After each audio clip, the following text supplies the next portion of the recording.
Okay, so we're back and we're gonna start the investigation. This is this is intense. Like, I'm trying to think of possible suspects who would do this. But like, how would they have the time? You know, because Sora came in here while searching for Setsuka. They only had, I don't know how many minutes, like probably not even 20 minutes to put all of her separate parts on each pedestal.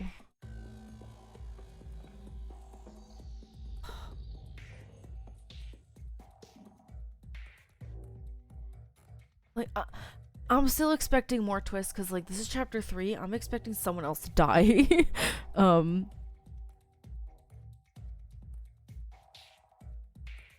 don't even.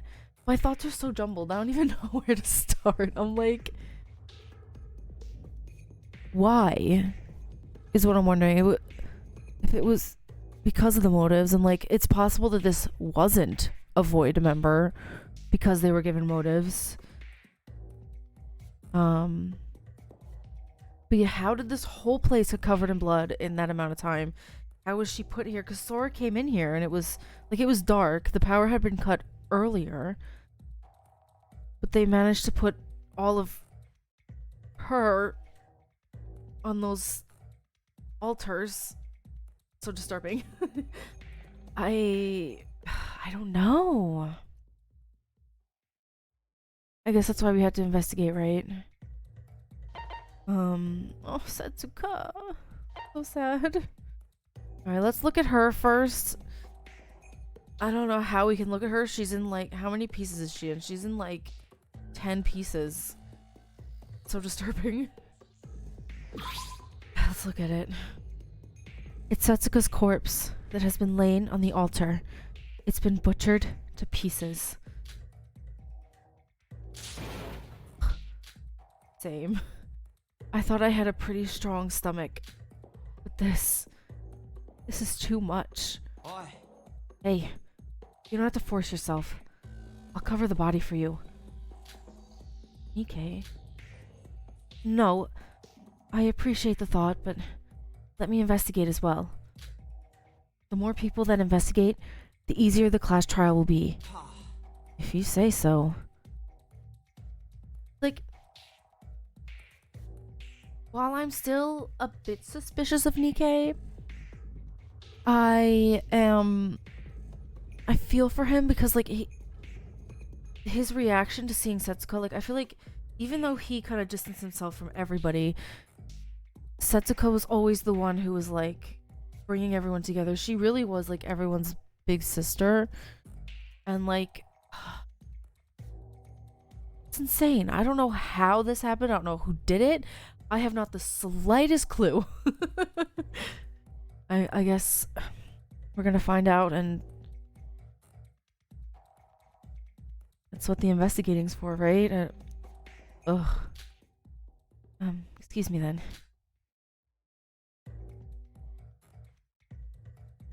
Setsuka's corpse was dismembered so that each part was on top of each pillar of the altar, just as the monochrome file said. I didn't notice them before, but each pillar had the Chinese letter for each body part written on it, and the body parts were laid so that each letter matched accordingly. So they went along with the attraction gimmick. The sign in front of the altar said the following: "Sacrifice the body of your most precious one. Then the devil will be summoned to grant your wishes." There's no way that the killer actually believed this, right? Even if they did, butchering someone else's body is barbaric, disgusting, and simply inhumane. This was probably a copycat crime, just like with Kokoro's case and the curse of Yukiona. I decided to take a closer look at each body part. Oh gosh. Trying my best not to throw up while doing so. It's awful. Like, they have her arms, her legs, her feet, her head, her hands. I think that's what that is. Oh gosh. Ugh. I first looked at the chest area, laying in the center of the altar. The edges were trimmed off extremely clean. Even I can tell that this was the work of a professional. The Monorail file mentioned the torso being missing. And sure enough, so it was. Her stomach below the solar plexus was completely missing. So they cut, that's her, like, part of her neck where she was headed. Oh gosh. Her chest and, like, I guess the upper part of her ribs. And then the rest, her whole stomach is gone. Gosh, where is it though? Like, every other part of her is here, and I had the thought when it was first discovered, the disturbing thought that they started to dismember her while she was still alive. It's very possible that she wasn't killed until later on, after they started, only because the time of death wasn't listed in the Monorail file. I feel like otherwise it would have been. Like, they probably started off with, like, her hands and her feet. Oh god. Oh, it's awful. I don't know who did this, what they used, how they did it. I still want to know what Setsuko was gonna tell them. Was she gonna tell them she's a Void member?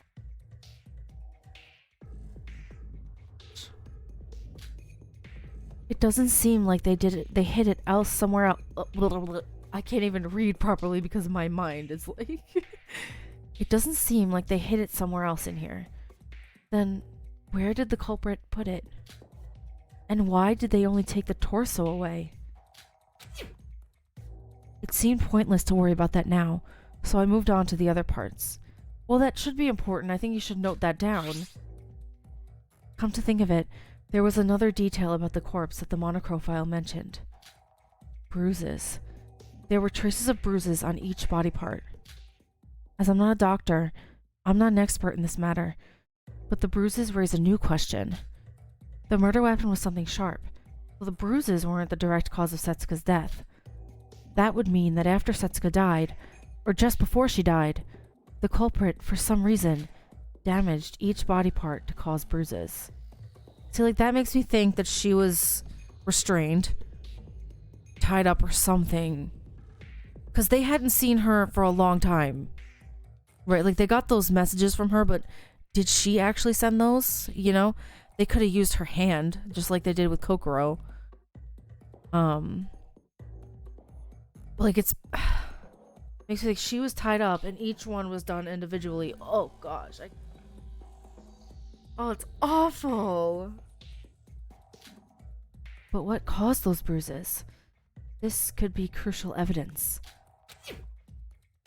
I looked into the corpse for a few minutes more, but I wasn't able to find any more notable details.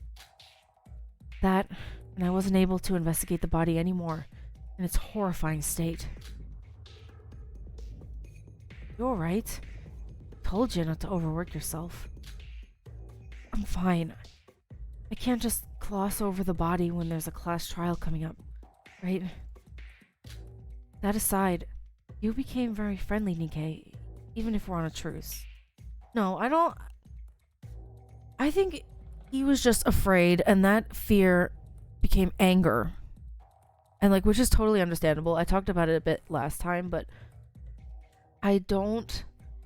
Like, I feel like him seeing Setsuko like that, someone that clearly he cared about because he had a very strong reaction.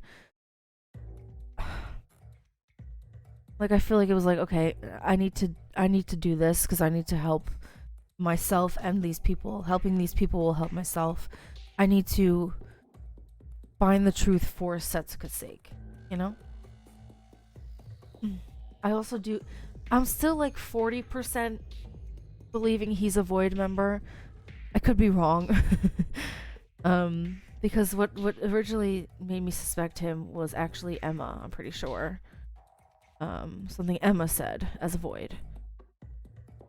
So I could be completely wrong. I have no idea.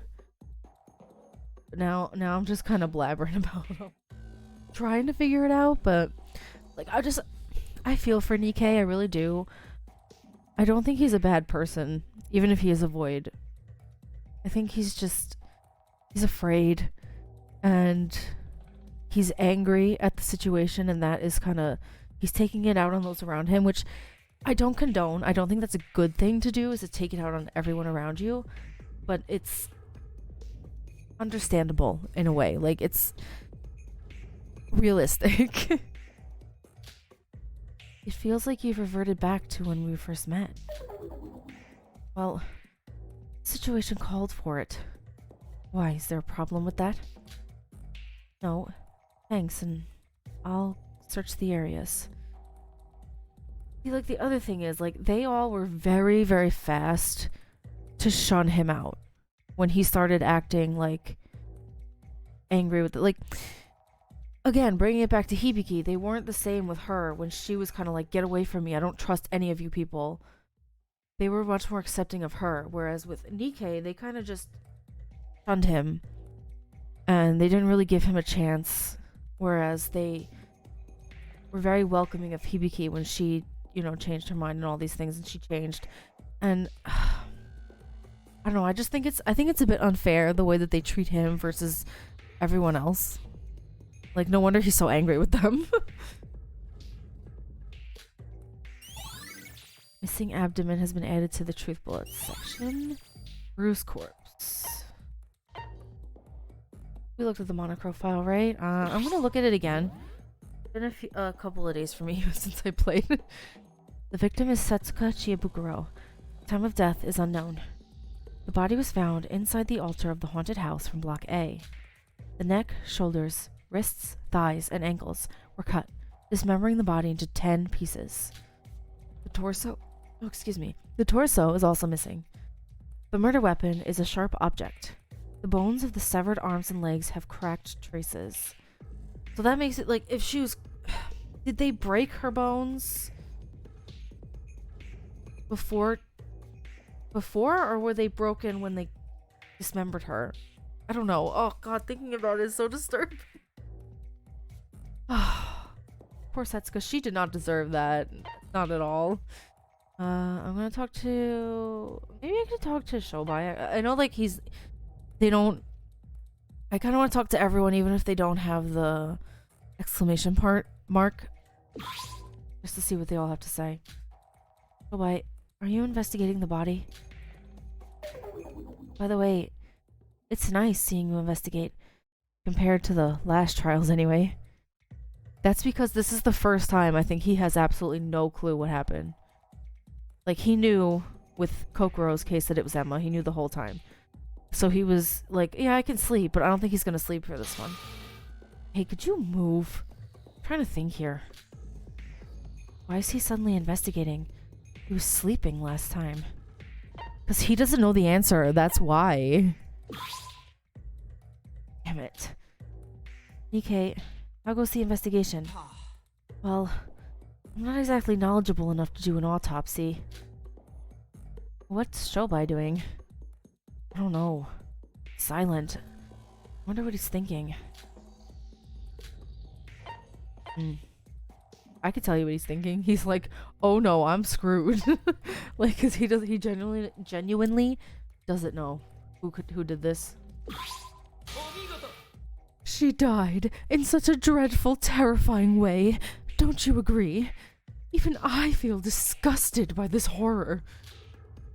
Your face says otherwise. What meaning do faces have to a person like me? I mean, he's got a point.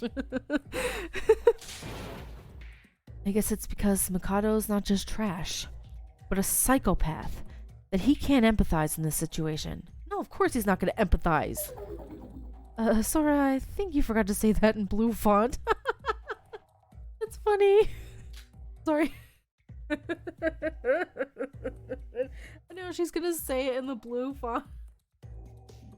I like that little sprinkle of breaking the fourth wall there. Sorry, I shouldn't be laughing. This is so disturbing, this whole thing. She's just saying the same thing again. I want to talk to Teria. Teria? Huh? Sora? What's wrong? Well, I was wondering if you knew anything about the case. Especially since you weren't with us throughout today, along with a few others. Yeah, why wasn't he? Why didn't he go to the parade? I don't understand that. Oh, yeah, right, because no, he had woken up by that point. Like, I know when he regained some of his memories, he kind of, like, passed out for a while. But now, he's very much like that didn't... When the parade started, he wasn't passed out at that point. He was awake. Right? I'm pretty sure. I feel sorry about that. But I didn't find a clue about your innocence yet. But I'll come back once I fully regain my memories and learn the truth about you. Oh yeah, he doesn't trust them because he doesn't believe they're actually Hope's Peak Academy students, which is interesting. That's all good, but the class trial comes first. Oh, you're right. Actually, there was something weird that happened while I was doing the item check today. I was doing my daily checkup for each area this morning, but something was off in the infirmary. You know that they keep blood packs in the refrigerator there, right? Well, somebody took all of them. Oh, so all this blood around here, it's not Setsuka's blood. It's from the blood packs. All of them? Yeah. Just yesterday, they were all definitely here. That's not all. The medical kit with the bandages, ointment, and antibiotics, somebody took all of that as well. See, again, that makes me think that she was alive still when they started doing this to her. Oh, it's awful. But when I came back this afternoon, they were back in there. Back there in its place. The blood packs were still missing? Yes, Sora, because it's clearly all over the floor here. Open your eyes. Yeah. I was gonna tell you guys right away. But with the motive yesterday night, I wasn't in my right mind to tell you. If I knew a murder like this would happen this soon, I would have told you immediately. Calm down. There's no proof that the culprit used those blood packs, so don't blame yourself. Are you serious, Sora? Have you not seen this entire haunted house? That can't all be Setsuka. Like, that's an insane amount. Like, I understand, like, she has a lot of blood, but, like, there's no way it would cover the entire building. Would it? I don't know. I don't know things about that. That's so disturbing. Why would I know that? If the medical kit was returned soon after, maybe someone other than the culprit needed it for a moment. You're being considerate as always. Thanks. But I feel like this might be related to the case, so maybe my account could help us out in the trial. For someone to take the blood packs, could it be the work of the culprit? Yeah, probably. It may be important. I should write this down. If she's writing these things, I wonder, does she carry a notebook with her, or is she writing it down in her handbook? Oh, obviously in the handbook. Oh. Silly me. Where's this in the handbook? That's why it gets added to the bullets section of the handbook. Oh my god. You should just carry around a notebook. Like, can you tell I didn't grow up with all these fancy, like, technology?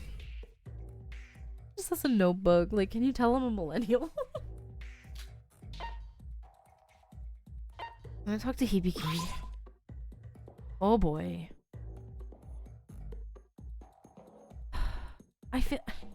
Hibiki must be like... I feel like she should just leave this room. Cause, like, she really loves Setsuka. I think, like, aside from Kanade, I think Hibiki, I think she loved Setsuka the most. Because Setsuka was the one who brought her back. She was the one who was always so accepting of everything, and she did everything she could to make her feel welcome and comfortable and safe. And I can't imagine it. I can't imagine seeing someone you care for so deeply in that kind of state. Maybe I'm thinking about it too much. Hibiki. She's not gonna talk. Hibiki has been in the state since entering the haunted house. I don't think she can hear me. No.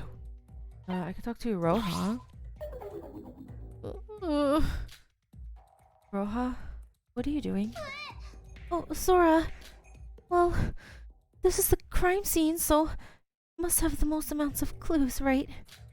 So, I was trying to investigate this place, but what's Setsuka's body over there? And the smells of blood. You don't have to force yourself to search here, Iroha. As Nikkei said, leave this place to us and investigate some other places in the meantime. No, I'll do what I can. The ghost house seems to be the key place in this case.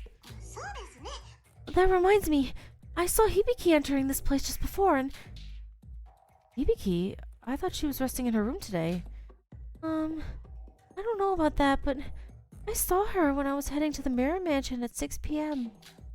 to meet up with Setsuka. Huh? So, Hibiki came in here?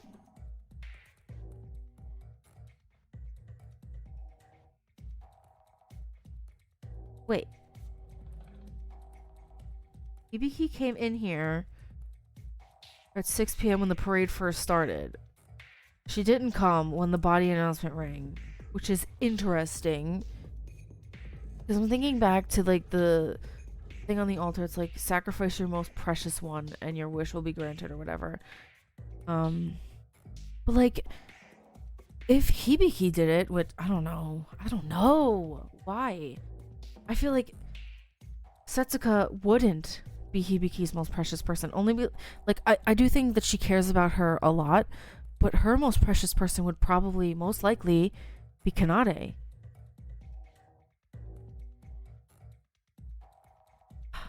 No. Could Hibiki be a suspect? Why would she do that, though? She was using her handbook to enter this place. Oh, that's a Roha. That's not Sora. She was using her handbook to enter this place. What's wrong, Sora? Nothing. It's just the way you said might prove to be very crucial evidence to this case. Thank you. And don't force yourself to investigate the body. So you take care of things you can, Aroha. Okay. Thanks for being so considerate, Sora. Hibiki entered the haunted house, and even before the parade meeting of all times. Was she just entering this place for no reason? Or was she...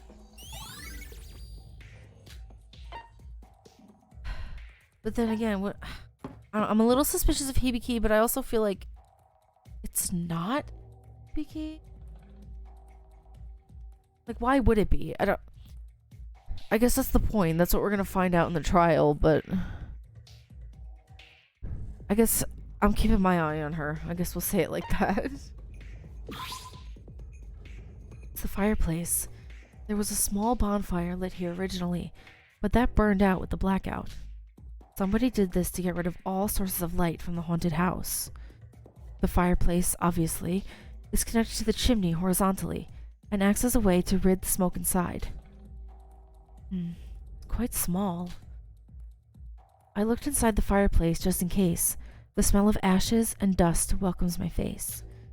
The fireplace itself is quite large, but the chimney inside was quite long and short. No Santa's gonna make his way to deliver presents through this small pathway. Huh? As I was checking the chimney, I was able to find something totally unexpected. What is that?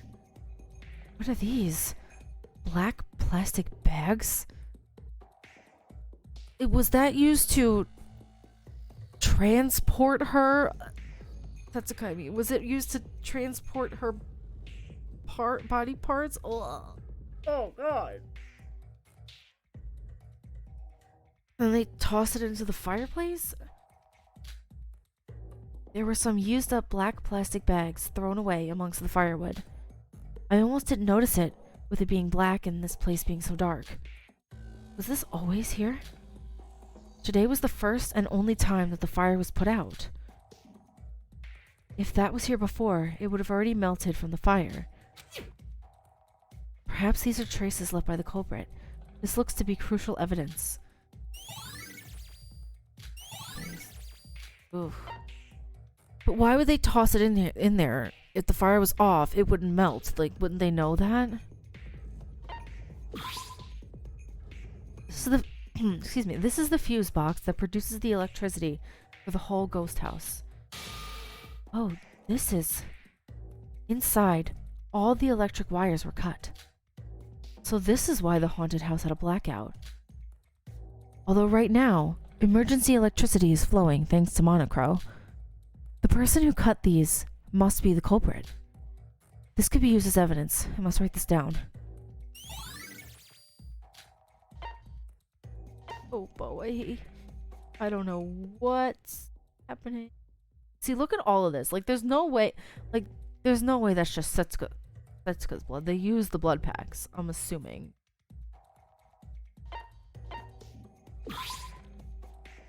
It's a folding screen with an ominous picture reminiscent of hell itself. Huh? Hold on a minute. Was it always located this up front? Was it? I don't remember. Feeling that something was off, I checked behind the screen. Oh. The folding was originally located right next to the wall, but it was moved a bit out forward. In that space, there was now a space big enough to fit a human being, but more importantly, this blood. There was a large pool of blood in the space behind the folding screen. So much that it would make large sloshes when stepped on. Blech. Oh gosh. What does this mean? For there to be this much blood behind the hidden space behind the screen. On a closer look, all the blood trails leading up to the altar originated from this place. What? They murder her here? But then I'm so confused. I'm like is the folding screen like this when we were searching for Setsuka? I don't remember. I guess I didn't check it thoroughly enough. Place so dark. Even now, with the dim light, it was hard to notice it until I got real close to it. But one thing was for sure. There was enough space for someone to hide behind the screen. Folding screen. I should write this down. Folding screen has been added to the bullet section of your handbook. Okay. Okay, there's more to investigate. I'm a little scared that someone else is going to turn up dead during this investigation. Because that's usually what happens, right? Shinji, what are you doing? Whoa! So Sora. Investigating hard as usual. Could you stop doing that? It makes me feel like I'm some sort of big boss of a Yakuza clan. Sorry about that. I was looking into the gate records. Gate records? Yeah. Yuki told me that with this island, we can keep track of our alibis using the gate records. I didn't fully understand what he meant by that, so I was looking into it. Yuki's got the better brain between us, so I've got to listen to him. But as you can see, I'm not good with machines. I barely even use the handbooks. Gate records. He has a point. After all, the murder definitely seems like it happened inside Satsuki Land. And although our names don't show up, we can try to validate our alibis using the timestamps. I'll help you out. Thank you. If you push the panel here, the screen does show up, but you need to slide the screen. So, see? Get a record of all the people who pass the gates for each day.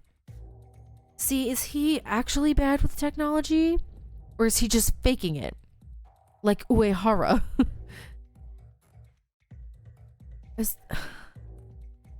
You know? Because, like, Uehara was like, I'm so bad at technology, I don't understand how it works. And then he used the phone to kill... what's her name? Inori. Like, is he faking it? I'm a little... maybe I'm thinking too much about it and comparing it too much to the first game, but, like, knowing that Mikado and them, they're trying to replicate the first game in a way, like, I don't know.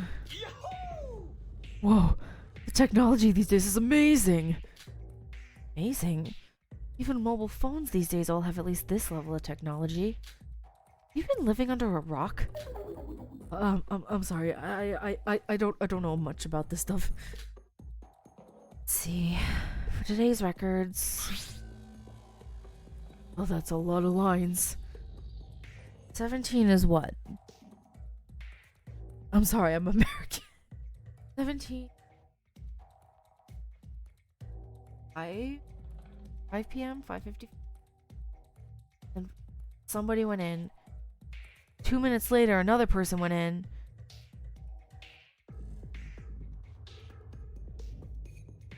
$19, that's 7.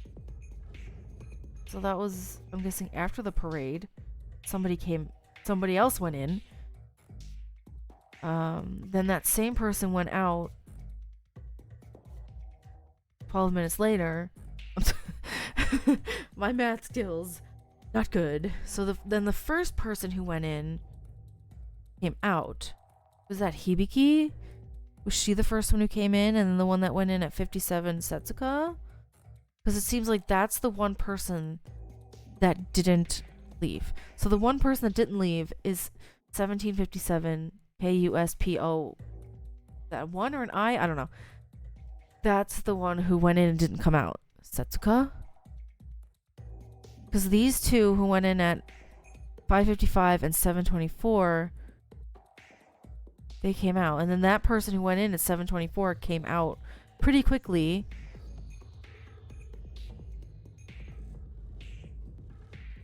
And then that person who went in first also came out. And then this one on the right, I'm guessing, is just everyone going in after the body discovery announcement. Unless this one here, the one that went in... Then when did Laura go in? She went in there to investigate, right? Was this her right here, the one who went in at 7:24 and then left at 7:36? That was Sora. I'm guessing. These two were still in there. And then the first one who went in came out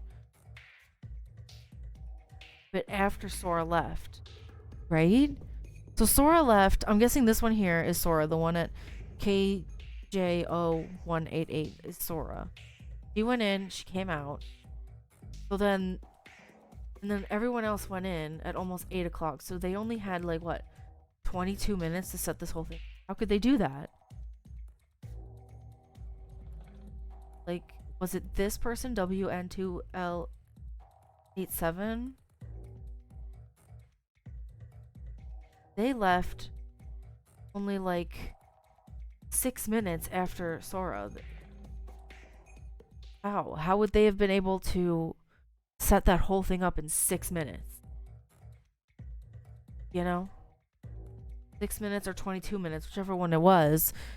It's very... Like, how? How is that possible? I guess we're gonna find out. Sorry, I'm like trying to figure out with all the numbers and all. I'm gonna try my hardest. Well, that's a lot of lines. No, considering what happened today, there isn't much new info about it. The 4 records listed as 1958 are back when you, Yuki, Kanade, and I were searching for Setsuka. Oh, you're right. And the gate system was turned off after the body was found, so we were the last people to enter this place recorded by this. Then we should take note of these 5 records between 1755 and 1942. So, yeah, I'm pretty sure 1924 and 1936, that was Sora the first time she went to investigate. I don't know who these other ones were during the 5 o'clock hour. That's the person who left after Sora left was the first person who had gone in. Hibiki? Because Iroha said she saw Hibiki going in there. But how would Hibiki... Like, so she left 6 minutes after Sora. Like, you'd set that whole thing up in 6 minutes? It was Hibiki... Like, how is that possible? I don't... I'm thinking too much. Well, the ID here that went inside at 1924 and went out at 1936, that's gotta be me, so We only have to check the other 3. That's you? How can you be sure when your name doesn't show up? Even if it's just the ID, I do remember the time that I went inside. I mean, it's only been an hour since then. This was back when we had split up to search for Setsuka. I see. Laura, did you see anyone while you were inside the haunted house? No one actually. There wasn't anyone, or any blood trails or corpses for that matter. If there was, I would have told you immediately. Please, believe me on this. No, it's not that I don't believe you. By these records, you went out at 1936 and somebody else had gotten out of the ghost house 6 minutes later. So that would mean that there was somebody inside when you had entered the ghost house back then. Yeah, because they went in originally at 5:55. They didn't leave until 7:02. So they were in there for almost 2 hours. Oh, you're right. The ID WN2LB7. Oh, that's a B, not an 8. Whoops. This person went inside at 5:55. So that would mean that this person stayed inside for almost 2. But I didn't find anyone there. Am I the only one who got the chills here? So that ID must be the culprits, right? The culprit must have entered the ghost house at some point. So they must have hid themselves somewhere inside when you came in. Is that so? I guess I could have missed someone with the blackout and everything. They could have been hiding behind the folding screen. Not like Sora was gonna check back there. So if we go over it one last time, WN2LB7 is the culprit who entered at 5:55 and left at 7:42. HJ0IB8 who entered at 7:24. I believe 12 minutes later is you. I'm sorry, I'm not good with these military. I'm sorry, I'm not good with this. Sorry, I'm American. Then what about KU5P01, who entered at 5:57? Yeah, and didn't come out. What about this person? There's no out record of them. That's probably Setsuka. If the case happened at the ghost house, and if Setsuka died here, there will be no out record for her, right? Right. Setsuka. But one thing I don't understand is, according to these records, both Setsuka and the culprit should have been inside the ghost house when I entered there. But I'm positive I gave quite a thorough search inside there. Even if there was a blackout, could I have really missed 2 people? And if that's true, then I could have stopped Setsuka's death while I was in there. No, I don't think so, because she went in there after the parade. I think it happened during the parade. It's very possible that it happened during then, and because the parade was so loud, right? It's very possible that Setsuka could have screamed and nobody would have heard.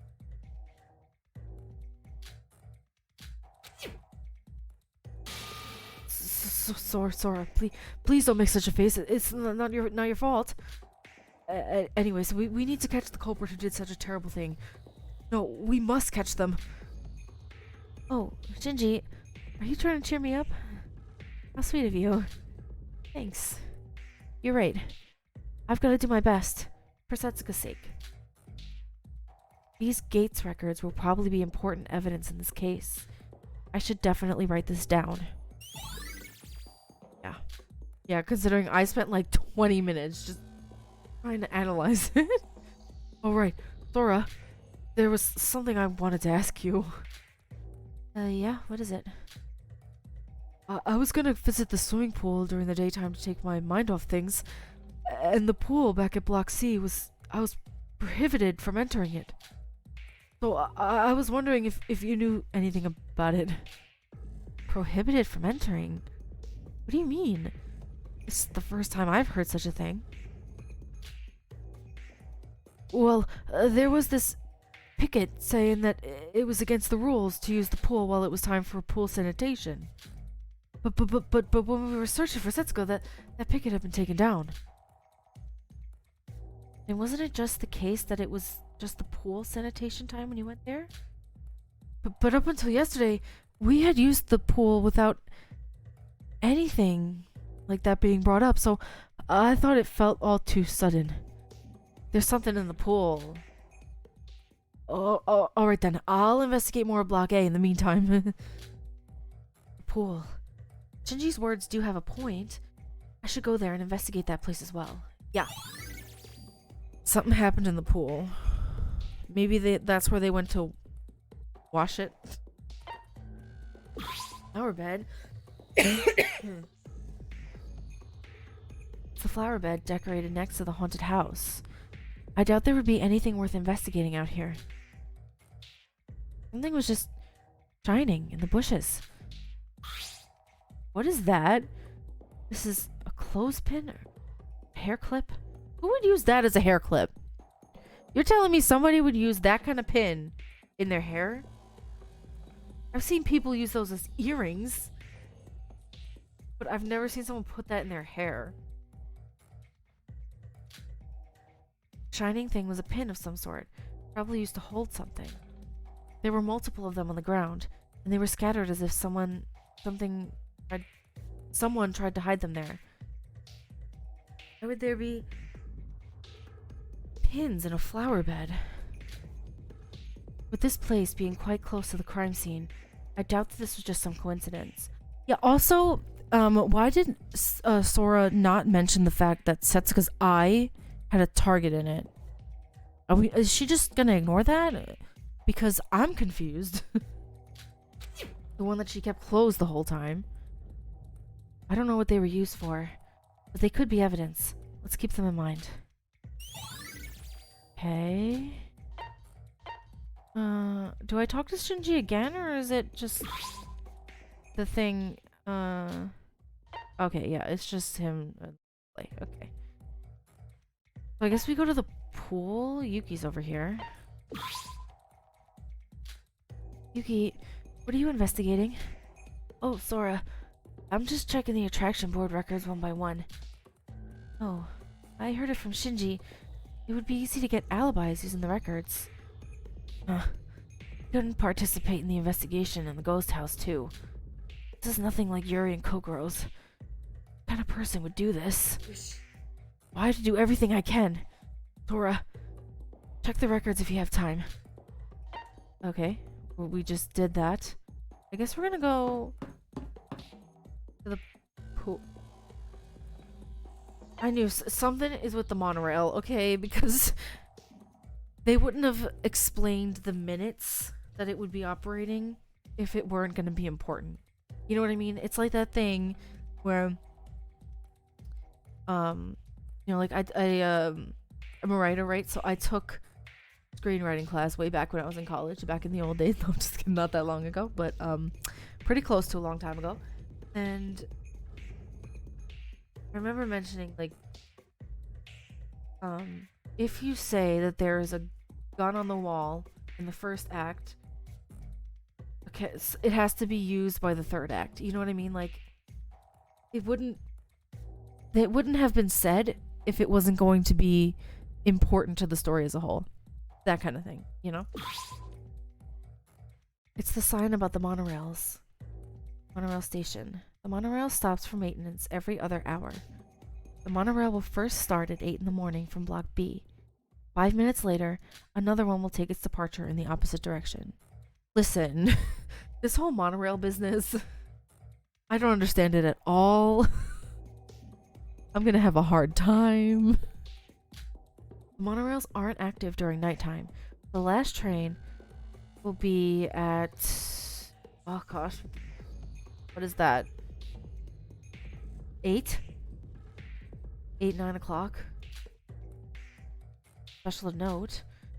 The description matches exactly with the one that Monochrome gave on the first day we arrived here. It's unknown whether or not the culprit used the monorails, but the crime did happen in Satsuki Land. As long as that fact stands, We need to investigate every detail laid out in this whole place. So if we go over the timetable once more, the train takes off from Block B, and 2 trains for each station exist. Sorry, this is reading like a word problem in math, and I can't do math. Oh, man. I haven't taken a math class since my freshman year in college, which was about 10 years ago. So, first train departs at 10 in the morning. Operates 1 hour before going into maintenance the next hour. There's about a 5-minute gap between each train for each station. And it takes around 15 minutes for the train to take a round trip. So once they take 4 round trips, the hour will be up and both trains will go into maintenance. In other words, the train operates at 8, 10, 12, 2, 4, or basically every other hour. It's a bit over 8 o'clock now, so the last train of today is operating as of right now. Anything special to know here? I should just write down the timetable and get over with it. See, it wouldn't be a truth bullet if I wouldn't need it, and this is the one that's gonna kill me. This one, the monorail timetable. Where's the pool again? C? I think it's in C, right? Yeah. Okay, I'm gonna go check the pool. The pool. According to Shinji, you couldn't enter during the daytime due to pool sanitation. I guess since I'm already here, I could check the gate's records. Okay. 5 total IDs, so up to 5 people used the pool today. In the morning, those 2 went in. 40 minutes later-ish, an hour later, they both went out. Then it was, wait. 12:54. This person went in and didn't come out. No, they went in. They didn't come out until 5 hours later? Why would they be in there for 5 hours? Then somebody went in a minute before that person left. It's 5. I'm sorry. The number, the clock, not what I'm used to. I'm trying. The clock is 5:24. Somebody went in, and then 1 minute later, the person who had been in there for 5 hours came out. And then at 8:10, someone went in and left at 8:50. No, 7. No, that's 7. Sorry. That's 7. No, it's so... my goodness, all these numbers, they're gonna kill me. Out of these 5 records, the last one must be when we were searching for Setsuka. So that would mean that 2 people entered at the morning and went out about an hour later. If nobody entered since then due to the pool being closed... Huh? Wait a minute. 12:54. Someone entered during this time. This clearly contradicts with Shinji's account. Of course. Shinji didn't mention the exact time, but simply referred to the time as daylight. But I think it's safe to assume that 1:54 is in the range of daytime. Oh, it means 12:54. CN9FU3. Whoever this is, they entered at 12:54 and left at 5:25. That's a long time to be in there. The sanitation process must have ended before then. Guess I need to ask Shinji when exactly he went to... The mystery didn't end there. NU3002, who at 5:24 records of... I thought that the person without the out record back at the go... Setsuka. Why is there also...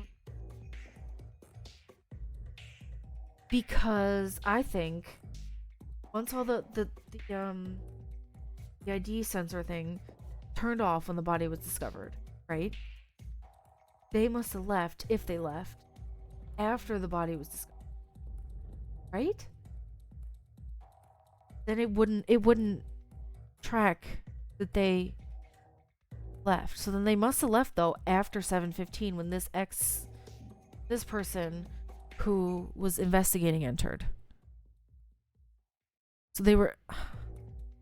That's weird. How is somebody went into ghost house and somebody was in the pool. How does this? I'm so confused. It was 30 minutes before the parade had started. I should ask the others if there was anyone who entered the pool. Confusion. Can I go into the pool?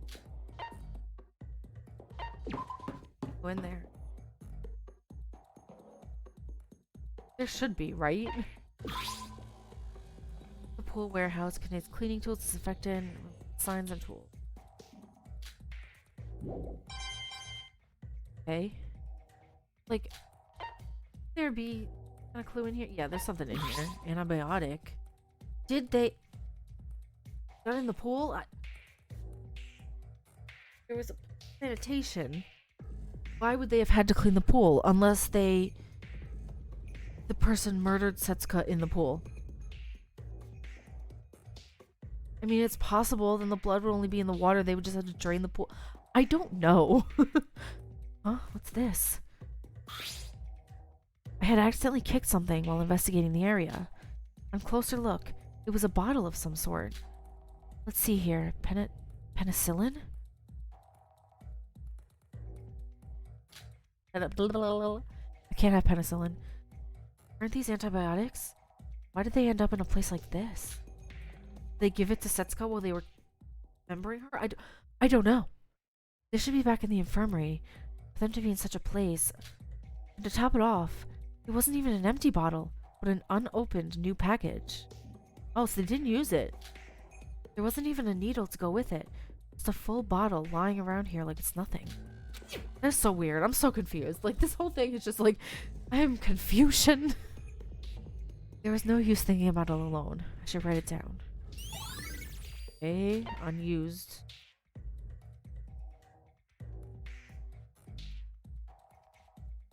I don't think there's anything else here in the... Where else would I need to go to investigate? Is it... Warehouse? I don't know. Where... Oh, yes, apparently. These were the dolls used for the parade.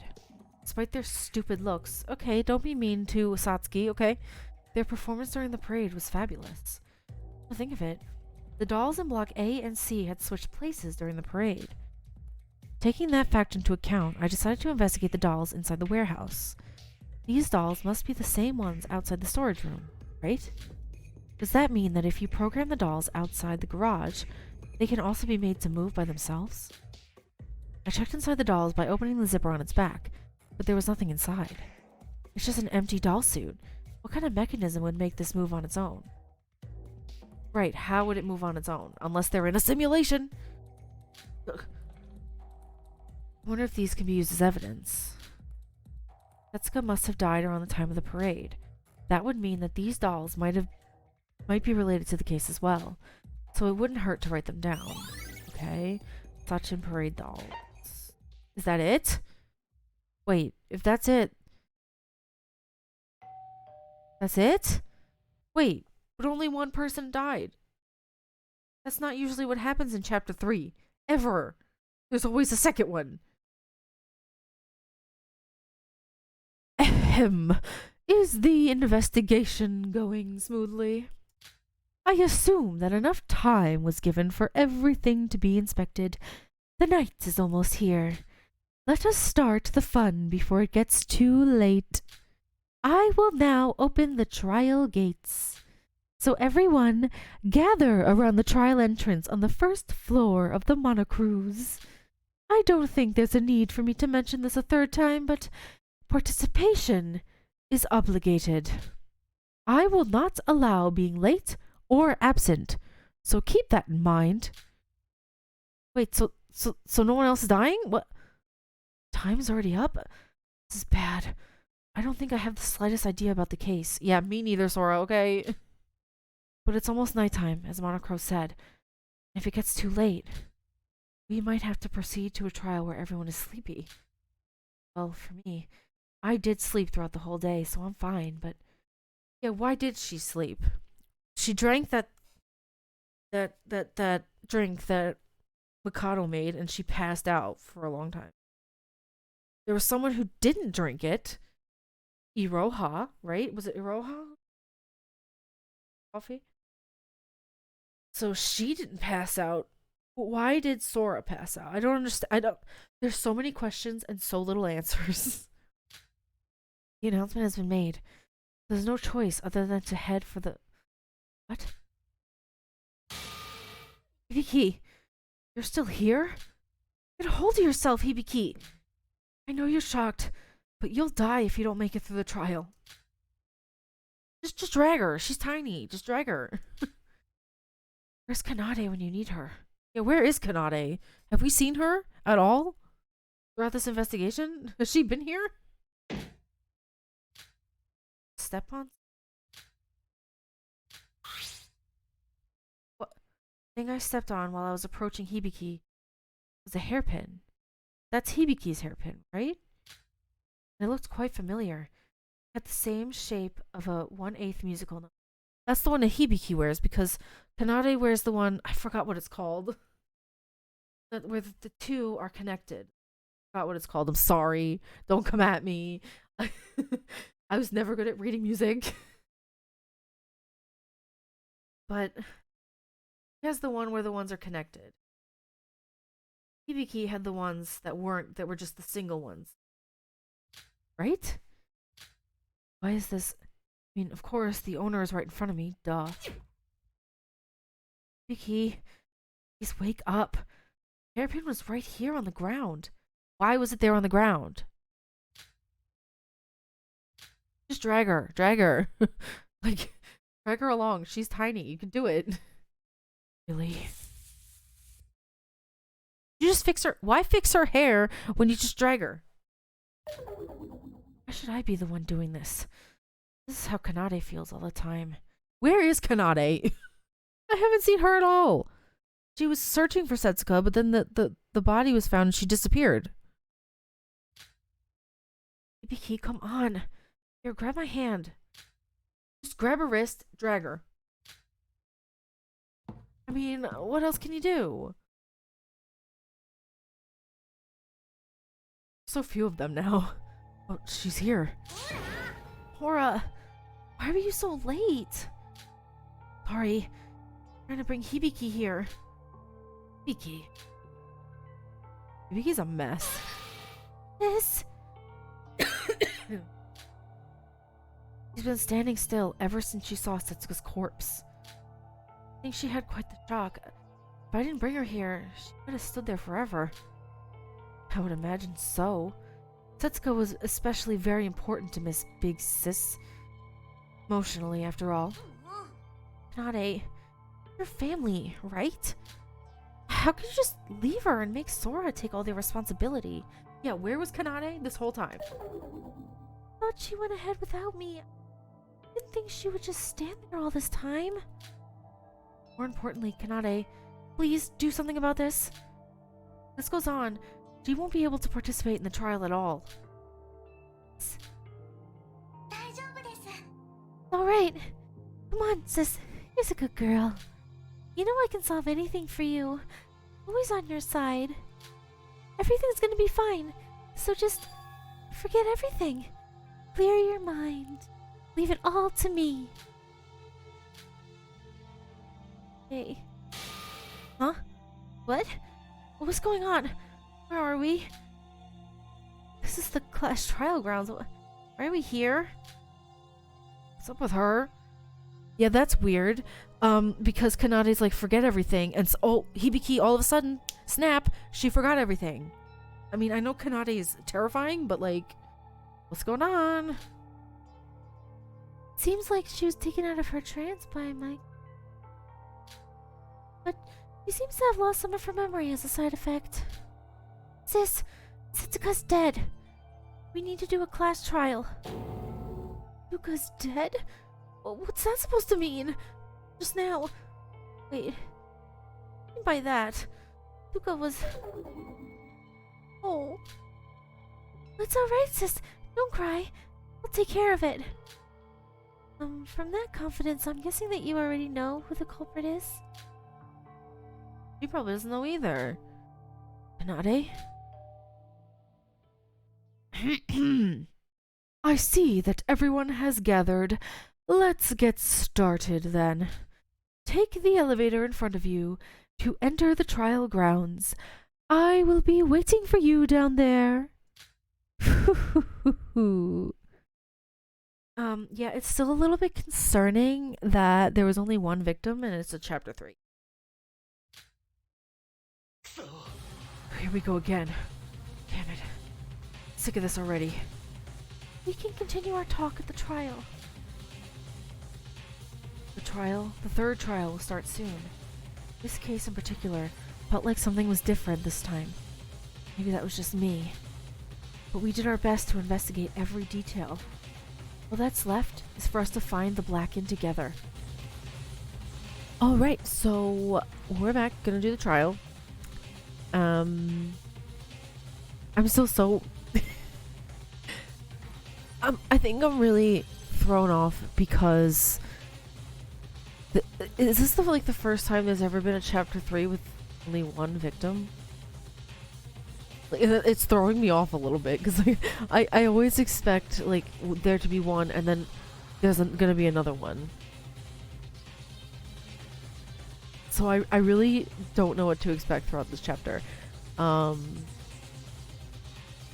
Yeah, this trial, I've heard things about it, nothing spoilery, of course, but I have heard that it's pretty infamous in the Danganronpa and other community, so I'm very nervous. I hope that they do kind of go over and explain Setsuka's eye, because I'm surprised no one has mentioned that when they found her body, or well, what was left of her body, her eye that she always had closed was open and there was a target in it. Like, is she a void? Is that what she was gonna tell them? Like, I'm pretty sure she was, but then who killed her? I really don't know which one of these characters did it. Like, I can tell you, I know that it's not Mikado, and probably not Shobai. So for the first time, he actually investigated. Not Yuki. Can never be my Yuki. But I don't know. Like, I want to say it's not Teria, but I don't think it's Teria. Okay, I'm gonna put that out there. I do not think it's Teria. But from the first game, we do know that when he's desperate enough, he could do it. Could kill somebody. Because he did try to kill, oh my gosh. Kobushikawa? Is that his name? The pilot. He was planning to kill him. He ended up not.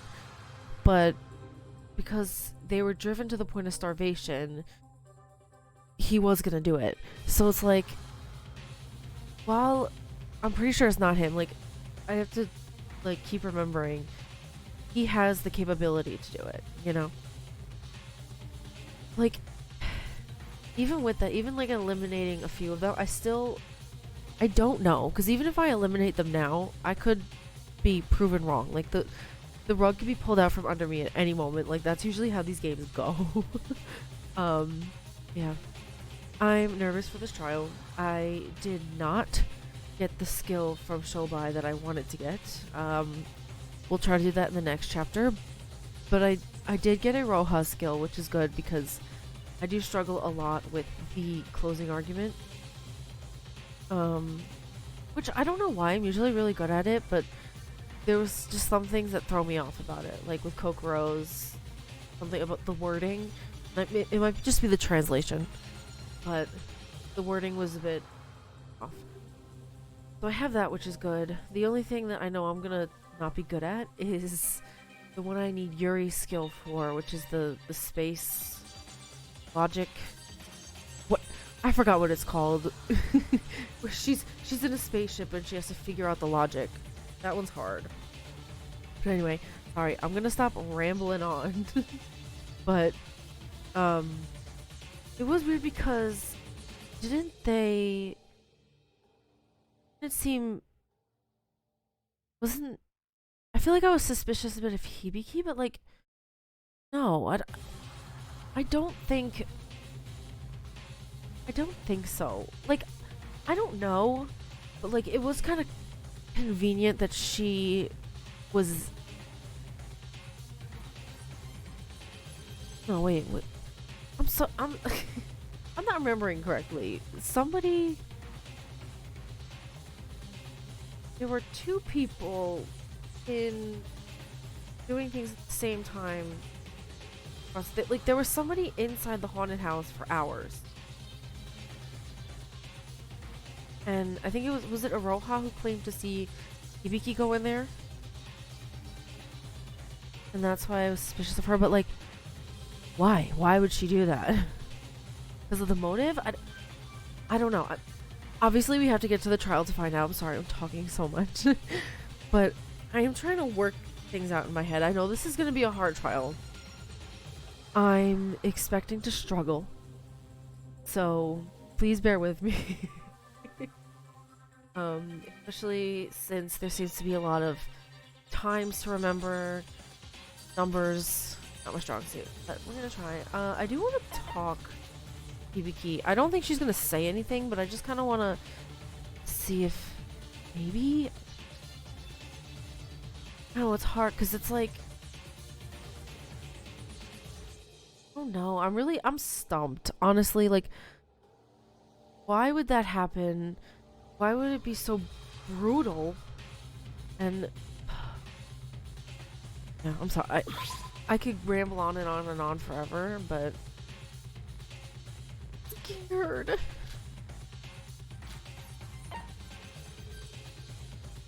I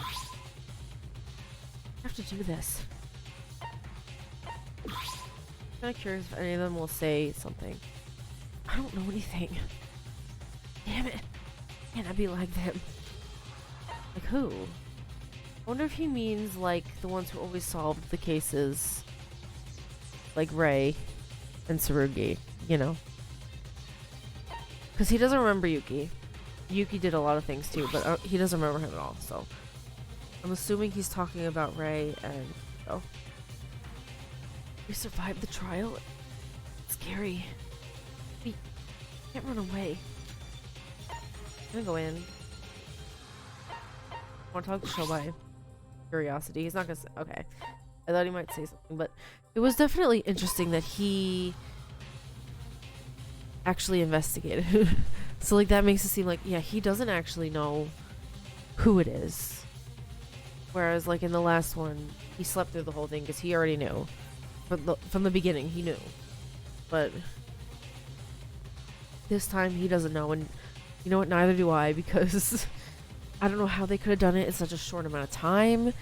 Since the time Sora was in the haunted house until she went back in, it was like, what, 12 minutes or something crazy like that? Let's go then, everyone.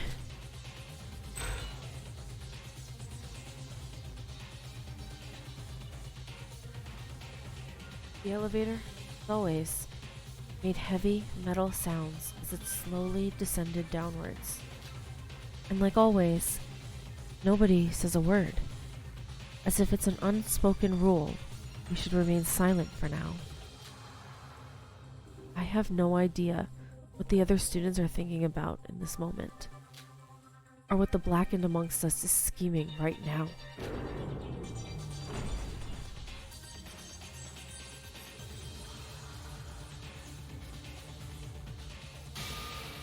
So you've come. Now, hurry to your seats. Off with it. Whoa, what's the rush? Do you have any idea what time it is now? It's already nighttime. Past his bedtime. It's bad for your health to sleep late, so as your teacher, I am just trying to save some time. Do you really think anyone here is worried about their health right now? How can a sane person worry about their health in a life or death situation like this? Move, hostess girl. To your seat. Got no time to waste. What? It's gotten into you all of it. Norco, calm down. We all know we can just ignore that guy. Don't tire yourself trying to argue with him. Focus on the trial. Scared? There's already 5 death portraits. But there's only 11 of us. Someone of 11 will die on the spot. Granted that we get the killer right, it is. Dad. Stop crying. We need to find the baddie who killed Setsuka. The baddie? Say it like that. Setsuka's death must have been painful. To tear a person's body like it's a toy. I cannot forgive such an act. Both Emma and Hajime committed terrible acts as well. But this went too far. We're not dealing with a culprit. We're dealing with a monster. Would you do such a thing to a friend that we bonded with? I agree. Always depend on Setsuka. If I knew this was gonna happen to her, I would have tried to get closer to her. Crying? Says who? Everyone. We need everyone's help to find the killer this time. Yeah, because, I'm clueless. Whatever their objective may have been, they went too far. Let's avenge Setsuka's death. Very well. It seems like you're all mentally prepared. So let's start the show. Dead or Alive, the 3rd class trial. Setsuka. What's awful? The always caring, dependable Setsuka. We would have been doomed weren't for her support all this time. I don't know how we're going to do this without you from now on. But now, we'll avenge you. We will find the devil who made you suffer so much. Their identity will be revealed here and now.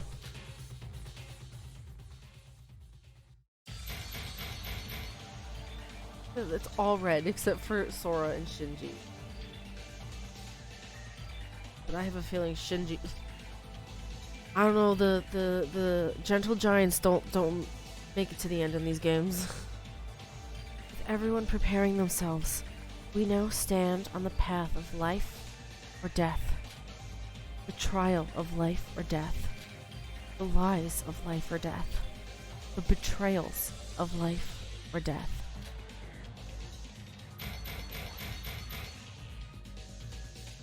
The truth of life, death. The excuse of life or death. The trust of life or death.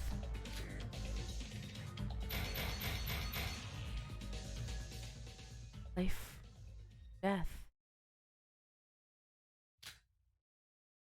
Last trial.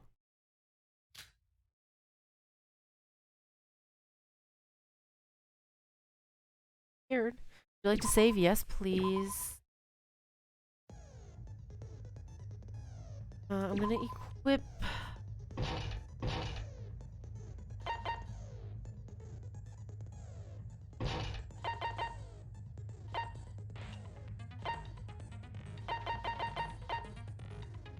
this.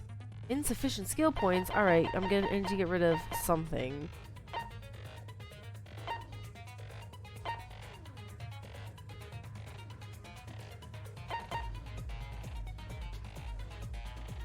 Get rid of that. Listen, I need this one so bad. I'm sorry.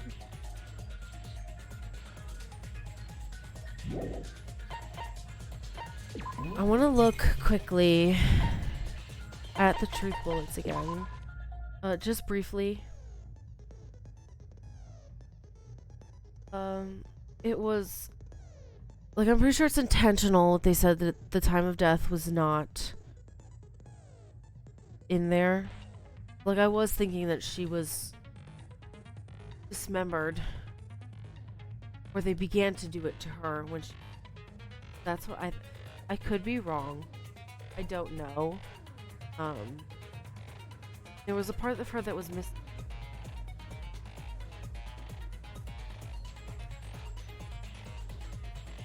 Her bones and legs have a lot of fractures and bruises, so that makes me think she was tied up.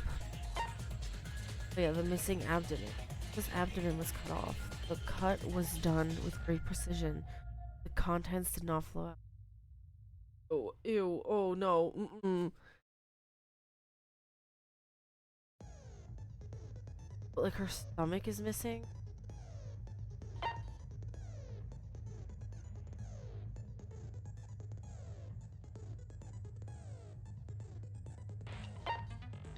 Aria's account. I need to look over these accounts because I don't remember what they are. Aria, who checks the inventory of various items on the island, said that many blood transfusion and medical kits disappeared this morning, but the medical kit was returned after. So I'm sure like the blood packs, that was used to make the blood in the haunted house, because there's no way that's all Setsuka's. Like, there was a lot. They returned the medical kit. Like, what did they use the medical kit for? Right? I don't know. Girl has a little before 6 o'clock. Roha headed her house for a meeting with Setsuka. Saw Hibiki entering the ghost house. Roha assumes it is See, that was the one. She saw Hibiki go into the ghost house, which is the haunted house, whatever. That's what makes it seem like Hibiki seems suspicious. Like, why? I don't know. This box was cut in the ghost house, the fireplace. It was turned off after the incident, but it this plastic bag in there. Like, that's what I thought, like, they used to carry Setsuka. Or at least the pieces of her. Oh. Ugh. But like the folding screen, it was moved up, right? Like, is that where done to her? I can't remember. Was it moved up when Sora was looking for Setsuka? You know, like, because there was a time after the parade that everyone was looking for her, and Sora had gone into the haunted house, and other than the lights being dimmed, everything was pretty normal. There was no blood or anything, but I can't remember. I don't know if the screen was forward. I wasn't looking at that, obviously. Why would I look at that? But like, I'm pretty sure a big thing in this case is gonna be like finding out when it was it during the parade? Was it during the time they were searching for her? I don't know, because how did they manage to cut her into 10 pieces and put all the pieces onto those pedestals without anyone seeing them? And in like, it was like a 12-minute time frame, right? Since Sora went in and then she checked in there and there was nothing there, and then she left. It was like 12 minutes before they went back in and found her. I don't... near the ghost house. It was used to fix something, but what? I don't know. The ghost house records. Yeah, there was someone who went in but just didn't come out for us. Okay. By lunchtime today, the pool was disinfecting, but not be entered at this time. It says on the rules that entering while disinfection is occurring is against the school rules. So I was thinking, but like, that the culprit went to the pool to clean the blood off of them, but like, and that's why it had to be disinfected, but that was in the morning. But when was the last time they had seen Setsuko? Was she at breakfast? Yeah, right?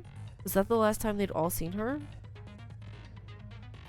Because it's very possible that someone else used her handbook to send the messages. Listen, I'm overthinking it. It's giving me a little bit of a headache. I I don't know how they could have gotten to the pool. If they went to wash the blood, and this is just a guess. I genuinely have no idea.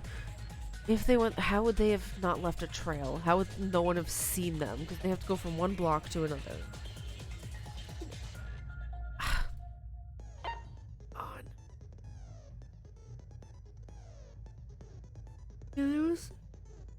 Yeah, see this one, CN9F, went in at 12:54 and didn't come out till 5:25. They were in there for 5 hours. What were they doing in there for 5 hours? And then this person, one person came in a minute before that person left. It's so confusing. And then the antibiotics that were in the pool, what does it mean? Girl, I don't know.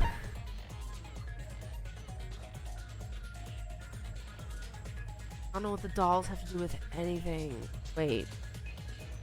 Unless... Hear me out. This might sound a little weird, but listen. What if the culprit used the dolls to transport themselves and Setsuka, her body, or the parts of her? What if they used the dolls to do that? Because the suits are empty, right? They move, but they're empty. What if they climbed into one, they put Setsuka, and they used them to go from the different blocks? That way, they did it during the parade. It was happening during the parade. That way they wouldn't be caught. It's possible, right? Like, right? Oh, the monorail timetable. I can't. This whole thing with the every hour it stops for 1 hour safety check. Like, I get so confused. Like, I need a notebook to write this down because I'm like, I don't understand what's going on.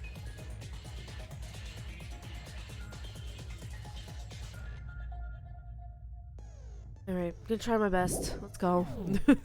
I am confused, but we're gonna start it.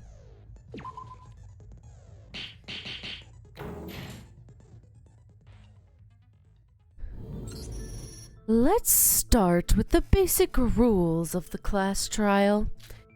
The results of this class trial is determined by your votes. If you vote the correct blackened, only they will be punished.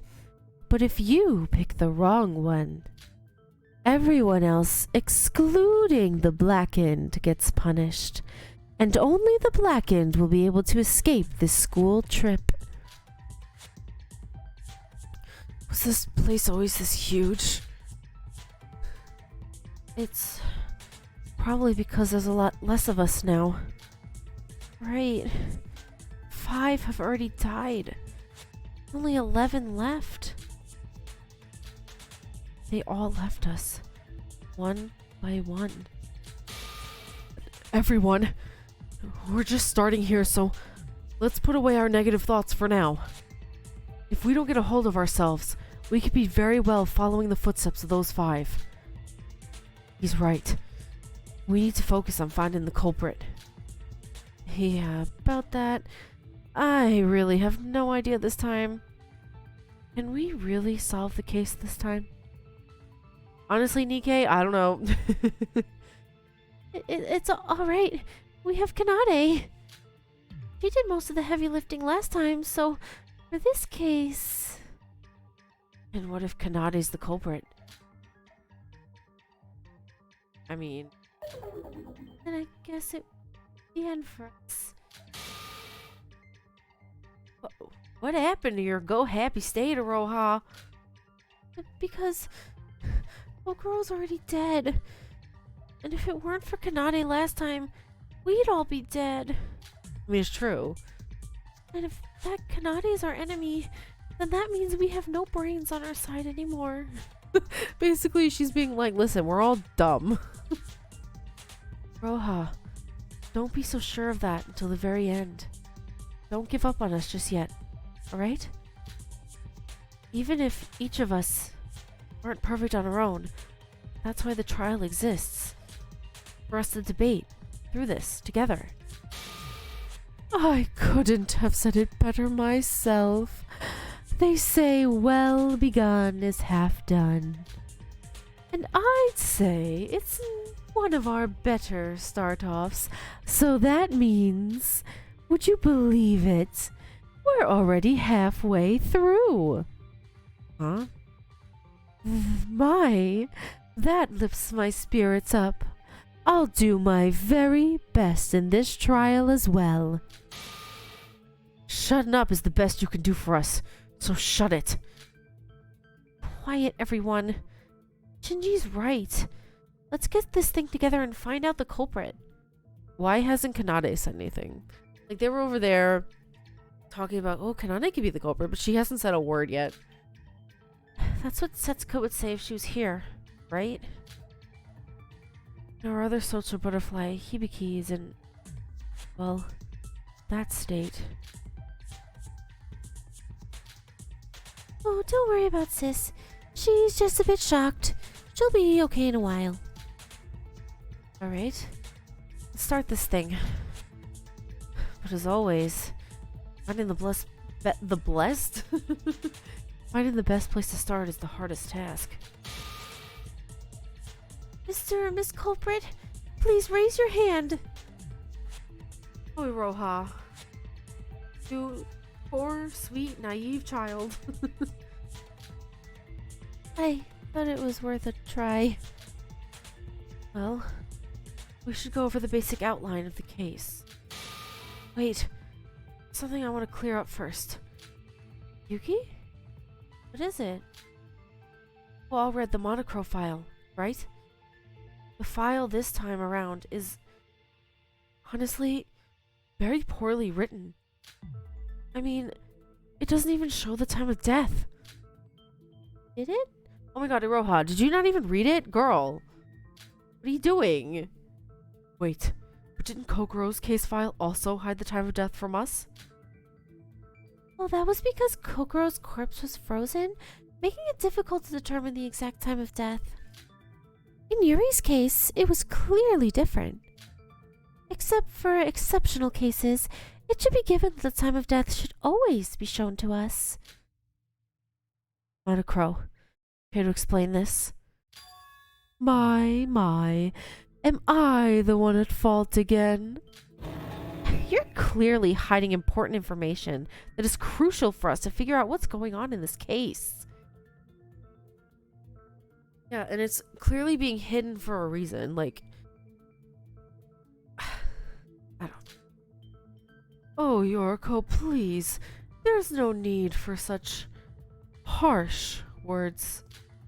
The Monorail files aren't your gaming walkthroughs. Can they be my gaming walkthrough? Help me. Sometimes we are forced to leave some details out. What do you mean by that? Let me explain. Well, in short, it's for the fairness of the trial. There are two cases where the Monorail files leave out information. First, the cases where it is simply just impossible to include that information. The prime example being Kokuro's frozen body, making it impossible for us to find the time of death. And the other case is where the missing detail is exactly what the culprit intended. Wait, come again? For example, let's say our culprit used some tricks so that we can't easily determine the murder weapon.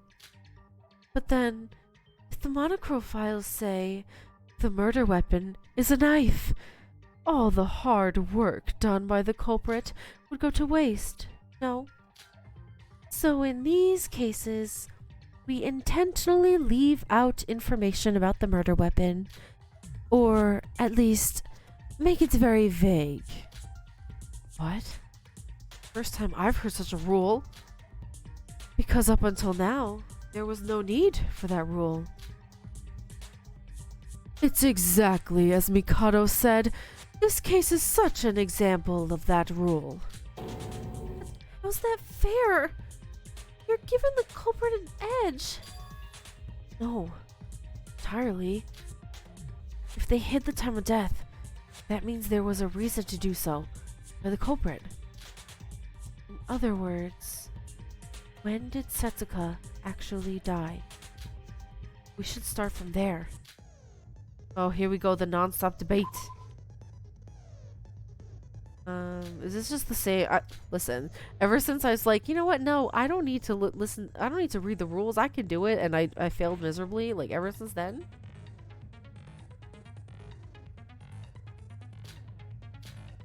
Like, is there something more, or is it just the same? That's why I click on it. I'm like, is it the same, or do I need? Is it gonna give me more information?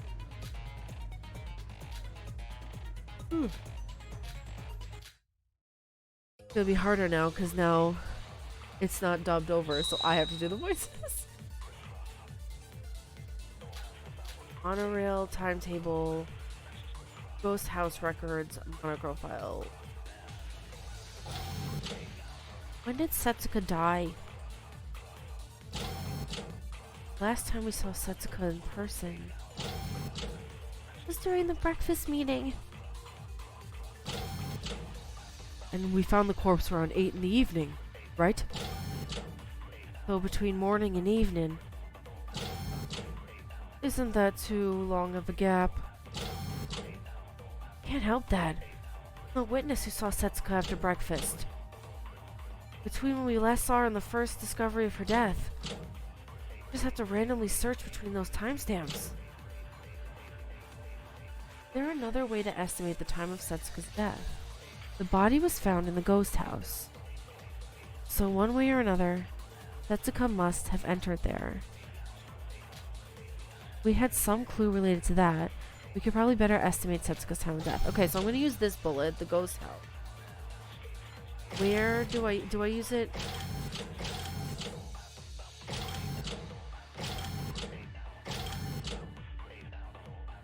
No witness. That's true, right? I wanna counter the last thing he says.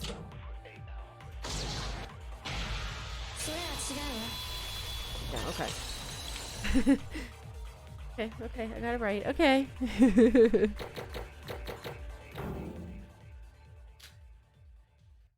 Time to save the game because thank goodness for that.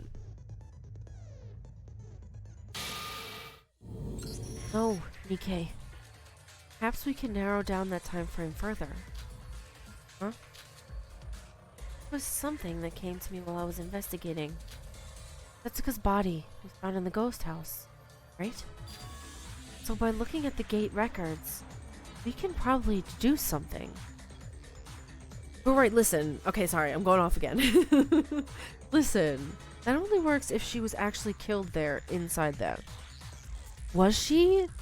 I mean, that's the most logical explanation. That's where all the blood was.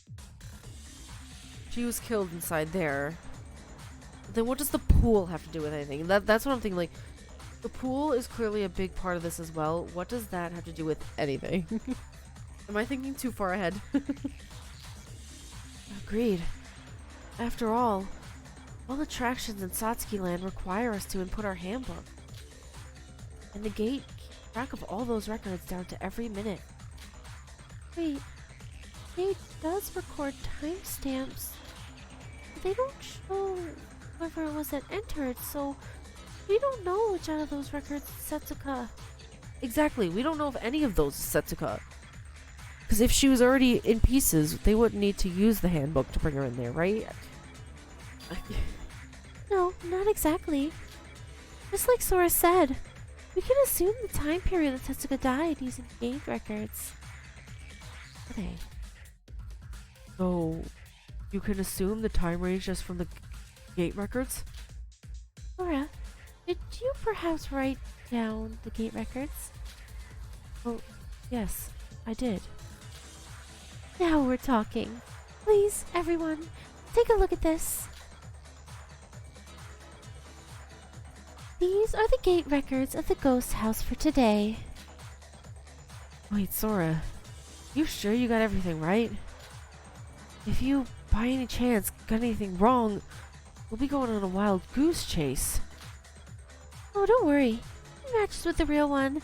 I have it perfectly memorized. If you say so. Since the timestamps are very crucial to this case, from now, let's all refer to the 24-hour clock to avoid confusion. No, because literally that just makes me even more confused. Now, let's go over them one by one. Now, the most important ones are the ones between 1755 and 1942. So that's 5:55 and 7:42, right? These 4 ID records at 1958 are when Sora, Shinji, Yuki, and I had found the body. So we can ignore these. Wait. If these are the records for the whole day, then does that mean the first time anyone entered the ghost house today was at 17:55? Correct. And somebody else soon followed 2 minutes later. KU5P01. This was probably Setsuko. How can you tell by the timestamps? Oh, see. This ID has no out records. So this must have been Setsuka, who entered the ghost house and was murdered there. Exactly. In other words, the murder couldn't have happened at any point before 1755, where the ghost house was first used by someone. Killed before. Wait, but these 4 records at 958 don't have any out records as well. Iroha, have you not been paying attention to anything that's been going on? Monocro said that he's off, so they wouldn't need the handbooks to go in and out after that. Like, girl, wake up. Wait, but yeah, they disable the gate system when a body is found. I almost dropped the F-bomb on you. Good on you for avoiding that in time. Hey, listen, I'm scared of Kanade. She's terrifying. Like, at the same time, I like her. So, we can assume that the person who entered at 17:55, they somehow managed to call Setsuka to the ghost house and entered before her. And probably ambushed her as soon as she entered. Yep. The time of Setsuka's death will be between 1755 and 20 o'clock, when the body was found. There was a long period of time before anyone else entered the ghost house since Setsuka entered. The culprit probably used this time to dismember Setsuka's body. But then why was there no blood anywhere? Just for thinking about it. Ugh. Wait, what? I felt a little off just now. We received a message from Setsuka right before the parade that she had some business to attend. That was when she had gone to the ghost house to meet the culprit. Wait, wait, something's wrong here. What? Shinji just reminded me of bringing up the chat room. If Setsuka was ambushed from entering the ghost house at 17:05, then what's up with the message she sent long after that? Oh, you mean the one you guys told me about? The devil or whatnot? That was around 8 in the 20 o'clock. What is it? Nothing. I just couldn't help but marvel at your stupidity, Yuriko. What did you say? We just go over this. Who cares what the screen says about whoever sent the message? Obviously, the culprit stole the handbook from Setsuka to send us that message. Right. If you can use the fingerprints to turn the handbooks on, you can send as many fake messages as you'd like. Just like how Emma acted as Kokoro. Wait, there's something else that's bothering me. If the culprit entered at 17:55 and Setsuka at 17:57, Who's this person that entered at 9:24 and left at 1936? Wasn't that was Sora, right? Oh, that's probably me. Kanade and Aroha should remember that, right? That was when we were searching for Setsuka in Block A. Oh, you're right. You'd gone to the ghost house. Wait, what? Shouldn't you have seen the culprit? What do you mean by that? I mean, think about it. The culprit, WN2LB7, entered at 17:55 and left at 19:42. If what Kanade said is true, she'd have stayed inside the ghost house, taking care of the body. So that means the culprit was in there when you entered the ghost house. Except there was no blood, no nothing. Oh, that's what I was wondering about, Nikkei. If Kanade's reasoning is true, then I should have seen the culprit. The ghost house had a blackout at the time, correct? Maybe you missed them. No way that could have happened. I searched every corner. I don't think you can miss someone even in the dark. It's cutting up a whole body.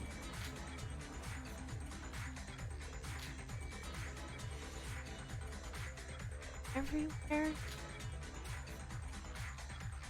It was dark, but no. Then, after the body was found, we're investigating. The lights were definitely on. Searched thoroughly. Should have seen that place, right? Is there any room for the hide and take? Talking about. Yeah, the foldings. Obviously, no one would be paying attention to.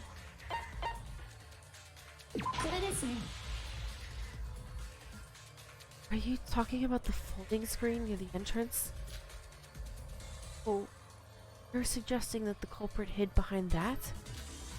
Exactly. I'm sure you've all seen it.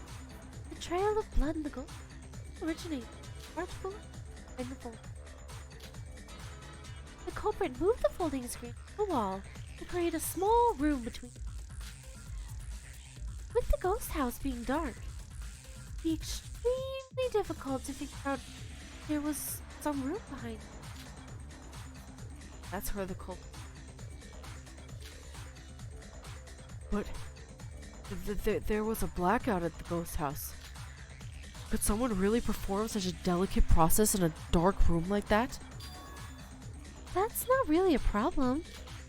Only 3 people, Setsuka, the culprit, and Sora entered the ghost house. All they had to do was finish the job before 1923, when Sora entered the ghost house. That would also explain the fireplace being put out. It doesn't contradict with our parade schedule. Could someone sort this out for me? No idea what's going on. It's simple. You entered 1755 and left at 42. That person is the culprit. Oh, you should ask for everyone's alibi at that time. People who don't have an alibi would... Well, we first have to exclude the people that watch the parade.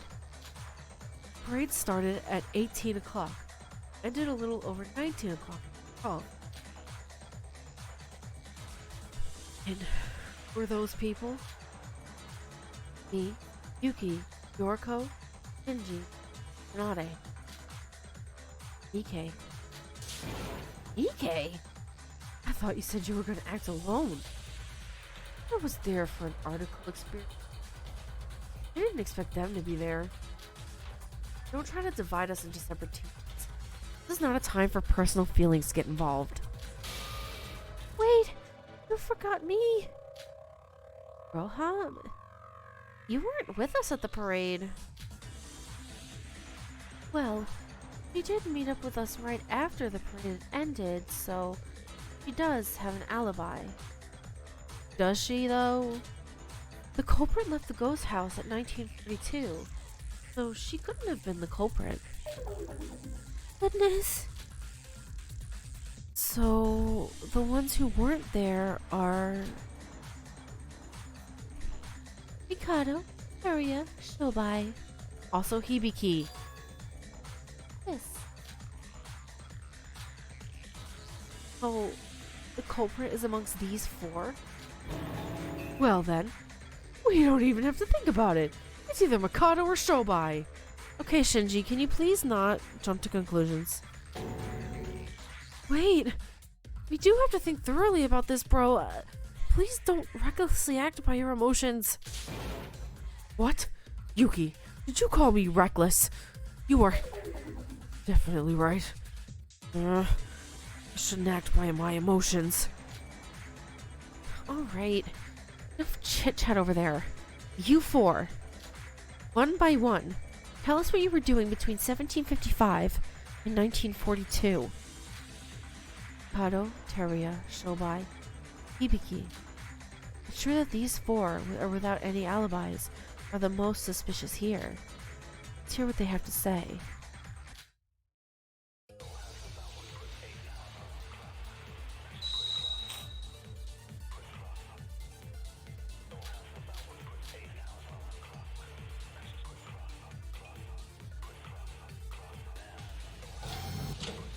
What were you four doing then? I was simply raising my MP in my room. We're serious here, you scum. I was at the mart. My checkup. I don't have any proof though. Where were you all day? I don't know, I really don't. Didn't go anywhere today. You did. Shobai, it's your turn. He's not gonna say anything. Library. Books. Oh. Not sleeping for once. Okay, so I know what I need to do. I'm gonna... This is very weird. Like, she doesn't remember at all, right? When Kanade told her, listen, forget about it, she literally forgot about it, you know? It was weird. Like, she genuinely forgot.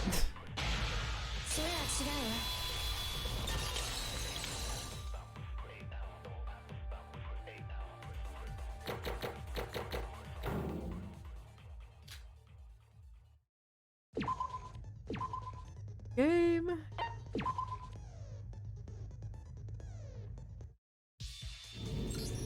Hibiki, wait. You're telling me that you stay? Then how do you explain the existence of a witness seeing you enter the ghost house? What? Iroha said she saw you there. Right, Iroha? Oh, yeah. I saw her a little bit before 18 o'clock as I was going to the Mirror Mansion after receiving a message from Tetsuka.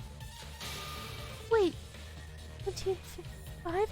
That matches with the timestamp on the gate. That was when I saw her, I'm sure of it. What? He entered the ghost house at 1755? Sure about that, Iroha? Okay, I do think... I'm pretty sure she's probably the one who was in there the whole time. Like, was it really her? That's too easy. I'm positive. It was definitely Hibiki. She wandered about until finally entering that place. What are you talking about? I never entered there. I never went there. Trying. Perhaps Iroha mistook someone else for Hibiki. She is an idiot, after all. Okay, Mikado, you don't have to be so mean. I don't want to hear that from the likes of you. Roha's account has some validity, though. Part of her account was already told us by her before the crime happened. But she was supposed to meet with Tetsuka at the Mirror Mansion at 6. Considering both from a location and time standpoint, it does sound persuasive. Then, Hibiki's the culprit. huh? Am I the culprit? No, I'm not. I don't remember anything. I just can't recall anything. I'm scared. Yuka, help me. And her scary is gonna come out very soon. Does not seem happy. Look at her face. Wake up. Setsuka's not here anymore. No, I'm not the one who caused this, but maybe we should think about this a bit more. Maybe he's been hurt ever since yesterday's motive reveal, and to make things worse, Setsuka's no longer with us. To comfort her. I'm not saying that my account is false, but the trial has just started. And I can't help but feel bad for Hibiki. I got a point, but can't deceive the gate record. Crime did happen in the ghost house. By the gate records, the person who entered at 17:05 is the culprit.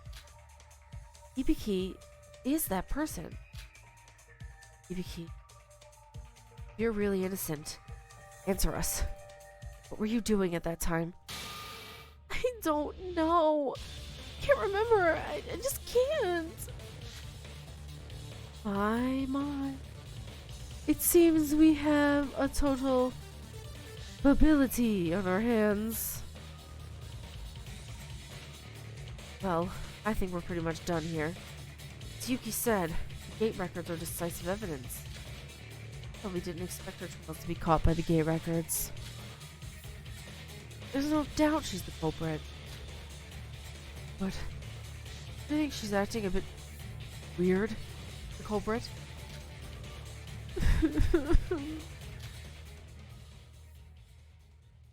You think about this. Emily, you culprit? To be honest, I figured this would happen.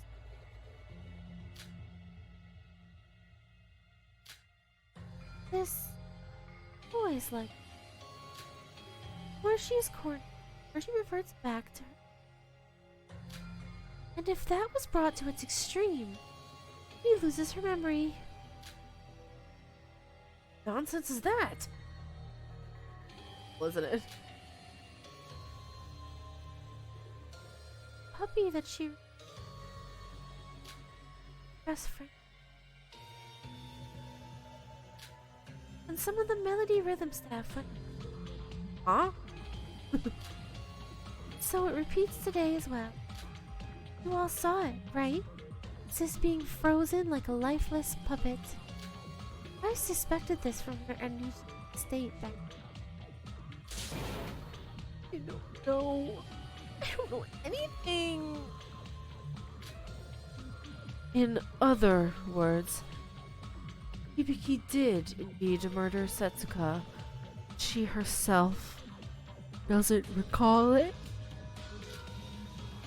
That is indeed a possibility. Doesn't this all sound too unrealistic? It does sound like nonsense. But Hibiki's state ever since yesterday's motive reveal was extremely unnatural. It might actually be true. Wait, Kanade, isn't that a contradiction? Hibiki, being mentally unstable, killing the only person who was keeping her sane? It doesn't make sense. If Sis really is the culprit, then I might have an idea on why Setsuka. And why is that? Each of Setsuka's body parts were laid out on the pillar of the altar, right? Did anyone take a glance at the signpost in front of the altar? Sacrifice your precious one. Then the devil will be incarnated in front of you. Grant your wishes. Those lines? Don't say. But, like, why would Hibiki do that to Setsuka? Is Setsuka her like? I'm sure her most important one would be Kane, right? Am I wrong? Yep. Setsuka was some sis. Killed and butchered Setsuka, all to grant her wish. What kind of nonsense is that? Just a made-up gimmick of an attraction. You're telling me she actually believed that? Wasn't herself the moment she saw the Mona video. She was an idiot to begin with. She was driven to a state where she could hard to fit the reality. Her wish could it have been? Wanted it so badly. Even if it had cost her a friend. Our parents had died. What? I know this because our motives videos have been the exact same. Our parents have been ambushed and killed. That was our motive video. Oh. Like mine. Hibiki wanted to save her. Hibiki, her weakened mind, might have tried to grant her wish through sacrificing Setsuka. Precious friend to her. The trial hasn't even ended yet. Or been confirmed. But I at least know what my sister is like. And this is all based on that. Whatever happened, the fact that my probably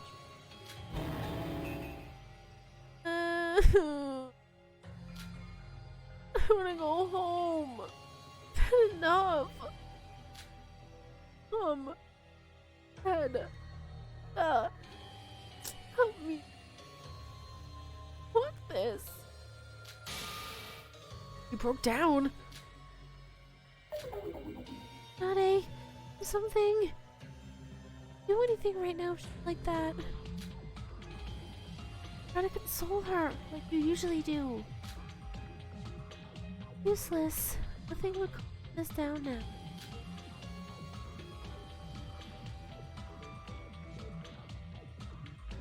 At this point, it's almost been confirmed that she's the culprit. Oh, that's too easy. How can you be so calm about this? Your family. I mean, I can't help it. You tried to survive and escape this place alone. Poor little sis. I feel so bad for you. Adorable. Okay, that's terrifying. Anyway, I realized that when I say she looks like, I keep meaning to say she looks like Kokichi when she does this, not Kazuichi. I don't know why I got those names mixed up. Definitely not Kazuichi. Kokichi. Starts with a K and it ends with the Ichi.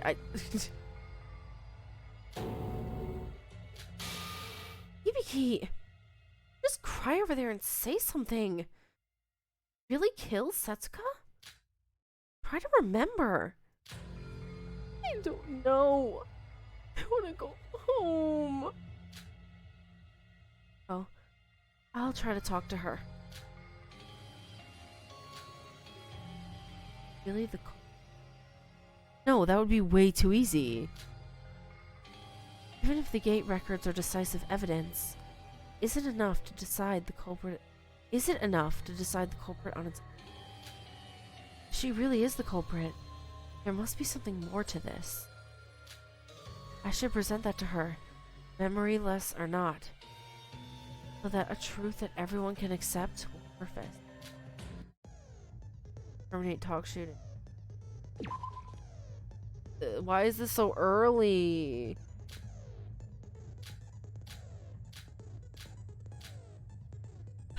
Usually this is at the end. Why is this at the beginning?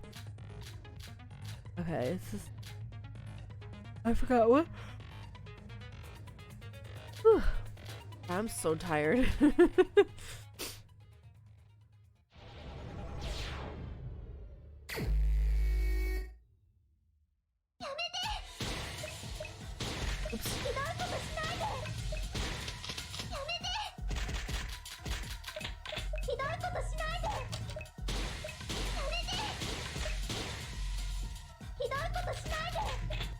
I'm struggling a little bit.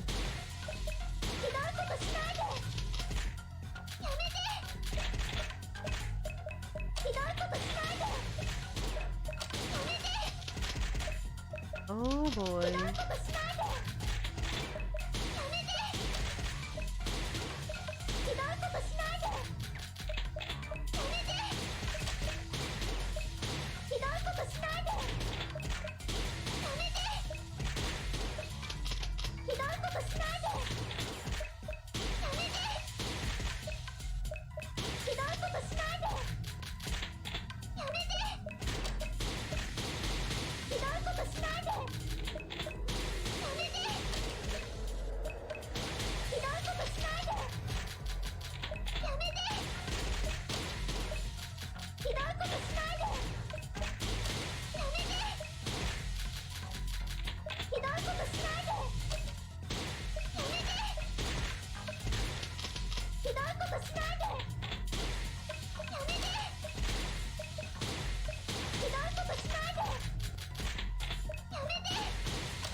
Oh my god.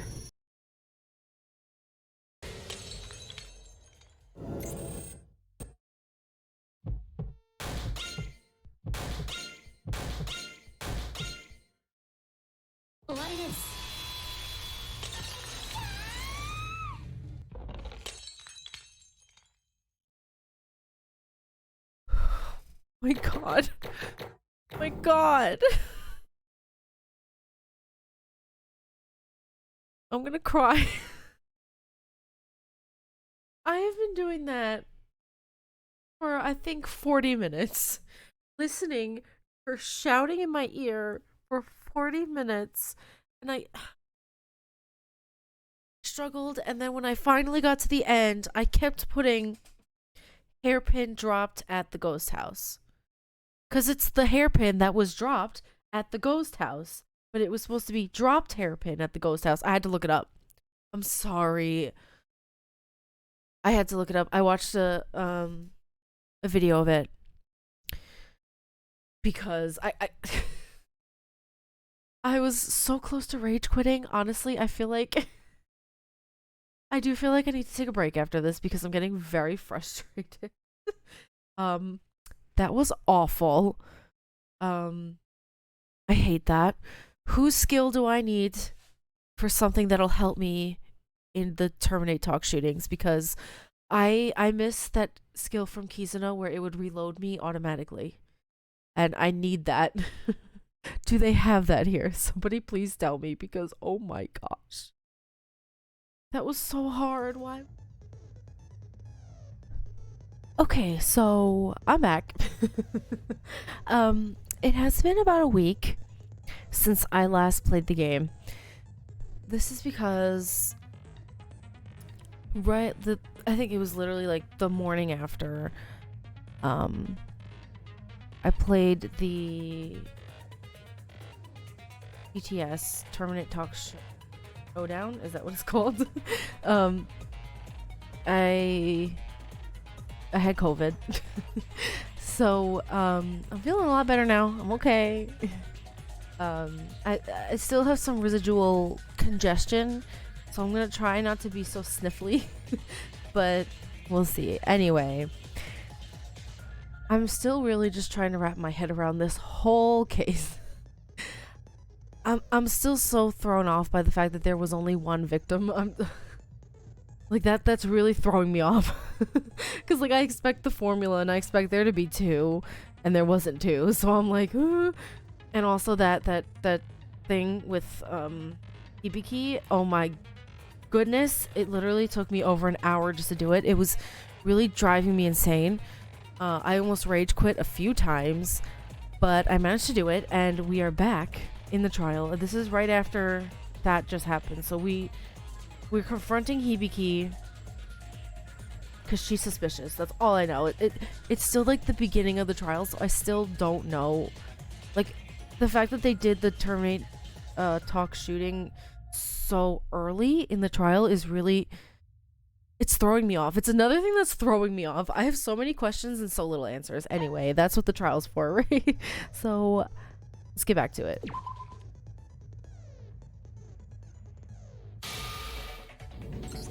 Hibiki, there's decisive evidence that you went to the ghost house. Oh yeah, this is what happened. Listen, I'm sorry, here I go again. What happened was, I would get to the end. It took me a while to actually get to the end, but when I would get there, then I would select the wrong phrase first, which is a bit complicated because I know, like, in English, the words can be switched around and it can mean the same thing, whereas in its original Korean, I'm pretty sure it can. So what I ended up having to look at a video of it. I only went to like this part, this terminate talk shooting. That's all I saw. It was like a compilation of all of them, and I stopped right after I saw like the right order I was supposed to do it. But seeing it written in Korean as opposed to English, I'm like, okay, that makes a little bit more sense because that's just a translation thing. I was getting frustrated, but it's not the fault of anybody. Like, it's just a translation. Anyway, it was her hairpins. Then again, her hairpins were like clothespins. They didn't really look like hairpins. Like, I wouldn't, like, those kinds of pins, I wouldn't put those in my hair. I don't know about anybody else, but like, that wouldn't go in my hair. Anyway, sorry, yappin'. When the announcement for the class trial was made, I found and returned your hairpin that was dropped on the ground. You're not going to say you don't even remember that as well, right? Huh? What are you talking about, Sora? Hibiki's hairpin was dropped on the ground at the altar. Oh, so this is the hairpin, her music note hairpin. It's not... Remember, in front of the... Was it in front of the ghost house or in front of the pool? One of them, in the flower bed, there were pins in there. They were like clothespins, not hairpins. But they were... It was said that they were hairpins? Listen, it's been quite a few days. I literally haven't sat down and played any games on my computer in a week, so I'm a little rusty. We'll see how this goes. But I think in this case, she's talking about the one, her music note hairpin, not the ones found in the flower bed. At that time, I didn't think much of it and returned it to her immediately. Wait, what? Sora, you found Sis's hairpin in the ghost house? Oh, see. Sora was the one who tied Hibiki's hair back up during the investigation. Wait! That's crucial evidence! Why didn't you mention this before? I think that she'd be the culprit at the time. It's way too early, right? To be determining her as the culprit, right? I feel like there's so much that still needs to be talked about, so much that still doesn't make any sense. Like, is it her? I don't know. And I just thought that she had dropped it somehow right then and there.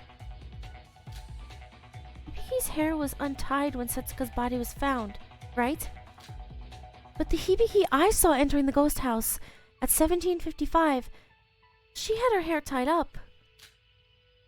Well, that would mean that she got her hair untied doing some business in the ghost house?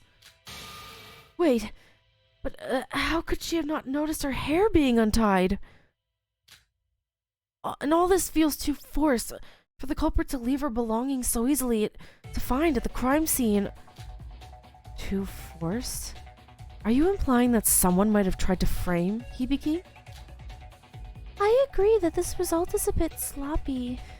Too many unanswered questions. But forced or not, there is an undeniable truth here. that this hairpin was dropped at some point in the ghost house. That my sister had entered the ghost house today. Memoryless. What I think I was supposed to say, whether she has her memories or not, she definitely entered that place. But according to gate records and excluding Setsuko and Sora, there's only one person who entered the ghost house, and that person is the culprit. Thanks to Iroha's account, we have proof that Sis entered the ghost house. The hairpin evidence confirms this. But what if Iroha's lying? Listen. Am I overthinking it way too much? She could be lying. It could be Iroha. I'm like, I it's so... I just don't know. That is quite undeniable indeed. I don't know. I really don't remember anything. Anyone, please help. Right. Kanade, is he here for me? Kanade, help. I only have Kanade. Kanade's always by my side. Kanade, help me. Wake up, Hibiki. No one's on your side right now. There's no mom or dad. No Suka or whatever. There's nobody to help you right now. Stop being such a crybaby and admit it. There is too much evidence pointing to you as the culprit. This is what I mean. Kanade is scary. She becomes a different person every time there's a trial. And now she's going to... She's against Hibiki and... Like, is Hibiki being framed? It's possible. Kanade. I don't want to do this either, sis. With the hairpin and everything, even I can't cover for you anymore. You killed Setsuka. Me? I killed Setsuka? Why? I... Really? By those words, are you admitting that you did it? If what Kanade said is true, Hibiki should have no memory of that. That is why she's acting like this. If we could explain what happened in this case with reason, maybe she'd be able to remember her crimes and admit to it. Are you telling me we're doing the ending?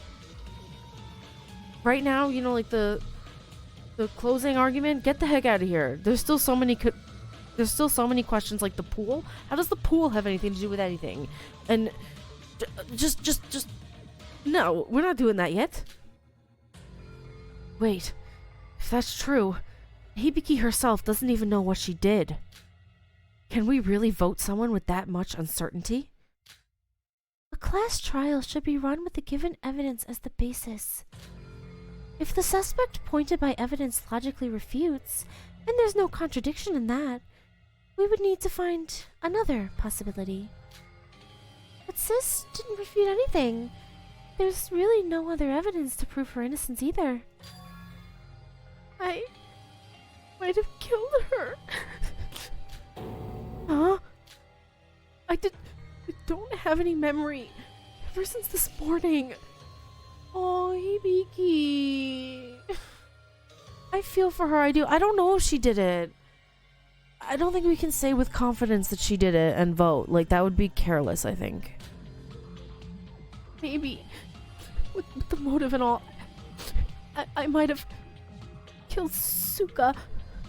Kanade said. No. Sis? I guess this is the end, right? No. No, it's not. Objection.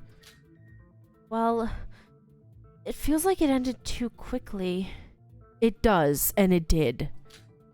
To do such horrible things to Setsuka, only to get caught this easily just by the gate records. Well, you know, Kanade's smart after all. She did single-handedly solve the last trial as well. Okay, yeah, that's true, but for that reason, you shouldn't trust her for that reason. You shouldn't blindly trust her. I don't trust Kanade at all. I'm sorry. Sorry, I really don't. I wonder. I don't trust Kanade. Well, that was easier than I expected. Why'd you do it, sis? Why would you kill someone? Was it really because you wanted to grant some wish? I don't know. Kanade, what should I do? I'm scared. I can't remember anything. I'm going to die? Is this really the end? No! From the investigation, I expected this case to be much tougher. But she got caught already? I feel like I should object. But there is too much evidence backing her into a corner that I don't know what to say. What about the pool? There's so much more you can say. The pool, the things out in the front, the pins out in front. What else was there? Honestly, I'm sorry, I don't remember. Again, it's been quite a long time since I investigated. It's all in this one video, but I'm not doing it all in one sitting. Is it already over? Wait. We should think this through once more. I think Hibiki's the culprit. I just want to get out of this place. This is too much. I don't know about that. I do agree that Hibiki is almost certainly the culprit. But this ended too abruptly. What, so because Mikado is acting as one of the students, right? If they get the culprit wrong, would he get executed as well? Or no? Like, I think that would be kind of silly if he executed himself. But then again, that's what Junko did in the first game. She just executed herself. I don't know. I don't remember. Well, it seems like you're unsure about this. I'll ask you once more. Have you chosen Hibiki as the culprit? No, I have not chosen Hibiki as the culprit. We still need to talk about it more. Don't I get a say? Can I take this silence as a yes? What are we gonna do then? Hibiki herself admitted it. I don't know what to do anymore. Let's just end this. Very well. I feel as exhausted as you do, but I guess this is one way to end this. Now then, everyone, vote for the culprit with the switch in front of you. Will that answer be the truth or not? Now. Oh, here he comes. I'm sorry. Okay, listen. His English voice, perfect. His Japanese voice, also perfect. Not gonna lie. Unbelievable.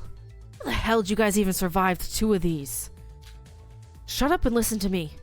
I'm running this trial now. Man, I would have loved to play this dubbed. Because, like, I feel like we got robbed in the last two trials. We didn't really get to hear his voice much. And listen, I just really like his voice. Because it reminds me of Hot Peppercorn, okay? But anyway, sorry. I don't do it justice, but I'm going to try. I need more than 9 lives if I left this up to you. Good. Challenge it. Someone has to. Yeah, I need an explanation because I don't remember how to play this. It's a mini game in which your fellow students will assist you. There are a total of... Okay, so we're gonna try to agree with Shobai. You can navigate those 5 lines using the arrow keys. You need to make sure that you are not selecting the lanes that have words coming down them. If you're on a lane with a word on it and it crosses the line, you will take damage.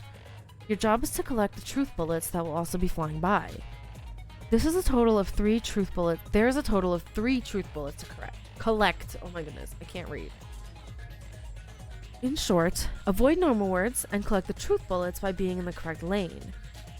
After completing this phase, you will be shown the 3 truth bullets you collected. Select the correct truth bullet that confirms your fellow student's argument. This shall be one step closer to the truth. Good luck. Okay. We'll see if I can do this, right? Let's see. Let's agree with Shobai.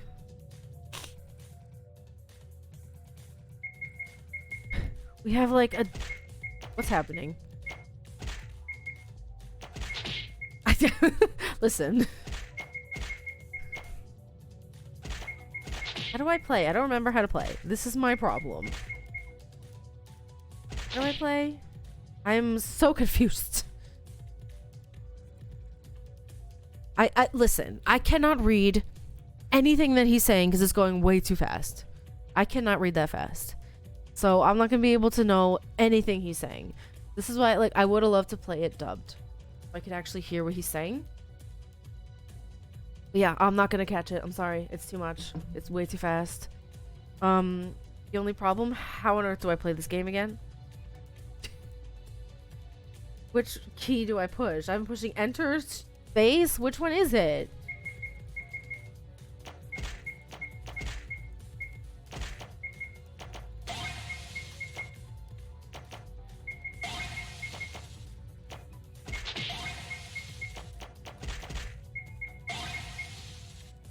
Okay, I got the truth bullet, so now what do I do? Unknown plastic bag, pool gate records, the parade dolls. Pin near the flower bed. Which one? I don't know. One? Okay. I figured the pool... Listen. The pool made the most sense because that was the most confusing part. Okay, yeah, I missed. Okay. Not good at these games. I wish I knew what he was saying, though. Like, I'm a little sad that I couldn't actually read what he was saying because it was so jumbled up and it was so fast. So I have no idea what he said. But anyway, I'm gonna save the game and go back in.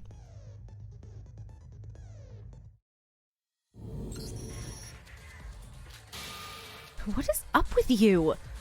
It's always been carried by us. And now you're suddenly here to run things? You know, Yoriko, I'm a little upset with you. Careful. He might be trying to distract us. The pool gate records. Laura? Wait. The reason we focused on the ghost house was because Setsuka's dead body was found there. And the gate records had an ID without an out record, right? So?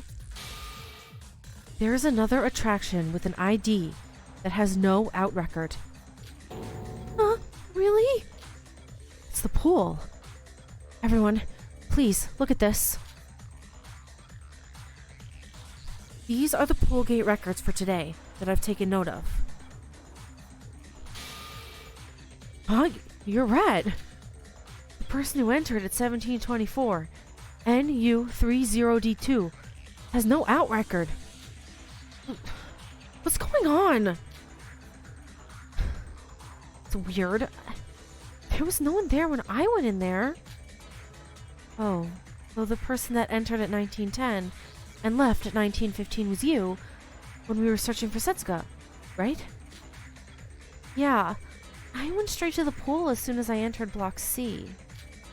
But according to these records, shouldn't there have been someone else when I investigated there?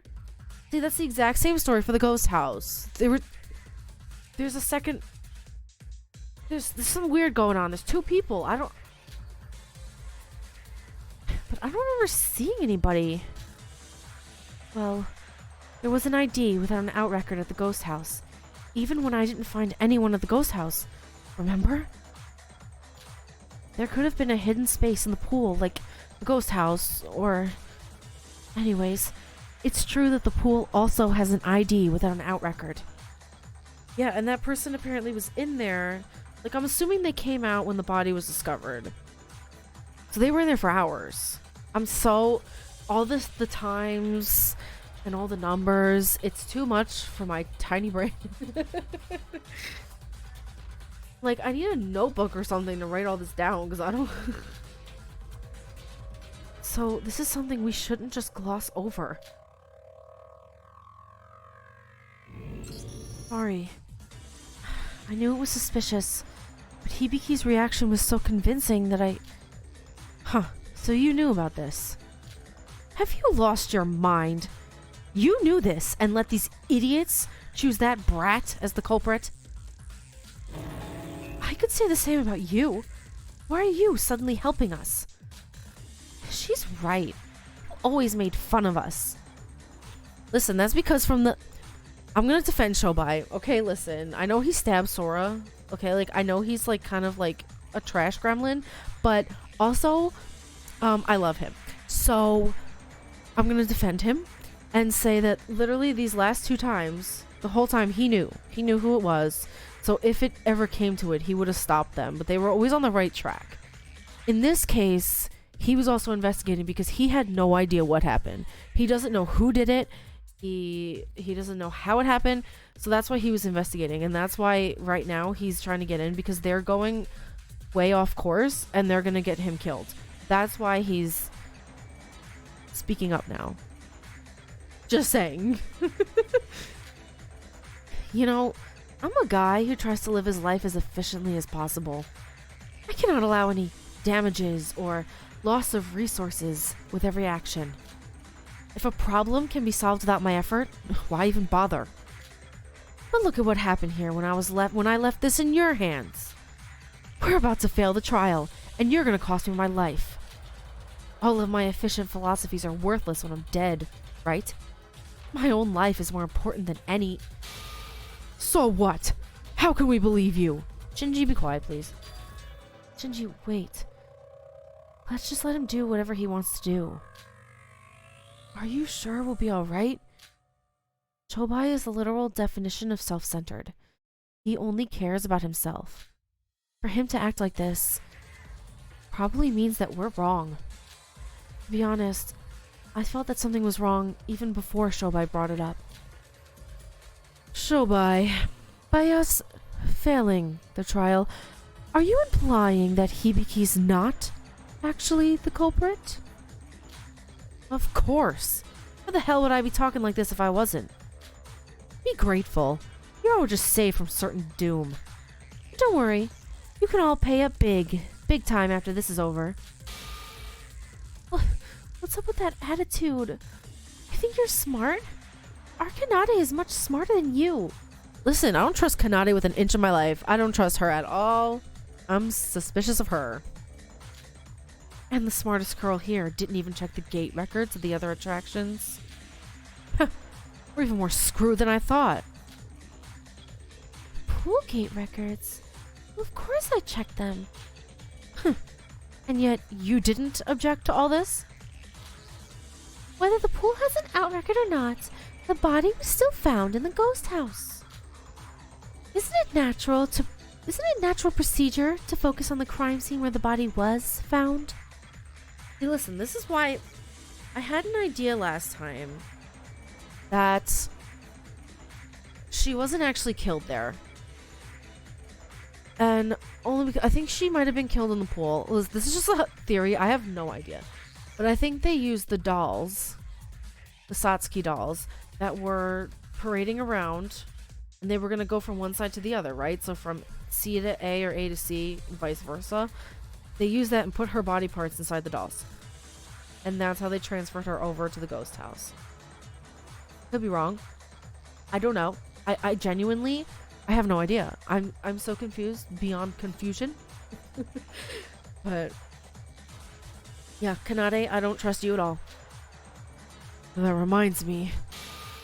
What? I'm terribly sorry for interrupting, but I mentioned this to Sora, right? That the pool today was closed during the daytime. Does that have anything to do with... What do you mean by that, bro? It's so weird him calling him bro. I'm like, should I just call him Hyung? And her, like, Kanade with Hibiki as well. She calls her sis. Is probably calling her Oni. Well, around 12 in the daytime or so, I went to the pool to take a break and work myself out. But it was sanitation time, so I ended up just coming back empty-handed. That's what makes me think if the pool was cleaned, maybe she was killed in there.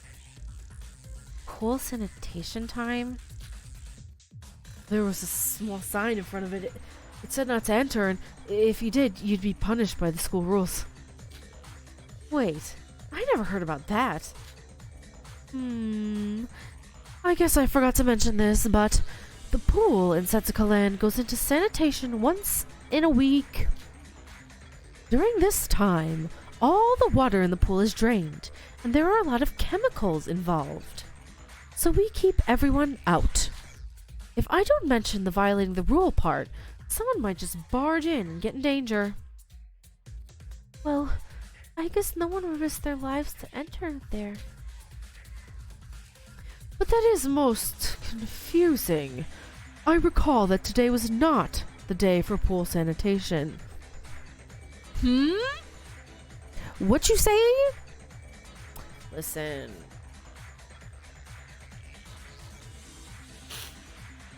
Oh, I shouldn't say this. Oh, a teacher should stay out of the class trial. What? So that means there was a picket even though it wasn't school sanitation time?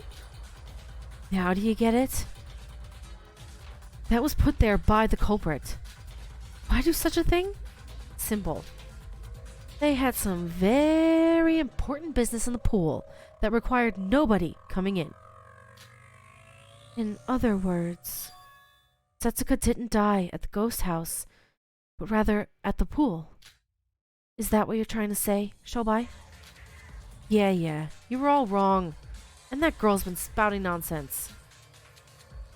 Listen, look at her creepy smile. Shobai, wait. I understand that the pool also had an ID without an out record. But that alone doesn't disprove that the ghost house isn't a possible place where Setsuka died. What do you mean? He's saying that Setsuka could have died in either place. But Setsuka couldn't have been in two different places at the same time. Shut up. I'm gonna explain why the murder couldn't have happened inside the ghost house. You, albino. Pull out the gate records of the ghost house again. Okay, Shobai, you don't have to call her that, okay? Stop that. Don't order me around. Though I will show you the records.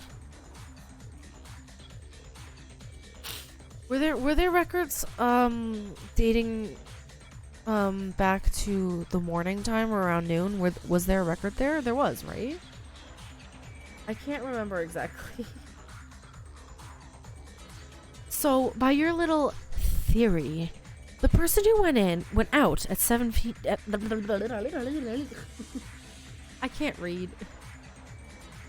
So, by your little theory, the person who went out at 1757 is Setsuka Chiebukuro, right? Because only that ID has no out record. And the WN, whatever, who entered at 1755 and left at 1942 is the culprit.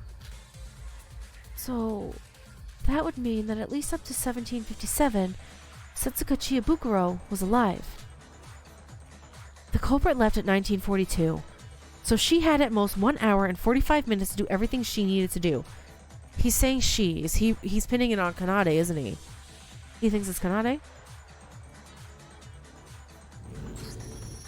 What about that? Idiots. You think that time is enough to chop up someone like that? Well, we never tried it ourselves, so... Let me tell you ignorant brats something. It's impossible. You need at least 1 more hour. Especially with a case like this. What do you mean? I looked into the corpse. The edges were trimmed off extremely clean. They didn't just cut it. They stitched it up so that the insides wouldn't flow out. What? I needed to back away. I needed to back my chair up. What? So like they stitched her back up? And also, is nobody gonna talk about Setsuka's eye? Listen. There's so many unanswered questions. That's what made me think too. They started dismembering her when she was still alive. That's so dark and disturbing, but like, it's possible. They could have been doing it for hours before anything even happened. They haven't seen Setsuko all day, right? Since the morning time, right? So they had hours. And they didn't see her at the parade. They only got messages from her on the handbooks, which could have been fabricated. They could have used her finger to open up her handbook and send the message, you know? Whatever it is, it wasn't their first try. It was a work of a pro amongst pros, I'd say. As if there was such a disgusting professional amongst us. If there was, that'd be you. You're a criminal, right? You even stabbed Sora without hesitation on the first day here. Well, I guess I could do it. But that's all the more reason I can guarantee this.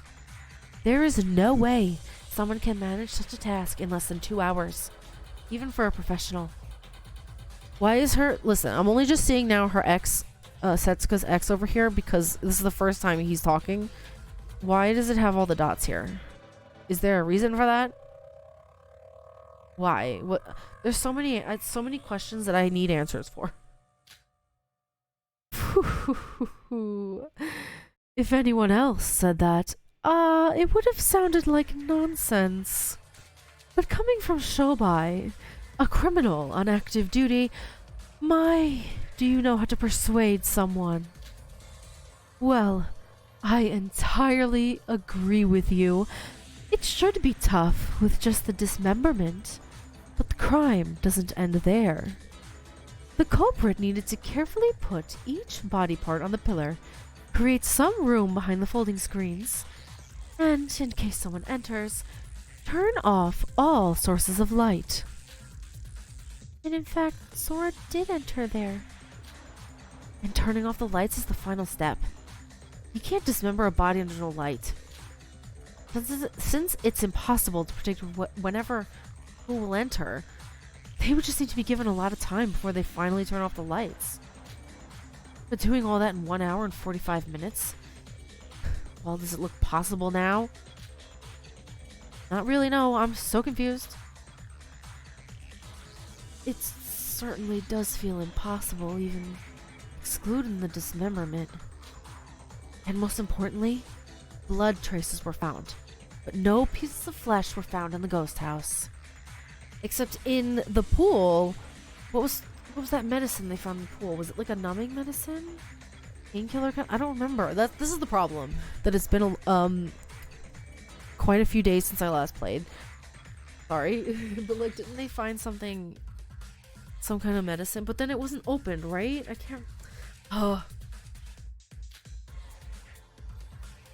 They could have somehow taken care of the flesh parts.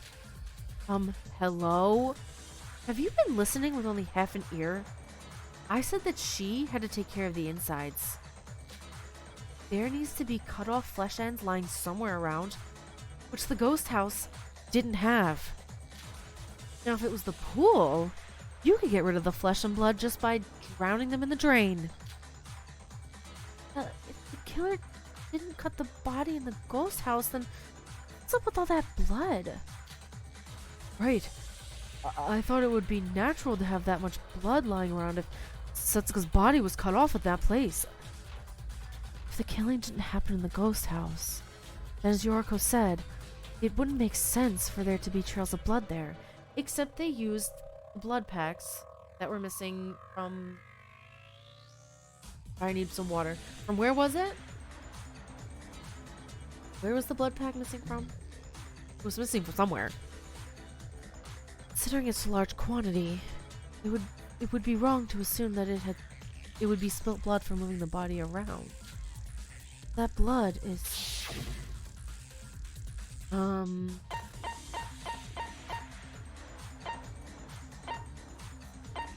See, they put her in the plastic bag and they used the dolls to transport her. I'm convinced. Where is it? You see, the unused bottle of antibiotics. Where is it? What am I looking for? Somebody mentioned that there was... Which one is it? Somebody mentioned it somewhere. This one, Teria. Like, where is it? Teria mentioned it. The blood packs. Maybe the blood isn't from Setsuka, but from the blood packs of the infirmary. The blood packs from the infirmary? But we don't have any proof that anybody used them. Wait, I know. I saw them disappear. I told this to Sora, right? All the blood packs had disappeared just this morning. Yes, and because of Teria's account, this is a sure possibility. Wait, you even checked the infirmary items? I believe this was something only I could do, so I was gonna try and cover as much ground as possible. Teria, you had noticed the blood packs being taken. You should have at least told us that. Do you really not trust us that much?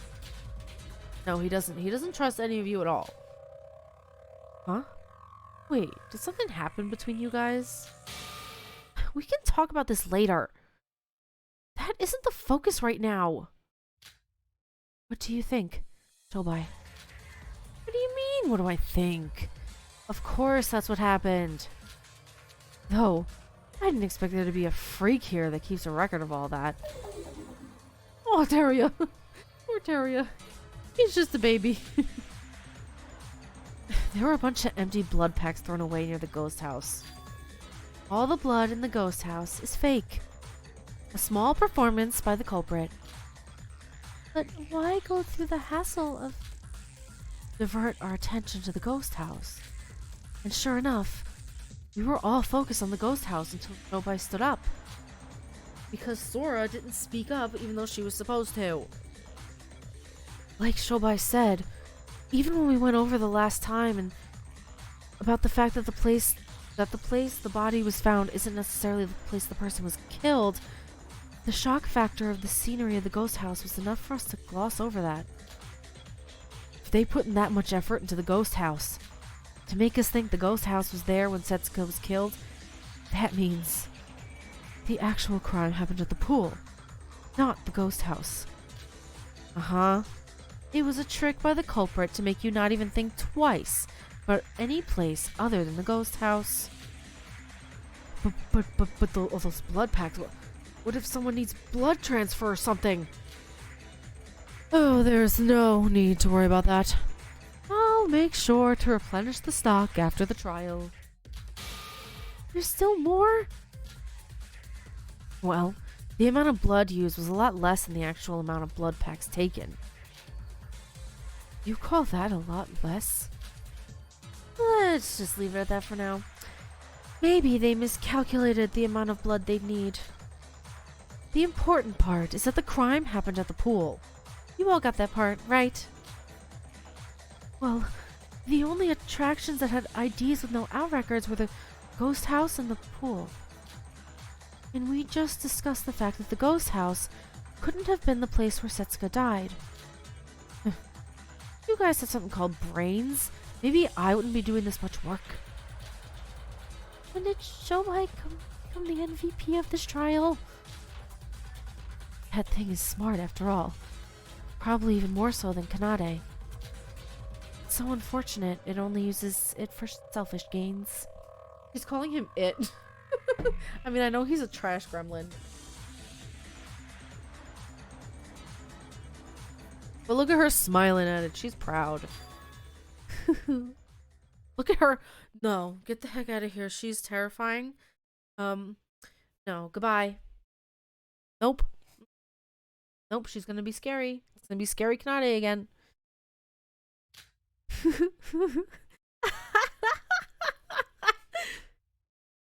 Kanade? What's wrong? I've been listening to you all this time. But you're quite the comedian, aren't you? All these contradictions, yet you stick to your delusions. Well, sure. Let's assume that the ghost house wasn't the place where Setsuka died. And what about the pool? Are you saying that the pool is a possible place? It not? Sora, the pool gate records. Sorry? The pool gate records. Show them to me. Right?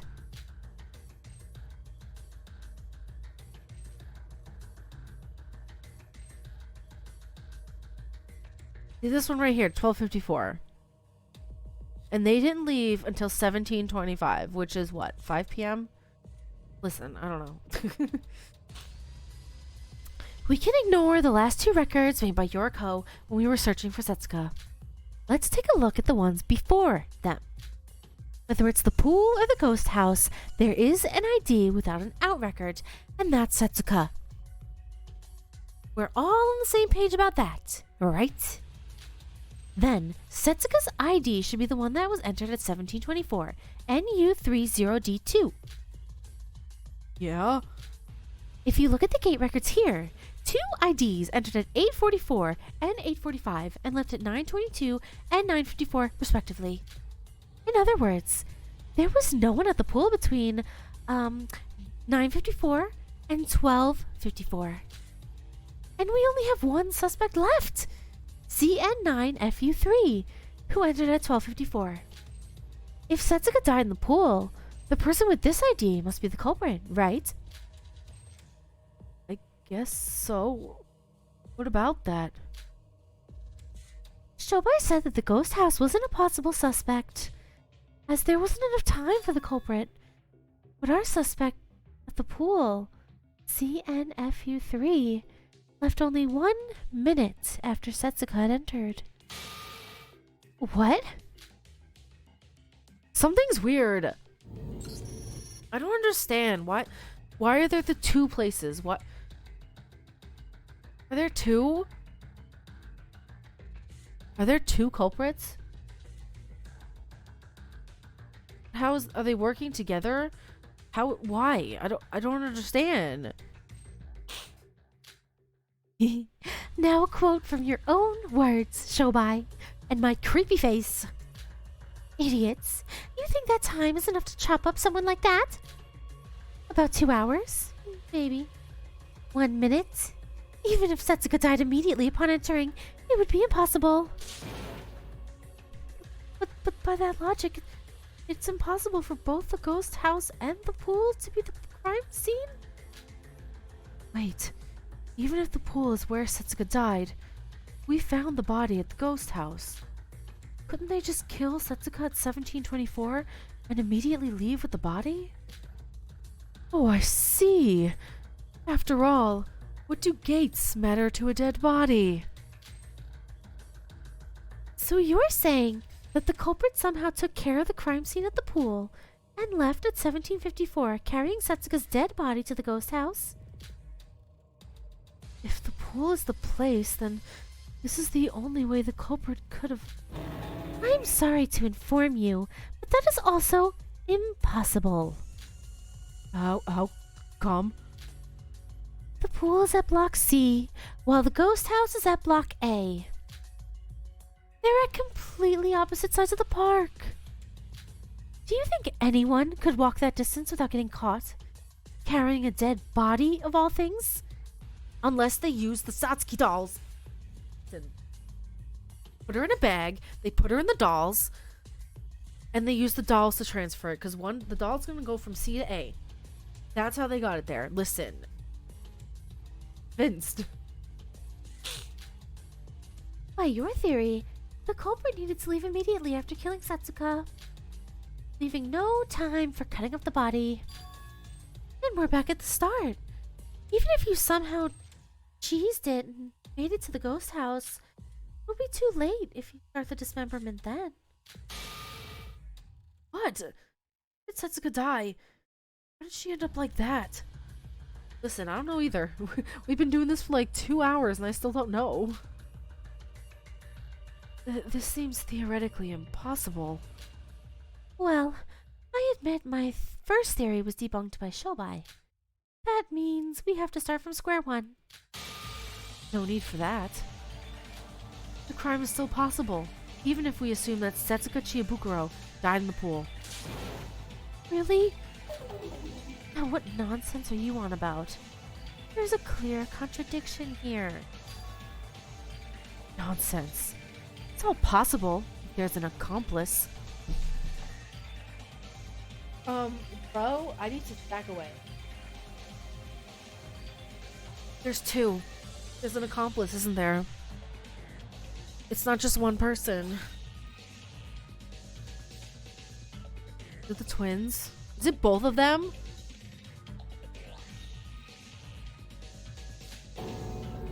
Accomplice? Oh, bye. You might not know this since you were always sleeping, but accomplices cannot exist. Even if there is an accomplice who helped the real culprit, only one person can win, escape. Yeah, the real culprit is Kanade, and Hibiki helped. There are no benefits to becoming an accomplice. Shut up and just listen to me. Well, the older sister from the twins that you guys suspected, yeah, she's definitely not the blackened. That's for sure. But she did enter the ghost house and left the hairpin there.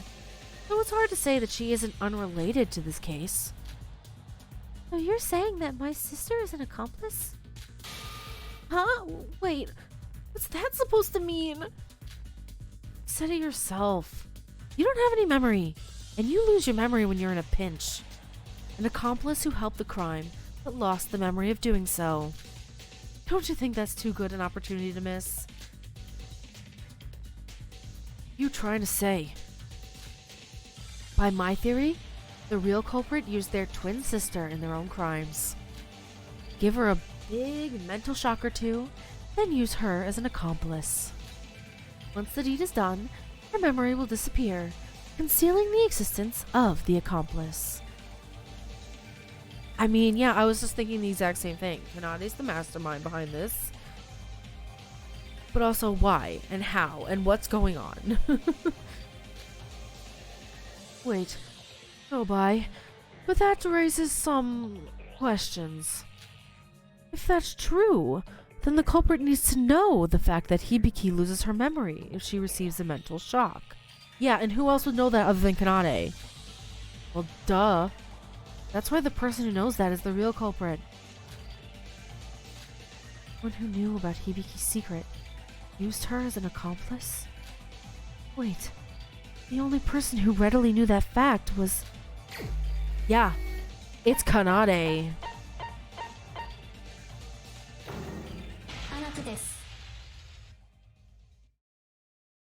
The only person who already knew Hibiki's tendency to lose her memories is you, Kanade Otonokoji. I need some more water. I can't. This is crazy.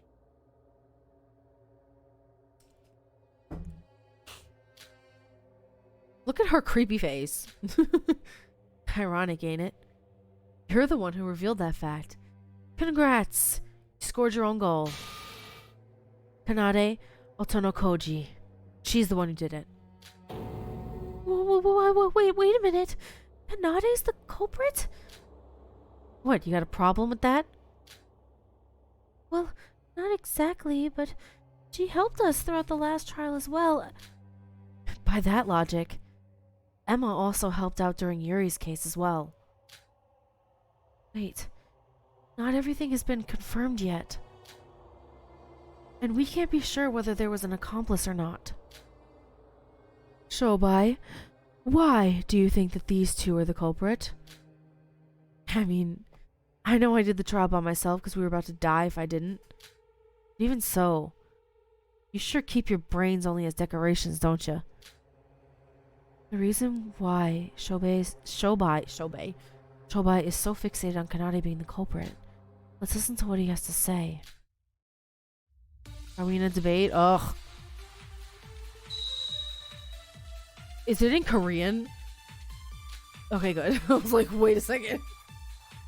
Poolgate Records missing abdomen, bruised corpse. Alright, I'm gonna read it first. Well, there are a lot of reasons to suspect. But the first was the state of the corpse. State of the corpse? A dismembered corpse, you mean? What do you think was the cause of death? Huh? I thought it was dismemberment. You don't know about that yet, bro. The files don't mention the cause of death. The file said that something sharp was the murder weapon. So perhaps she was stabbed by a knife and then dismembered? Then she'd have some traces of being stabbed on her body. The abdomen. Is there none? Every body part was checked, yet there weren't any traces of trauma on the body. Then how did Setsuka actually die? The abdomen. The abdomen wasn't there. Chobai must be suspecting Kanade because of some evidence. Let's look for a reason to suspect Kanade from the comment of the others. Alright, we're gonna do the missing abdomen and we're gonna skip to the end because I think we need to refute what Nikkei is saying. This one.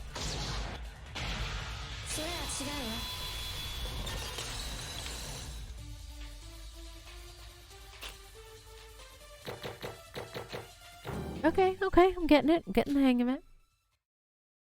Alright, let's save the game. And go back in.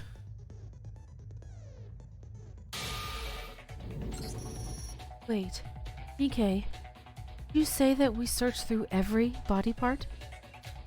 Yeah. It was hard for my eyes to do it, but we managed to. What you said just reminded me. It seems like every part was carefully laid on the altar, but that's not the truth. One part, to be precise, the abdomen, was missing. Right, Shobai? What are you asking me for? The girl's right. The body is missing from the hip up to the part below the chest. It was also written in the monochrome file as well, if I recall correctly. The area around the stomach was missing. Wait, the fact that they deliberately got rid of that part, that must mean there was some clue on the abdomen area. Maybe they stabbed her there. They might have tried to hide the cause of death. But why? I doubt there was a reason important enough for them to hide it. There was, actually. And what's that? You might not know this, but the stabbing mark on a body is different depending on the hand that you use. To be short, you can determine whether the stabber is right-handed or left-handed using the marks. Really? But what does that have to do with hiding the cause of death? They say that only 10% of people are left-handed. The majority are right-handed. And I reckon that this might be the likely situation amongst us as well. Now, what if the mark indicated that a left-handed person had stabbed the missing abdomen? You're suggesting that the culprit is left-handed? Kanade, I'm asking this just in case. What hand do you usually use? Why would she tell the truth? Listen, even if she is left-handed, which I'm sure she is, why would she say that? She could just say, oh, I'm right-handed. They could just say, prove it, like, no thanks. My left hand. Bingo. That was amazing. Thought of all that. Just from the missing abdomen? How in the world does your thought process work? There is one thing I would like to ask, Shobai. How did you know that Kanade was left-handed? You did suspect her based on the fact that the culprit was left-handed, right? Girl did some performance thingy on the second island, right? In front of the shrine. Plays the guitar. Right? So you can tell if she's left-handed or right-handed depending on how she holds the guitar. Listen.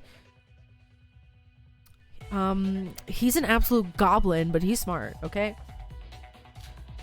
The guitar she used was left-handed. You remember that from long ago? Wait, maybe all this time you were just pretending that you weren't interested in us, but in reality you were? Oh, don't make me laugh. You might be under the impression that you have finally solved the case with your incredible intellect. But if we're talking about lefties, there are plenty of people here who are left-handed besides me. Like Iroha.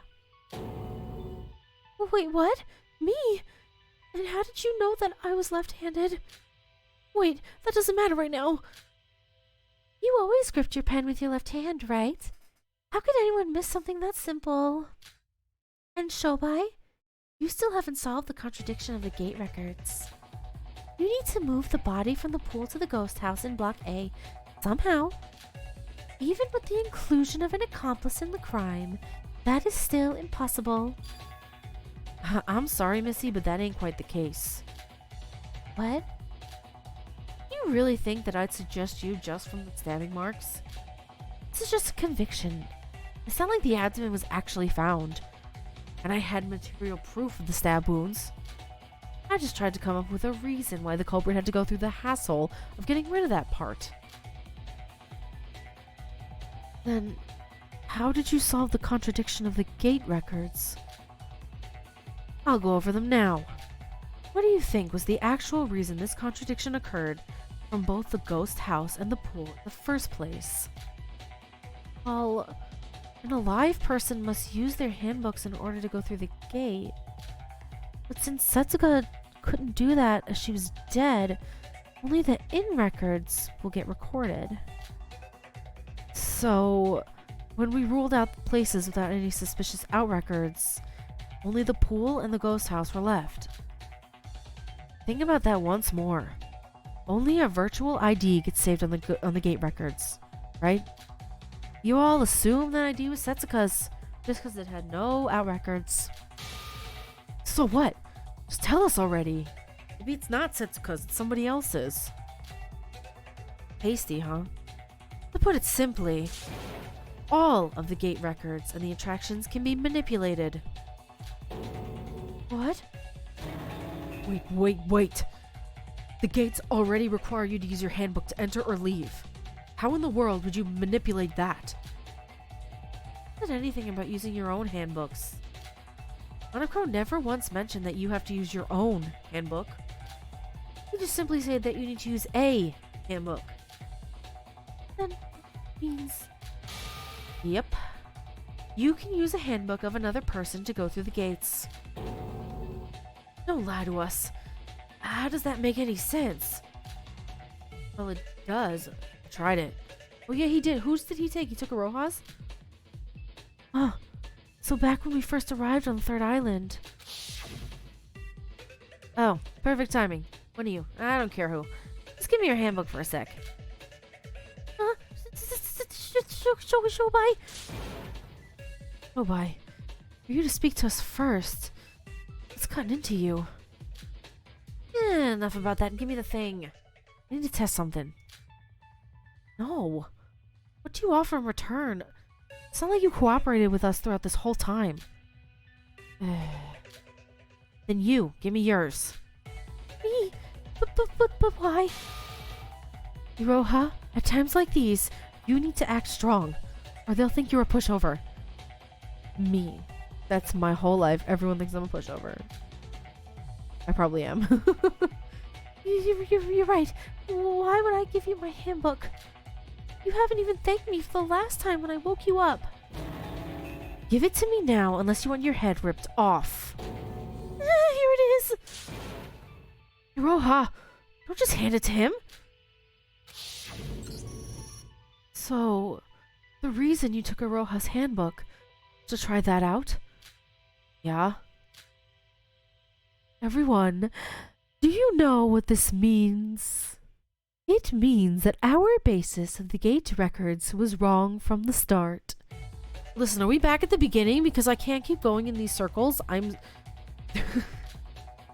But even if what Shobai said is true, it only became harder or even impossible for us to identify who was who. No. If you assume that the gate records were rigged and reverse the thinking process, the case begins to unfold. My theory is this. Setsuka Chiyabukuro died at the pool, and the time of death was probably around this morning. Morning? Give me the records again. I'll go over them one by one for you. As you said, Setsuka Chiyabukuro went somewhere by the culprit's request, and that was the pool. Got that? If you look at the pool gate records, Setsuka Chiyabukuro's ID is probably IS3JZ2 at 8:45. Who went in at 8:45? DJ6SX7 or should I say, Miss Kanade over there, entered 1 minute ahead of her. But that would mean that little Miss Sis... Oh wait, no, that's Nikkei. Sorry, that's not Shobai. I should really read the names before I start reading.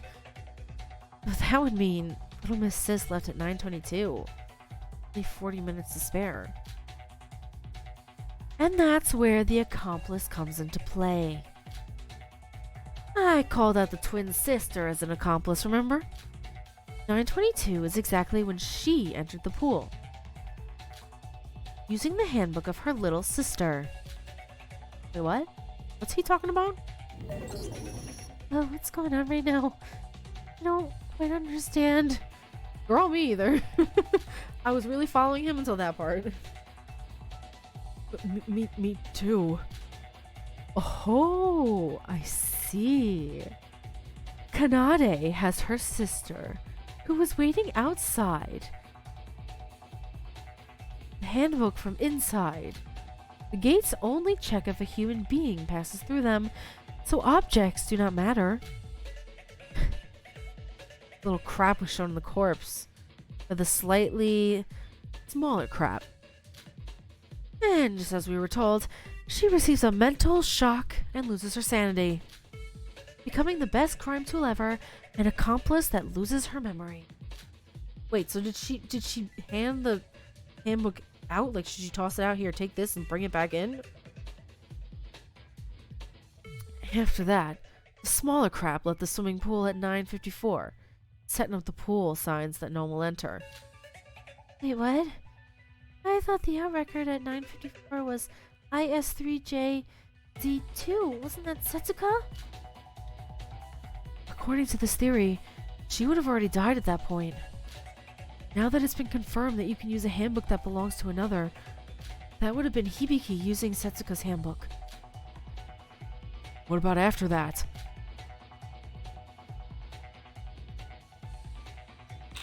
Yeah, the littler crap came back at 12:54, carrying the tools needed to dismember the corpse. She used her own handbook this time. After spending about 5 hours cutting the body up, they both left at 17:24 and 17:25 with the body pieces. They probably got rid of the sign at some point. Little crap throws the sign over the gate at 17:24. And the littler crap puts the sign back in the swimming pool and leaves at 17:25. It's as simple as that. Here, they can use their own handbooks this time. Now, what do you think will be the end result of the gate records if we follow these steps? I don't know, I'm in giant confusion. The end result, well... Oh, Hibiki used Kanade's handbook when entering the pool, right? And since Kanade's ID already had an in record, it would show an out record. So when Hibiki left through the gates, the resulting input would have been an in record. Oh, thank you, Yuki, for clarifying. I see. So that's how the pool had an ID without an out record. If we apply Shobai's theory to the actual reality of the pool gate records, it would be like this. 8:44 and 8:45. Those two records here would be from Kanade and Setsuka, respectively. And the out record at 9:22 was Hibiki, using Kanade's handbook to enter the pool. The out record at 9:54 was Kanade using Setsuka's handbook to leave. And she entered with her own handbook with the tools at 12:54. Finally, after she dismembered the body, both she and Hibiki left at 17:25 and 17:24, respectively. Here, though Hibiki was already inside the pool, this was the first time she used her handbook on the gate, which resulted in an in output. Thus, the ID without an out record, NU3OD2, was not Setsuka, but actually Hibiki. Okay, thank you for the visual. Okay.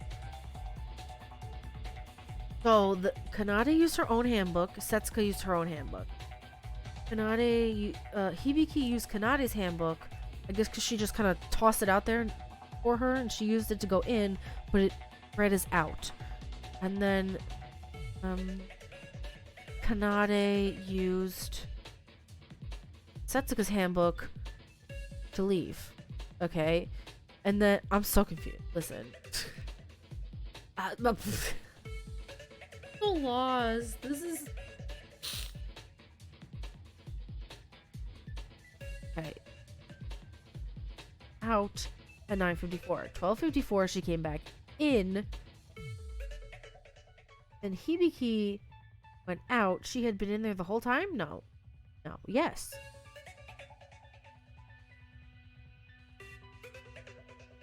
Alright, I know they explained it, but honestly, kind of going over my too much.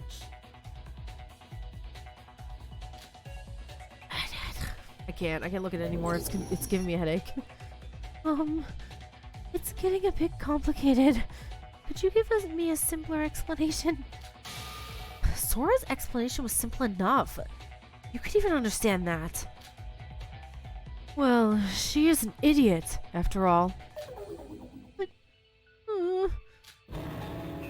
wait, I get that you're assuming that the culprit used the time between 12:54 and 17:24 to dismember the body. You would need an ample time after all. But it took 3 hours for the culprit to return to the pool, from 9:54 to 12:54. And do you think it would take 3 hours for me, the culprit according to your theory, just to find the dismemberment tools? Who cares? The signpost would have kept anyone out of the pool anyway. He had loads of time to spare. Iroha, you said that you saw Hibiki enter the ghost house a bit before 18 o'clock, right? So that must have been at 17:55, where they arrived from the swimming pool. It must have been that the twins moved the corpse to the ghost house. After all, the body was actually found there. But how? Come again? I told you this before. How would you move from block C to A without getting caught? The only thing Shobai deduced is how the gate records can be explained and how the murder could have happened in the pool. Even he doesn't know how the body was moved, right? I know. Listen, Shobai, call on me. I got my hand raised. I know how they did it with the dolls. She definitely has a point. Corpse had the head, body, both arms, hands, legs, and the feet. 10 pieces altogether. How would you manage to move them without getting caught? First record of someone entering the ghost house was at 17:55. Since we have Iroha as a witness, we can surely say that it was Hibiki who entered at that time.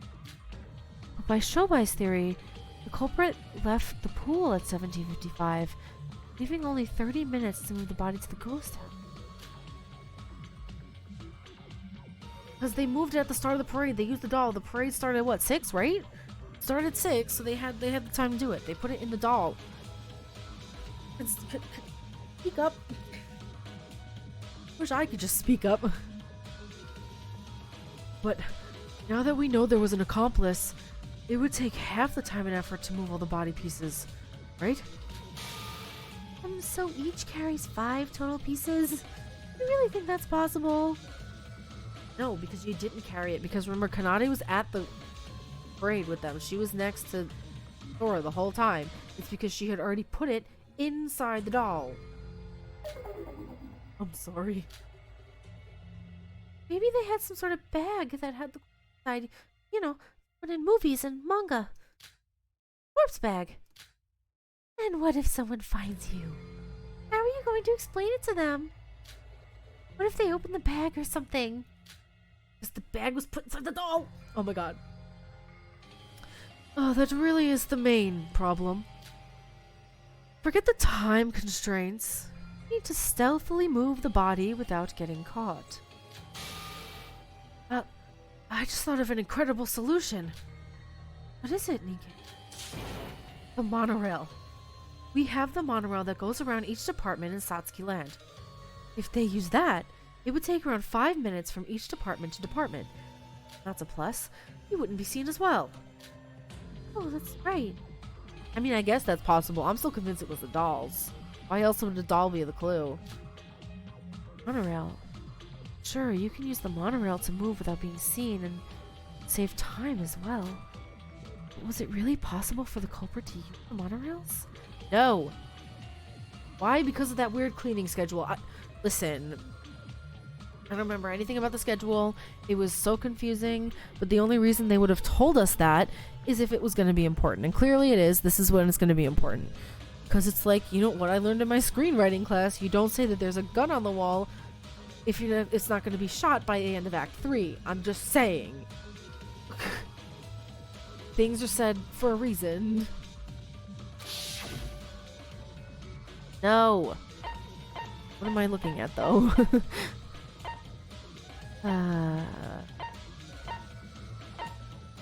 There's still so much evidence here that has not been talked about. The timetable is obviously the one I need to do. EK, I'm afraid that's impossible. How come? It's definitely a possibility. No. By the theory we're going with, the culprit must have moved the corpse between 1725 and 1755. Yeah, to put it in the doll. Because the parade started at exactly 6 o'clock. That's when the dolls became active and started moving. They watched the parade while the dolls they were watching go by had Setsuka's corpse in it. Oh my god. It's some dark stuff. If you see the monorail timetable, you'll quickly see that the monorails weren't active at that time. What? Really? Monocro did say that the monorails were only active every other hour.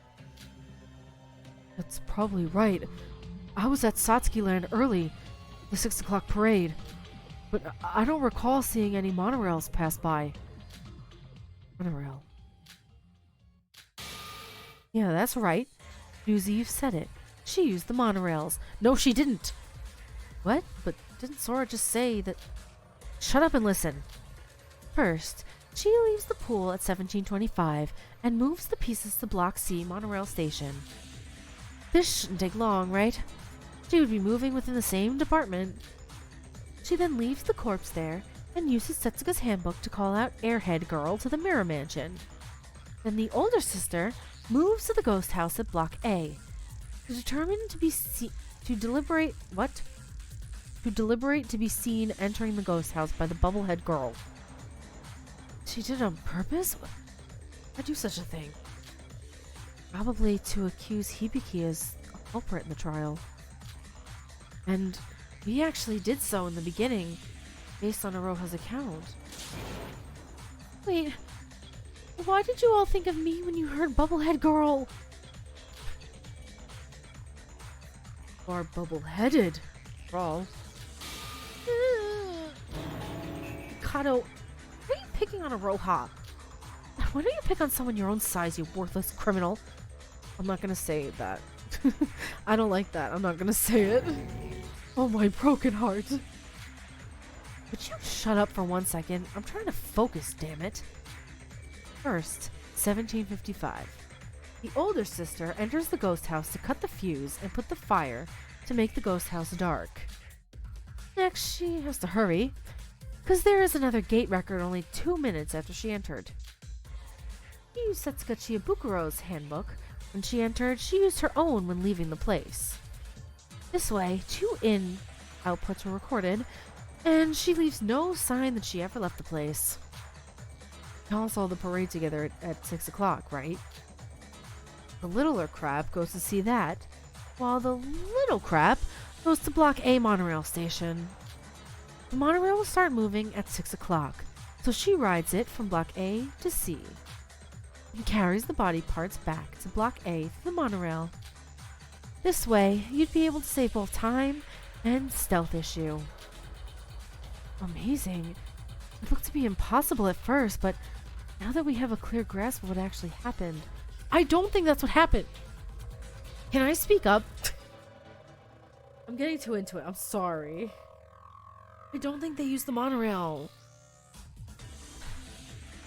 I could be wrong. Like, I could be making a total fool out of myself, and you're probably like, oh my god, like, stop, shut up, they used the monorail. But, like, what if they didn't? Why else would the doll be a clue? So, what next? Continue. There's not much left after this. Hide the body parts somewhere near the ghost house. And after confirming that white hair over there left at 1936, go inside the ghost house with the body. Here, you again use Setsuka Chibukuro's handbook at the gate. Oh, since they used Setsuka's handbook when first entering the ghost house, this time the resulting output would be an out record. Exactly. Everything left is simple.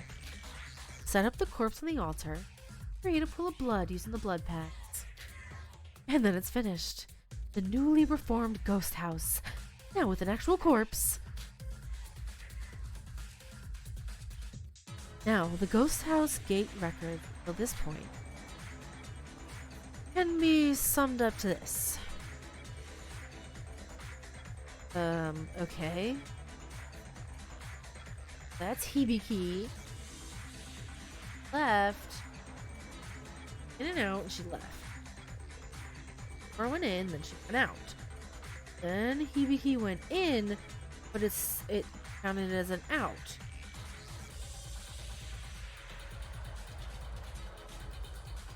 I can't look at this anymore. I can. It's melting my brain. How is it? This is the result of the case. Kanade, Otonokoji as the culprit, and Hibiki, Otonokoji as the evidence. Can't be. Honestly, if we consider Shobai's usual behavior into account, it's hard to trust him. But it's logically sound, and his reasoning is perfect. No, I'm sorry, I just hit myself in the face with the microphone because I was like, no, it isn't. What about the dolls then? Why are the dolls part of the truth? Okay, explain to me that. So I'm getting too into it. I need to.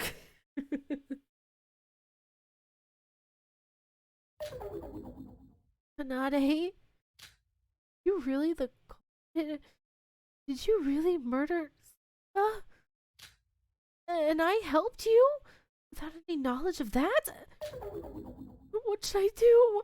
I don't do. Yes, don't cry. That beardy hag is just talking nonsense. Got any rebuttals? Rebuttal? Are you really thinking to yourself that you actually cracked this? Let's get straight to the point.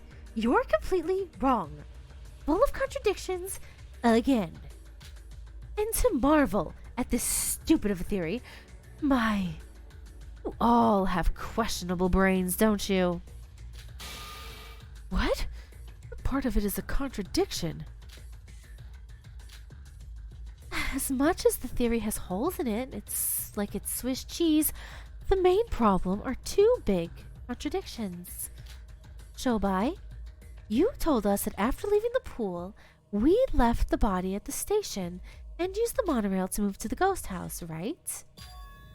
Remind us, whose handbook did we use when entering the ghost house? He said it was Setsuka's. And you think that's possible?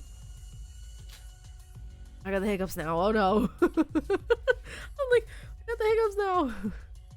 Isn't it possible? The culprit must have had her handbook ever since she was murdered. Everyone, you might be able to pass through the gates using someone else's handbooks, but only handbooks that are active are valid in this case. Yeah, listen, this is why you need to listen to me. They didn't use the monorail. Sora, speak up. Speak up. I am you. Speak up. Shobai? Crap. Right. A mistake. See, even if you have Setsuka's handbook, only Setsuka herself can turn it on. Why does that matter? We had the same issue with Emma, but she used Kokoro's fingers. No, bro.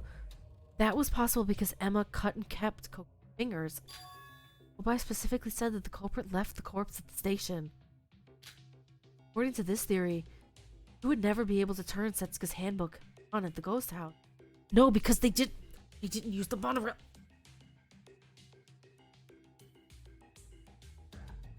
I need to take a breath. Oh, it takes a long time to arrive at Block A from C, even at running speed. Even if you use Setsuka's hand to turn the handbook on before you leave, it'll be turned off by the time you reach the ghost house. You're right. As we discussed in the last trial, the touchscreen lock of the handbook's sleep mode requires the owner's fingerprint. Wait, speaking of Emma, why didn't the culprit use the method Yuki just mentioned? The method Yuki just mentioned? You mean cutting the fingers off and carrying them? Possible. Setsuka's wrists were cut off. Her fingers were all fine. You could just carry those hands to turn the handbook. No, that's probably not it. And we'd have the problem of how to carry the body without getting caught. Even if hands are small compared to the whole body, they still have considerable size, and you're doomed if they bleed.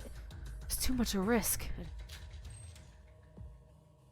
Maybe they managed to luckily carry the body without getting caught. No, they put it in the doll! Really? Then let's assume that the culprit somehow solved this issue, and let's go over the next problem. Can we really go over the issue that easily? Well, actually, we have a much bigger problem here. Nobai said that the culprit hid the body parts near the ghost house to wait until Sora left the place. And may I ask you where that place is? How in the world can you find a place to hide 10 body pieces? Behind the folding screen? They were in bags, so it wouldn't have bled out. Listen, Sora, speak up. You have all this evidence. If I can figure it out, you can figure it out. Listen, because I'm a dum-dum. If there was a pile of body parts near the ghost house, anyone would have noticed it. It would seem unnatural if you hid it all in a bag. But if you hid them separately, it would take time for the culprit to gather back the pieces. You're not really gonna say the culprit also managed this through luck as well, are you? Well, if you are, we have our trusty Sora. She searched every nook and cranny near the ghost house. Right, Sora? Oh, yeah. I searched not only the inside of the house, but also the outside as I was thinking. Did she check behind the curtain, though? If there was a corpse hidden near the ghost house, I noticed it right away. Wait. Maybe it's not the ghost house. Hide it somewhere else other than the ghost house? Oh, poor old Shobai. But we searched everywhere, every other place as well. Sora, Iroha, and I searched basically everywhere in Block A. There's no other option, Shobai. Except in the doll. The doll storage. It was inside the doll. Inside the doll. Speak up, Sora. Know what it is. If I could deduce it, you can do it. Dude, who do you think I'm suspecting here? If you're saying that you, who I suspect is the culprit, searched Block A, I mean, do I really need to say more? What do you mean? She just has to hide the body in the place that she searched in. She's the culprit. All she has to do is say, "Oh, there was nothing here." So correct me if I'm wrong, Shobai. You were saying that the body was hidden at the complete opposite end of the park from the... What? The place I investigated was that area. The storehouse. And beyond. I hate to break it to you, little Shobai, but that's a bit too far away from the ghost house, don't you think? You little bit. Wait. What about that? What's the problem with it being too far? We can't move the body around. There's everyone running around in Block A, right? The culprit must have moved the body parts, at least after Sora left the ghost house, which is 1936. According to the gate records, The culprit carried the body parts 6 minutes later at 9:42, right? 1942. Ah, so that's it. If you hide the body parts too far away from the ghost house, you wouldn't be able to retrieve them within the next 6 minutes. Sora even said that she looked outside the ghost house. So she would have stayed at least 1 to 2 minutes after that. So we would only have about 4 to 5 minutes to move body parts. Unless it was already in there when Sora got in. I think it was in there when Sora went in. Because do you think she checked behind the folding screen? I don't think so. I didn't check behind the folding screen. I was Sora. I can't. I'm moving my chair away because I just... If you want to move all 10 corpse pieces within the time limit, you would have hit it somewhere close to the ghost house. Or inside. Speak up. Someone speak up. Wait.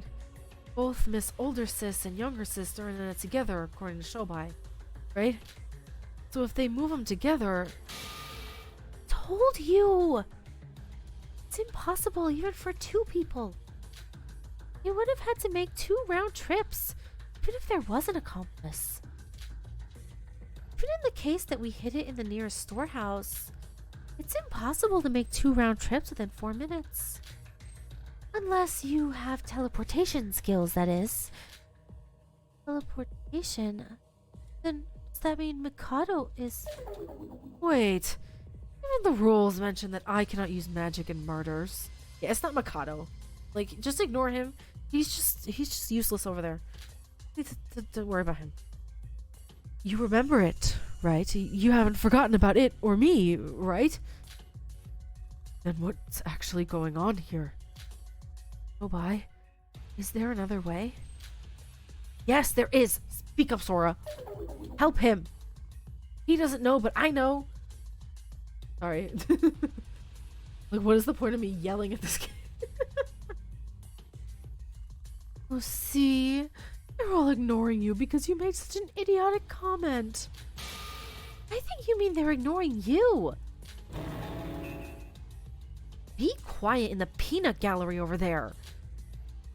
Shobai's theory wrong. Nade definitely has a point. What kind of method did the culprit actually use? The dolls! The dolls! I'm sorry. Stop. Dolls. The dolls. Ghost house, fuse box, fireplace. It's no use trying to think of another way. It would be impossible to move the corpse that fast. And I guess Shobai's theory was wrong. Wait, that means the culprit actually managed to move the body without using the monorails. The only method to do so is just hope for the best and not get caught. I guess the only solution we have now... But the gate records were rigged, right? In that case, the culprit stayed inside for 2 minutes inside the ghost house. Okay, so they hid the body and cut the fuse during that time. It would still make sense. Sora might have missed the corpse as it would be dark inside. After all, there were no other possible time the culprit could have caused the blackout. What? What? What? K passol? I don't... What am I supposed to contradict here? Try to find the contradiction from a structural standpoint of the ghost house. We can't afford to make the smallest of mistakes. If we consider the structure, we might find who's right. Okay, so the truth bullets are the fuse box, fireplace. Okay, so I think the fuse box is what we need. Who are we shooting here? Hey or Otto? It's one of those two, right? At the end?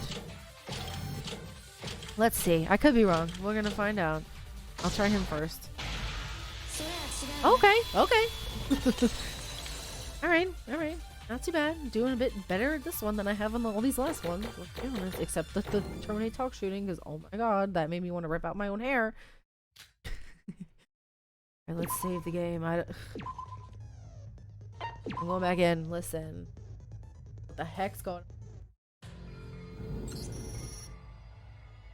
Okay. Right, that would be impossible. Why? I get that you have barely enough time, but you move at full speed. Laura's right. 2 minutes is far from enough when you're trying to hide 10 body pieces. More importantly, the ghost house fuse box is the problem. They opened it to cut the wires, remember? That means they had to visit the innermost part of the ghost house. The fuse box was located just inside the entrance to the altar. And the altar is located innermost in the ghost house. It's going to and from would take up all the time. Maybe there was a secret passage that only the culprit knew of. They could have hidden the body there and gained access to the fuse box as well. Please, can someone knock some sense into him? There's no way that kind of passage would exist. The most crucial thing is, if the culprit carried the body to the ghost house, the person who saw that should have noticed it. So how is it, Aroha? Did my sister enter the ghost house holding something in her hands? Or not? What? Whoa, why are you so flustered? Well, I just didn't expect to get... What did you say? Iroha, please, oh my god. Iroha, it seems like you're not very fond of the fact that you have your head attached to your neck. Would it kill you to please pay attention? You told us that you saw my sister entering the ghost house around 1755. Oh, he was empty-handed. She was holding a piece of the corpse. I would have recognized it. See? So that means we didn't transport the body directly to the ghost house. I cannot be the culprit. And as mentioned before, there are too many contradictions to affect my sister as the culprit. I have something to inquire, Kanade. You have successfully shown us that you cannot be the culprit. But doesn't that mean you yourself admit that your first theory was wrong? Then now that it's come to this, who do you think is the actual culprit? Wait, it's not Kanade? Girl, it is Kanade. That's, well... Honestly, I also need to walk through this again. Unless it's Iroha. Girl. Listen, now I'm so confused. I was like convinced. Yeah, it's Kanade and Hibiki. They're the culprits. There's two of them. Hibiki was the unwitting accomplice. Could that be wrong? Could that be wrong? No, right? Would it? No. Maybe. No. Possibly. My head's spinning. I was so focused on proving my innocence that I haven't come up with another theory yet. Oh, why? How about you? This is the first time you stood up in a class trial. Is there any other theory you'd provide us with? Nobody's frustrated. Wait a sec. I need to clear my thoughts. I missed something. Something big. Yeah, the dolls. Oh my goodness gracious. Ignatius. Is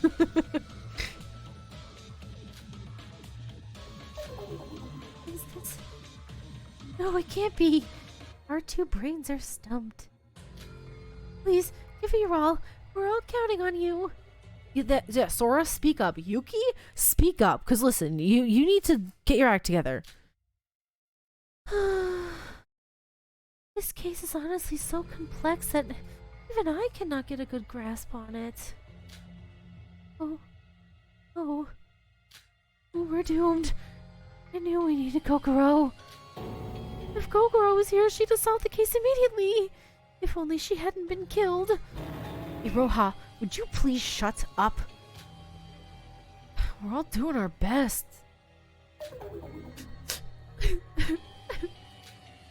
Tired.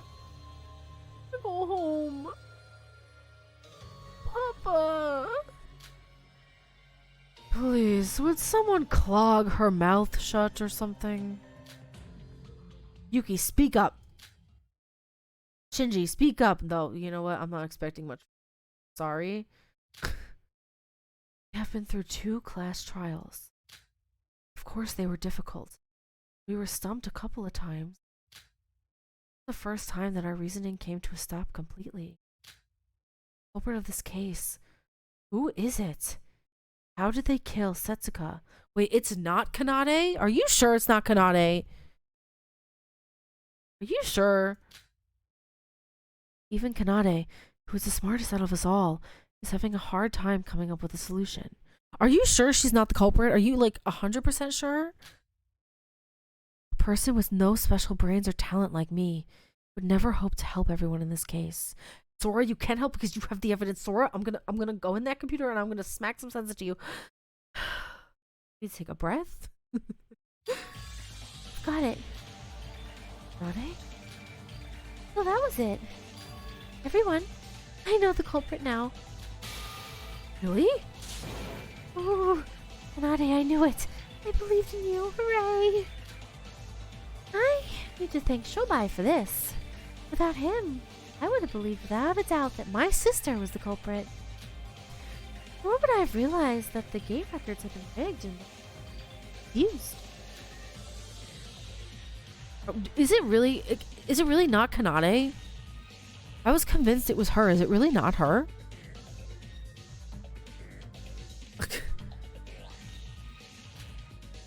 So, you admit to the fact that Hibiki is an accomplice. No, my sister wasn't an accomplice. She was just literally used by the real culprit. Poor thing. This case was performed by a single person. A meticulous one at that. Are we sure? Who was it?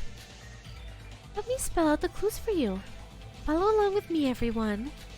First, just as Shobai said, they are left-handed. She's saying it's a Roha? And they provided us with a false testimony that my poor sister would get suspected. And they had an alibi during the parade that they could freely move around the monorail. I'm sure you've all realized who I'm talking about, right? Left-handed, false account. Has an alibi during the parade. The person who fits all this criteria is a Roha. Is it a Roha? Girl? Girl, is it you? No.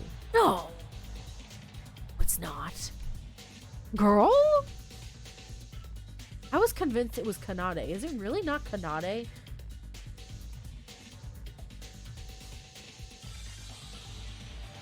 Would it be a Roha? I was convinced it was the twins. Both of them did it. I'd be wrong.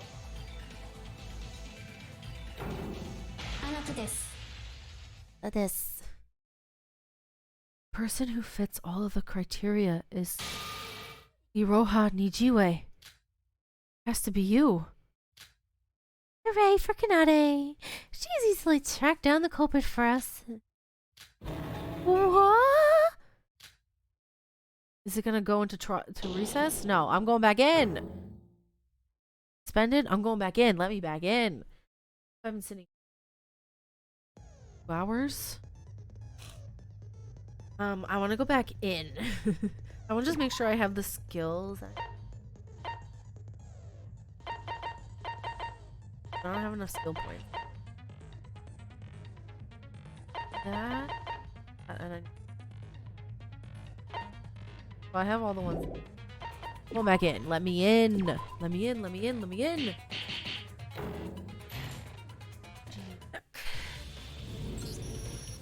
The only person who matches the criteria that Kanade mentioned is you, Iroha.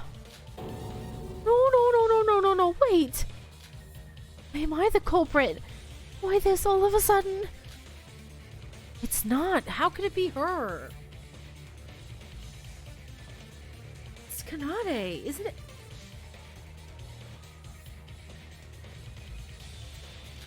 But I don't... Then let me explain, step by step. Laura, could you show me the pool gate records once more?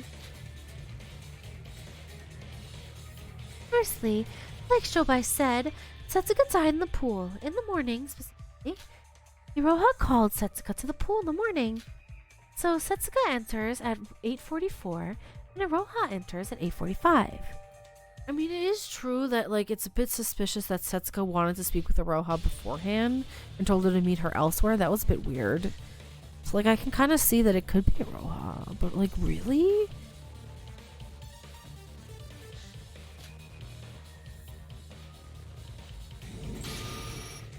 Wait, I never entered the pool, like, ever! Was she in the pool? We all went to the pool? No, that was Teruya, Sora, Yoriko, and Setsuka were all in the pool, right? At the very beginning of this chapter when they all went into the pool.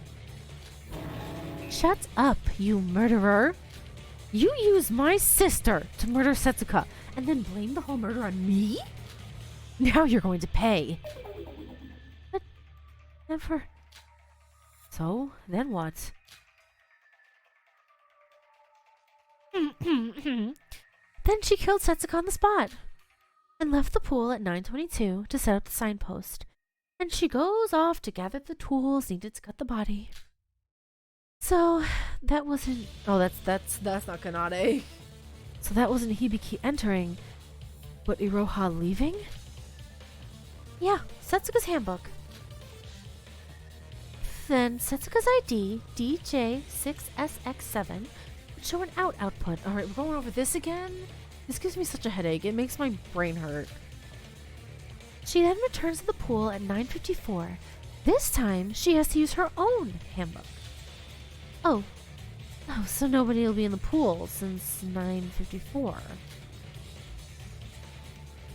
She's going with the same logic as Shobai, but I see that this approach also makes sense. She finishes preparing the body for 12:54, and after eliminating any traces left, she leaves the pool using Setsuka's handbook. By doing this, Iroha will leave the pool, but an in output will be saved according to the records. Wait, let me get this straight. Shobai's theory was that the corpse was cut up between 12:53 and 17:54, right? And you're suggesting that that it was instead done between 9:54 and 12:54. Yep. 3 hours should be just enough time to do the job.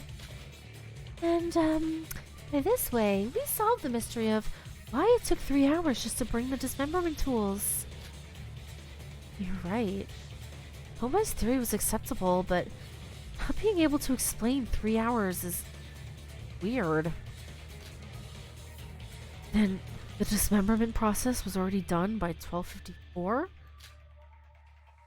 But doesn't that leave too much time until we find the corpse? Listen carefully, and I'll explain everything. 12:54. Iroha kept all the corpse pieces in one place before leaving the pool. Later, at 17:24, she uses her handbook to in herself to bring the corpse pieces out. And 1 minute later, 7:25, she uses Setsuka's handbooks to leave the pool. We can now perfectly explain the gate records of the pool by this logic. Is that it, though?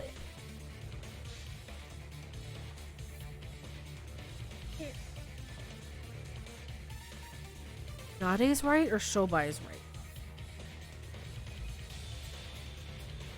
Oh boy, oh boy, oh boy. Let's see. So it was possible to rig the records even without an accomplice. I guess it would have been for the culprit to create no out records to avoid any suspicion of people, but both mine and Shobai's theory has limitations in that regard. I guess there was a reason for the culprit to do so. Really? Did Iroha actually... Wait, I'm really not the culprit. I never heard of any of this.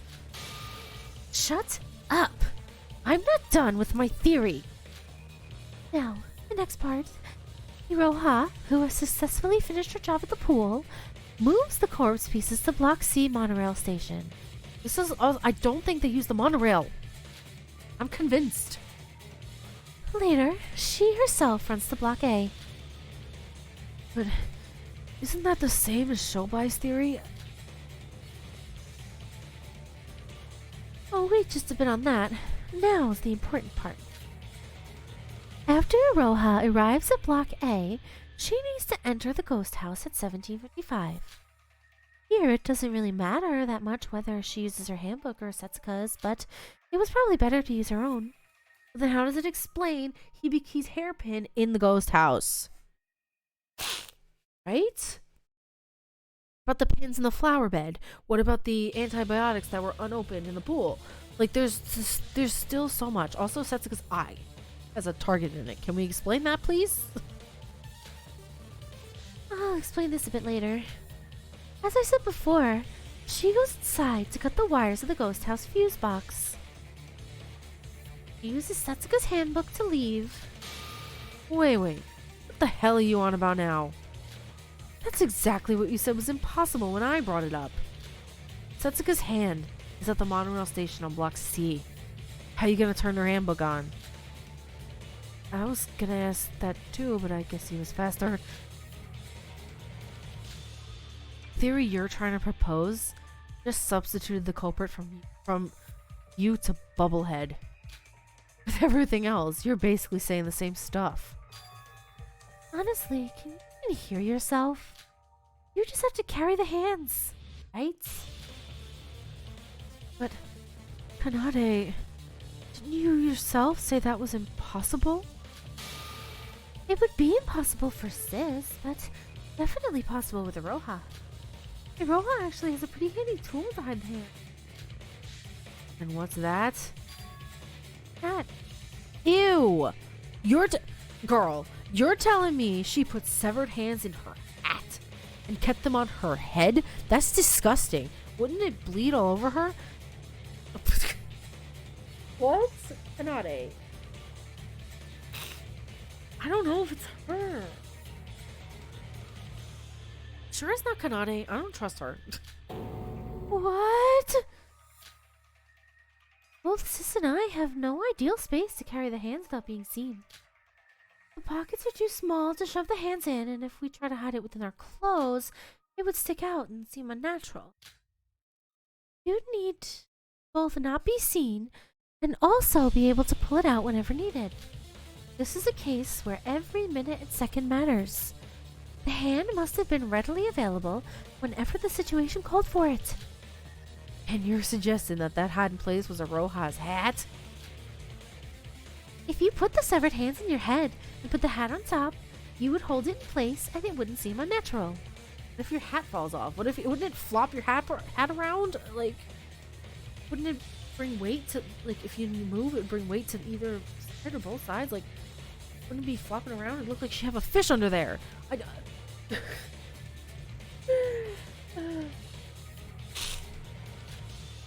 Not only that, you could also pull it out whenever you wanted to turn the handbook on, so it matches every condition I've just mentioned. And technically speaking, Iroha's hand isn't a tool, but Iroha's hat, not her hand. Her hat isn't a tool, but an attire she always wears, so she wouldn't cause any suspicion as well. Well, basically, she put the hand on top of her head. Why would I do such a horrible thing? And the one who entered the ghost house was Hibiki, not me. I saw it with my own eyes. That's exactly why I'm suspecting you, Iroha. If you perhaps lied about seeing my sister, you have no alibi. But I'm not the one. Hibiki, tell her the truth. I don't know. I can't remember. Nobody, is there anything left bothering you? There's something left bothering me. Yes, hello? I have a hand raised. I'll take that as a no. Then let's continue.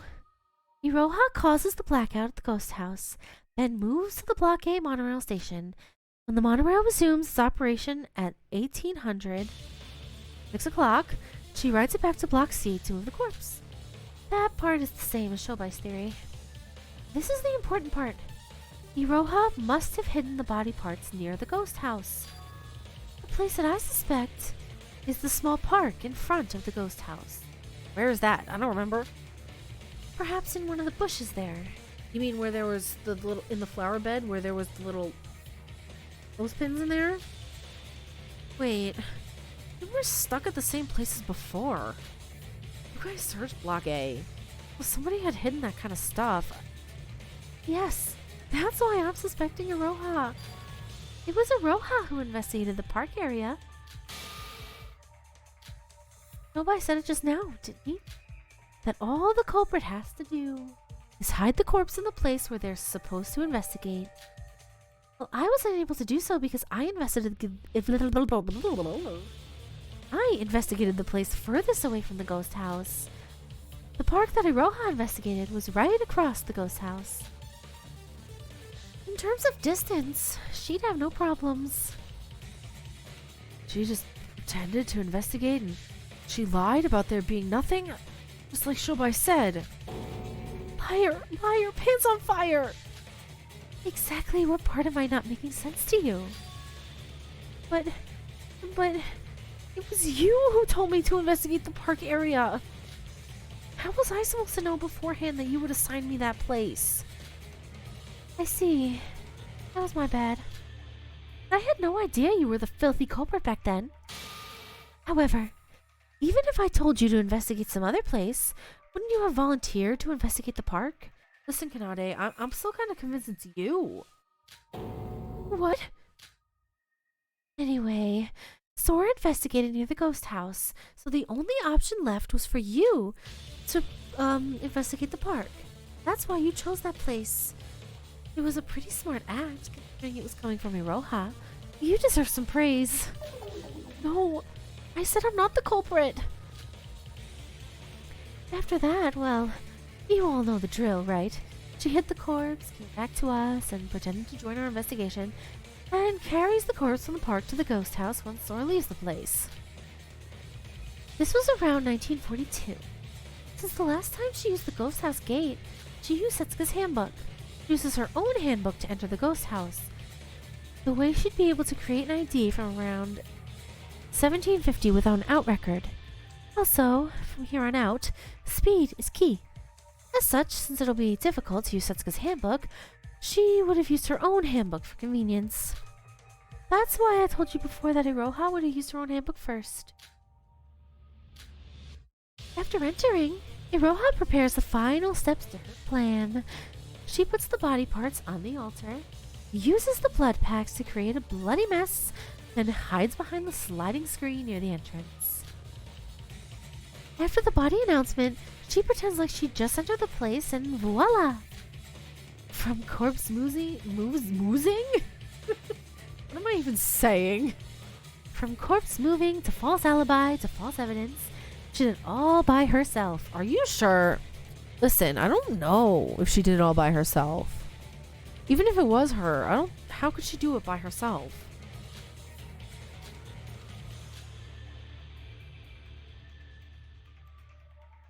Iroha. No. I told you I'm not the culprit. Yeah, if seeing Hibiki entering the ghost house was a lie, the hairpin. How can you explain the hairpin from the ghost house? You obviously just stole it from beforehand. Why? How would she think to do that? Like, I don't think it was one. I think it was two. It was the twins. Sister was clearly not herself after the Mona reveal yesterday night. Even a toddler would have been able to take it from her. When did I have a chance to steal that? You were the one who told us that Hibiki refused to come out of her room this morning. That was still this morning. I have no idea where she was or what she did afterwards. I only met her again after we found the corpse. Or do you have any proof that you didn't meet my sister during that time? Well, I can't, I'm not trying to blame you or anything, but didn't you arrive late after the body announcement? The body was found in Block A, yet you arrived even later than Yoriko and Nikkei, or in Block C. Why is that, I wonder? But that's because I was the only one who didn't receive Setsuka's message. You told me later that you received a weird message, right? Yoriko was heading towards the ghost house anyways, because of that message. Yeah, why didn't she receive the message? Was that mentioned? True, but based on our observations so far, that message was sent by the culprit as well, right? Sure. All messages from Setsuka today were sent by the culprit. That is all the more reason that the culprit needed to carry Setsuka's hand at all times. As I said before, the only person capable of easily transporting Setsuka's hands is Iroha. Well, this is... So Iroha really did... Oh, bye. I'd like to hear your thoughts on this. Yeah, me too. Somebody needs to say something. Her theory itself has no contradiction. But the fact that the bubblehead girl thought of a trick this high-leveled, that itself could be considered a contradiction. He's right. How could someone as stupid as me think of a murder this complicated? You're saying that about yourself? Well, she could have been acting all this time. A wolf in sheep's clothing, if you will. That's not true. Innocent, please believe me. If you claim that you are not the culprit, then where is your rebuttal? This is literally the same situation that we put my sister in. Tell me, what is the difference between you going on about your innocence without any logic to back it up and Sis bawling her eyes out? Illogical nonsense! Okay, look at that terrifying face. She's so scary. You're asking to be executed! Seems like Iroha's backed into a corner. Is she really the culprit? Nade and Shobai did most of the reasoning. There doesn't seem like there's any contradictions. I guess they're right. No, stop! Shora? I was about to call her Shora. Happening. Silence from both the attacking team and the defenders. Have you come to a conclusion? No, because there's still many questions. I have many a question. And no answers. I'm sure you're all aware since it's the third class trial, but you cannot take back your decision. Now then, everyone, vote for the culprit with the switch in front of you. No, I don't want to vote. I'm not ready to vote. Will that answer be the truth or not? Now vote. Objection! What? Interrupting the voting again. What is it, Mikado? Oh, something was bothering me all this time, and I finally know what it is. I'm not trying to side with Iroha, but I saw something back then. Saw what? According to Kanade's theory, Iroha should have been dismembering the corpse between 9:54 and 12:54. Correct? But I saw Iroha goofing around, painting pictures near the harbor around 11. What? Oh, yeah. I was drawing pictures at the port at the time. Wait, why weren't you investigating? Well, I thought it would raise my spirits. That isn't the important part. If Iroha was at the port around that time, then that means Kanade's theory is completely wrong. Because it is Kanade. Kato, I take back every bad thing I've ever said about you. Thank you for helping me. I almost certainly didn't do it for you. Now that it's come to this, we're back to square one once again. My. What a troublesome situation. Wait, can we even believe this guy? What's wrong? I mean, how can we tell if that's true or not when it's Mikado of all people? Mikado has always meddled with us, so this time he might be trying to stop us from getting the answer right. Excuse me? Why would I lie if not getting the answer right also costs my life? How should I know? Maybe you're behind all this and did it to survive on your own. After all, you're the one who gave us those motive videos, right? Shinji's right. You're seriously saying that after all you've done so far? What makes you think you have the right to speak? Don't speak such nonsense. Iroha was definitely at the pool at that time. Sorry. I also can't believe his words that easily. If it wasn't for his testimony, Kane's theory is perfect. But he doesn't gain anything by lying about any of this. If it was anyone else, Shobai even, I would have at least tried to believe it. But Mikado? Am I that untrustworthy? Of course! You're the mastermind, for crying out loud. Technically speaking, you're the reason we're doing this class trial in the first place. Just this once, please believe Mikado. No, please believe in me. I really am innocent. I would rather place my trust in the dog's droppings than on him. How cruel of you all! At least take this seriously. Iroha really the... Iroha does seem like she's telling the truth. Of course, it could be her acting. Kato is saying that he saw Iroha in the morning. I should think of something as well. Think of any information regarding Iroha. That could be the missing key to solving whether or not Iroha is blackened. Logic craft? What is this? Oh no! Oh no, this is the space one, isn't it? Oh no! Oh, here we go.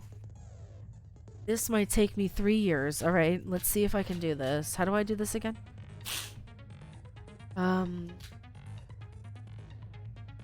Okay, I'm gonna try. Listen, I'm probably gonna have to restart it. We'll see how long it's gonna take me. Hopefully not an hour.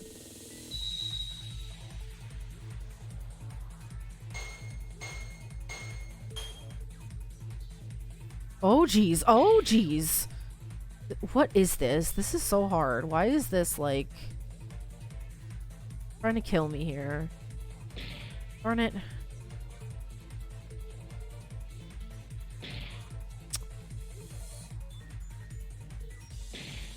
There I go.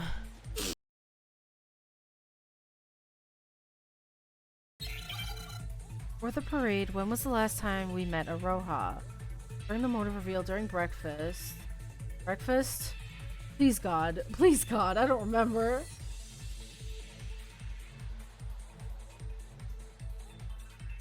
I thank goodness. Oh my God, I can't. At least I got to stage 2. Oh gee, there I go. I hate this game. I desperately need Yuri's skill because I don't want to deal with this game anymore.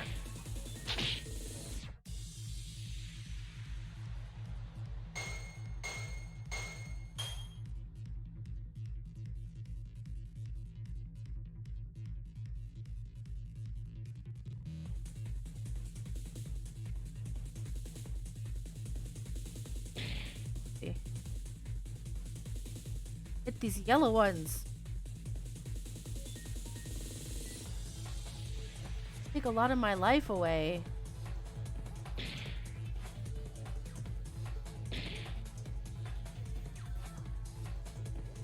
Okay, okay. That was better than the first one. What did we do with Iroha during breakfast? Girl, I don't know. We watched her paint. We talked about mangoes. Drank her coffee. We drank her coffee.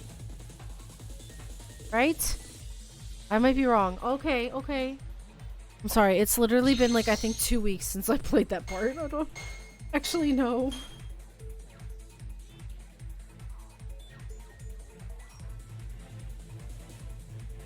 Oh, not the yellow ones. I hate the yellow ones. I don't like the yellow ones. Oh, the red ones. Oh, I'm having so much anxiety. Well, there I go. Hit. There I go, getting hit. Avoid that yellow ones. I can get hit by another green one. Not a yellow one. Oh my God, did I do it? What happened after we drank Iroha's coffee? I suddenly felt sleepy. Turned Super Saiyan.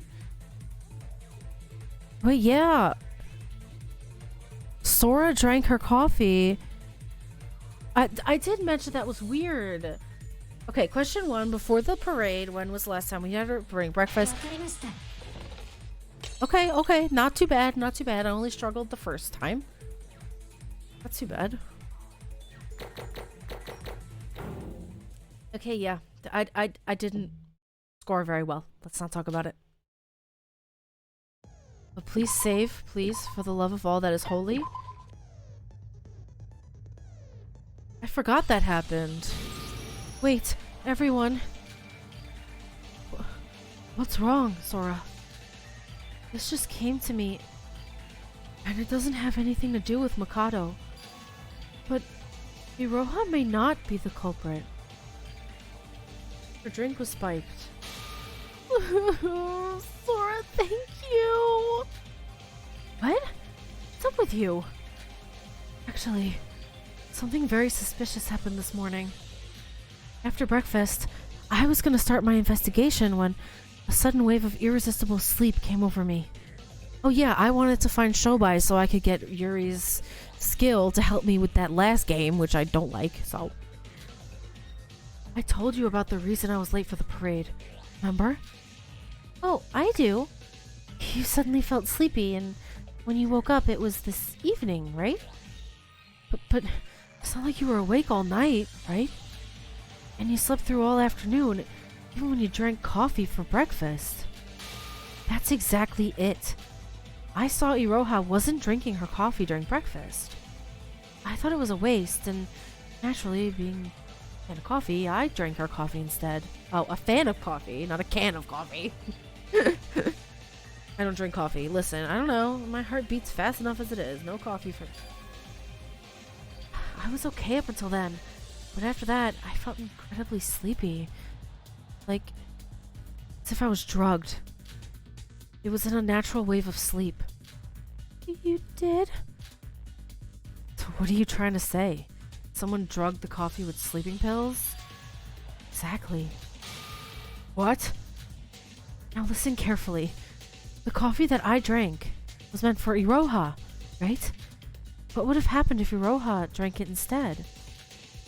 Well, Iroha would have slept till evening.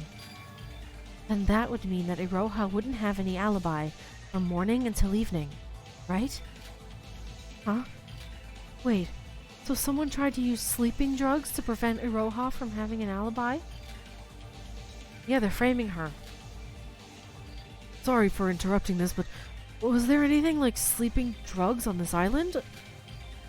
There were some at the pharmacy section of the mart. I always check the items there, but I didn't notice a difference in number. Do you open the packages and check the insides?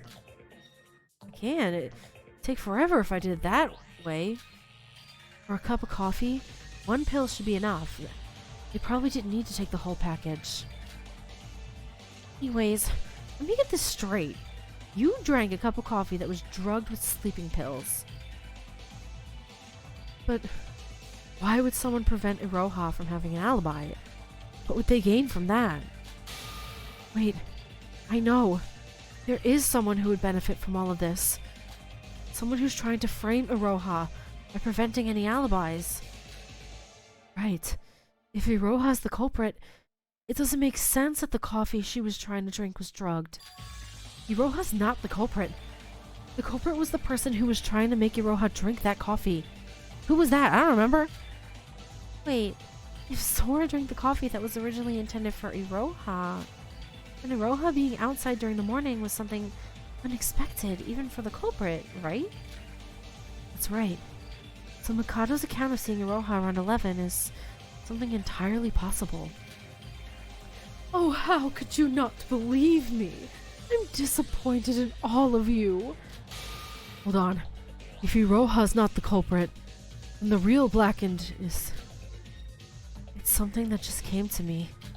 But if we use this info and reverse the thought process, we can easily track down the culprit. The culprit's identity. The culprit is someone who drugged Iroha's coffee. The culprit is someone who's trying to frame Iroha by erasing her alibi. Someone who's trying to frame her just now. Not Hibiki, Kanade! Girl, it's her! The culprit was someone who was pressing on Iroha, till just now. Kanade Otokanoji. It's you. Otono Koji. I'm sorry, I'm saying her name wrong. Wait, hold on. I thought little sis explained to us how she couldn't be the culprit. I'm grateful that you proved my innocence, but Nade being... That being said, Nade did act weird during breakfast. I wish I remembered, but I don't. Usually, she would have chased after her sister right away when Hibiki left. Oh, that's true. But didn't she hesitate a bit? Sis? I'm going to take a rest in my room.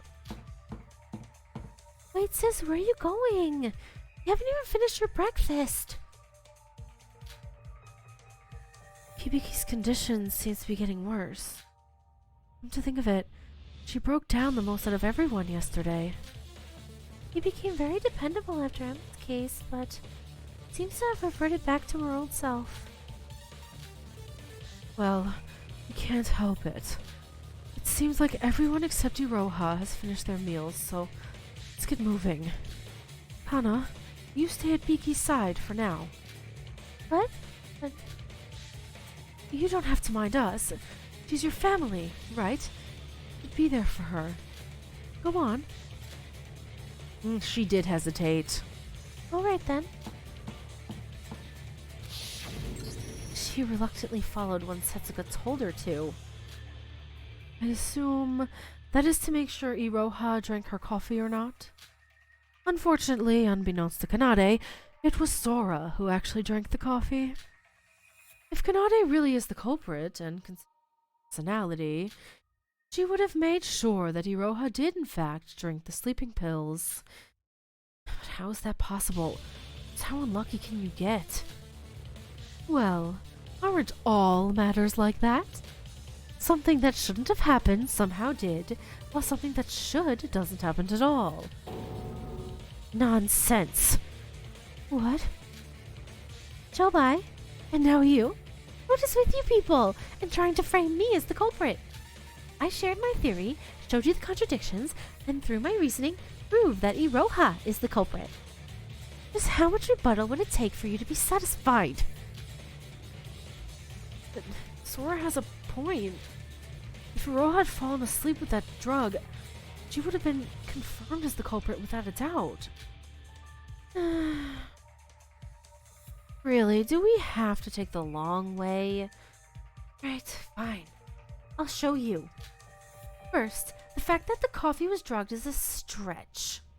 It's not like I was the one who prepared the meal. But I have drugged the coffee that Mikado had prepared. It's impossible. Teria would know just how quickly Mikado prepares our meals. Oh yeah, Tora and I arrived early in the morning for breakfast a few days ago, and the meal was prepared even before the morning announcement. Oh yes, I do. You know what they say, the early chef dominates the culinary world. I prepare the food way in advance before you even wake up. You heard him.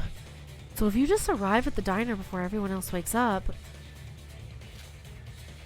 you would have ample time to drug Iroha's coffee. But you wouldn't really know where Iroha will actually sit, would you? That probably... because I always sit at the same place. In fact, most of us usually sit at the same place every morning. Oh, unless the seat owner died and someone sat there instead. After hearing what you have to say, things start to make sense. 3 hours of space between 9:54 and 12:54. That was time deliberately left blank by that girl to frame Bubblehead, so that she can say it was the time Bubblehead spent on dismemberment. Just how unlucky can you get? The Bubblehead was actually seen by Mikado Sanoji. By the irony. Didn't Iroha mention it was Kanade who assigned to look around the park near the ghost house? Come to think of it, perhaps that was also something she did in advance to frame Iroha. That's not all. Iroha wasn't invited to the chat room that was created from Setsuka's handbook. They probably separately told Iroha to come to the Mirror Mansion so that Iroha could see Hibiki entering the ghost house, and later claimed that Iroha was lying, making everyone suspect her. Told ya. The culprit is Kanade Otonokoji. Obviously, that bubblehead can't come up with a trick at this level. He's making fun of me, isn't he? Hold on. This trial is a bit tough. The culprit keeps changing. I don't know who's telling the truth or not. One thing is for sure. Sora consuming the sleeping pills and Mikado witnessing Iroha can't be coincidences. And the one who orchestrated that was Kanade. Look at her creepy face. Kanade really is the culprit. Kanade. Kanade. Okay. Okay, yes, yep, yep, alright, sure. Kanade. Yes, it seems like you use your damn stupid brains to reach a conclusion. As you said, I don't have any logical rebuttal against this. As all of this is just a presumption, I have no evidence against this, yes? But being the generous and merciful that I am, I will go over your stupid delusions. Yes, suppose I did drug Iroha's coffee, yes? Then how about we go back to when Shobai was suspecting me as the culprit, yes? Let's try to deduce things under the proposition that I am the culprit, yes? Just how did I murder Setsuka? Quite an unsolvable mystery, yes? Yes. Why isn't anyone answering? Yes? Yes, go, come on, answer me. Yes. Well, I who cannot carry these hands, I who cannot hide the corpse near the ghost house. Oh my god. I can't look at her. She's so distorted and crazy. I can't look at her. I who was with you all throughout the entire parade. Explain to me how the hell did I manage to kill Setsuka besides all these alibis and move the damn corpse? Anyone? Yes? Shobai, Sora, Yuki. Anyone? Come on, let's hear it. I'm gonna go back to my theory about the dolls. Look at her. She is terrifying. Can we get her away? Kanade, you're scaring me. Oh, my dear sister. Relax. There's no way I'm the culprit. You're not the culprit either. We're completely innocent, so there's nothing to worry about. I'll solve everything for you. I will. But he spoke another word. Is it because we were intimidated by the sheer insanity of Kanade? Partly that, but Kanade wasn't just raging upon us without any logic. It was completely different from the breakdowns of all the other culprits. There were simply just too many contradictions to point her as a culprit. Even if she really was the culprit, her defense against that truth was too hard for us to break. My, gag out your tongue! Everyone, try to focus. Maybe we've all missed some sort of a clue. I don't want to die just as much as you guys, so let's start this over again. Now, let's put our heads together on this. It's impossible. There are too many contradictions if we assume Kanade's the culprit. Maybe Kanade really isn't the culprit and... Of course, me too! Wait, what about the deal with the sleeping pills? If Kanade wasn't the one who drank the coffee, then who was it? I honestly think it's possible that Sora could have lied about this.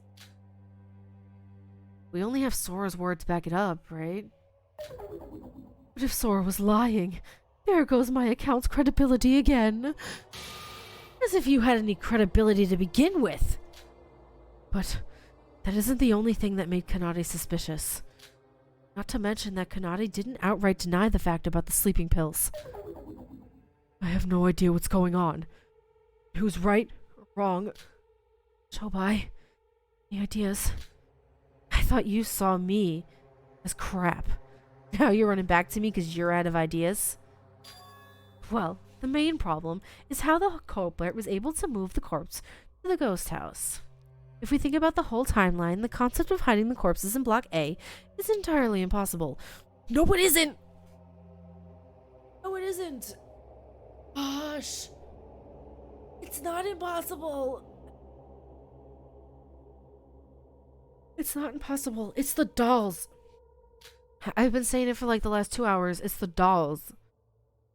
Oh, you must have used the monorails. Something here. Oh, I got it. I know the culprit. It's Mikado. Mikado used magic to teleport the corpse inside the ghost house. God, Iroha, can you please just stop talking? He keeps talking about the school rules preventing him from using magic, but who knows if that rule is actually fake? Iroha, I might kindly ask, what the actual hell? What the actual F? Or maybe, there was a secret passage they could use to transport the corpse. Roha, maybe it's best that you stay quiet. Don't lose your focus. Roha, that's not a theory. It's just our delusions. But I can understand where she's coming from. There really is no logical way that this could have happened. Teleported inside. Secret passageway. Ghost house was shaped. Go by? I got it. There is a way. There is a way that Kanade Otonokoji can move the corpse. Really? What is it? Problem is solved if you can move the corpse inside the ghost house without using the gates. There is one passageway in the ghost house that matches this condition. And where's that? Passageway in the ghost house that connects the outside other than the gates? Yes, perhaps. There is that one thing inside the ghost house. If we could pinpoint that. What? The fireplace?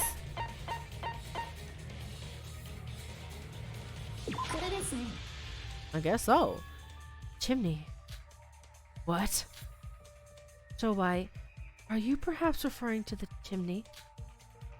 There was a fireplace at the ghost house. If there was a fireplace, then that means there was a chimney that connects to the outside. Bingo. If you throw the corpse in through the chimney, the corpse would get thrown down into the fireplace. If the fire was put out, it wouldn't stand out, and it would be near the altar as well. Chimney? You're kidding me, right? What an astounding turn of events. By throwing the corpse in through the chimney during the parade, you didn't have to hide them beforehand. You didn't empty-handed. At 1942, after the white-haired girl leaves the ghost house. Maybe I was wrong. Maybe they didn't use the doll. Like, I was convinced that they used the doll. Why else would she put the dolls in the truth bullets? Corpse is already in the fireplace, so just have to move them to the altar and flood the place with the blood packs. Just in case, did you research the fireplace when you were investigating the ghost house? No, I didn't think that Setsuko was dead at the time. So I investigate places that a living human being could naturally be. Not to mention that it was especially dark near the fireplace. Alright, so no contradictions there. How's this, twins? A new challenge for you. Let's see you sing and dance around this one. Boy. Oh boy, oh boy, oh boy, oh boy, oh boy.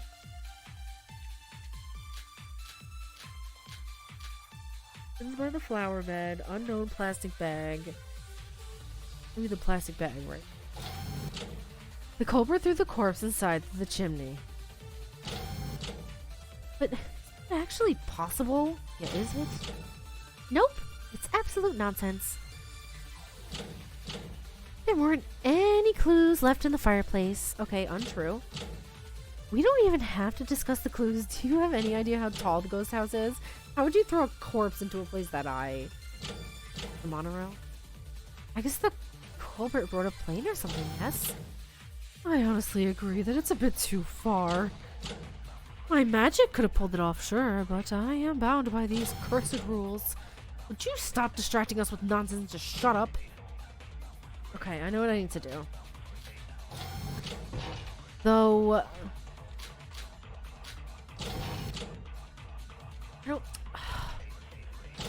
I was still convinced that it was they used the doll.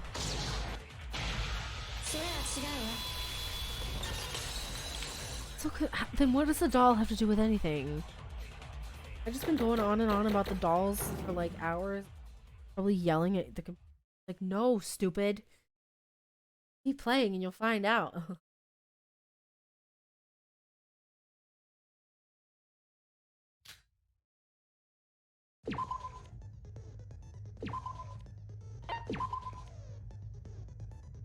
I wanna know what the heck's going on. Wait a second. About that fireplace. There was a suspicious black plastic bag near that fireplace. I'm not sure what it could be, but I'm positive it wasn't there from the start. Plastic bags near the fireplace? What's the deal with that? If we deduce it based on Shobai's theory, that bag would probably be the one that contained the body parts. The fireplace was always lit, at least until the culprit turned it off. If that bag was there before, I would have long burnt away. So the bag was put there after the fire was put off. In other words, they the crime. There was other evidence that they threw the corpse in through the chimney. The ghost house is pretty higher than you think. The corpse fell through that high of a height. There must be some traces left on the body. This is on the body. The culprit threw the corpse into a place that high. The corpse would definitely have some traces of it. And that evidence is... Girl, I don't know! Oh, it's bruised.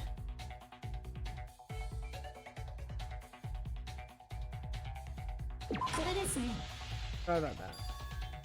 You're talking about the bruises on the corpse, right, Shobai? You bet. Can you bruise after you already die? I'm sorry, I don't know, though. I don't know anything about that. Can you still bruise after you're dead? I mean, I guess so. I don't know. Listen, I don't know anything about bodies. Setsuka's body was cut into pieces. Each piece had some traces of bruises. It even said so in the Monorail file. If the body fell straight through the roof, like Shobai said, it would be natural that there would be a few broken bones here and there. Conversely, there would be no explanation for those bruises if it didn't fall through the chimney. The murder weapon was something sharp, so it's highly unlikely that those bruises would have occurred otherwise. What nonsense are you on about? The chimney? You guys said it yourself. The ghost house is pretty tall. Considering the inclination of the building, it would be impossible to even climb up the damn thing. So how would someone manage that? I honestly have to agree. After all, the ghost house is the tallest building out of everything in Block A.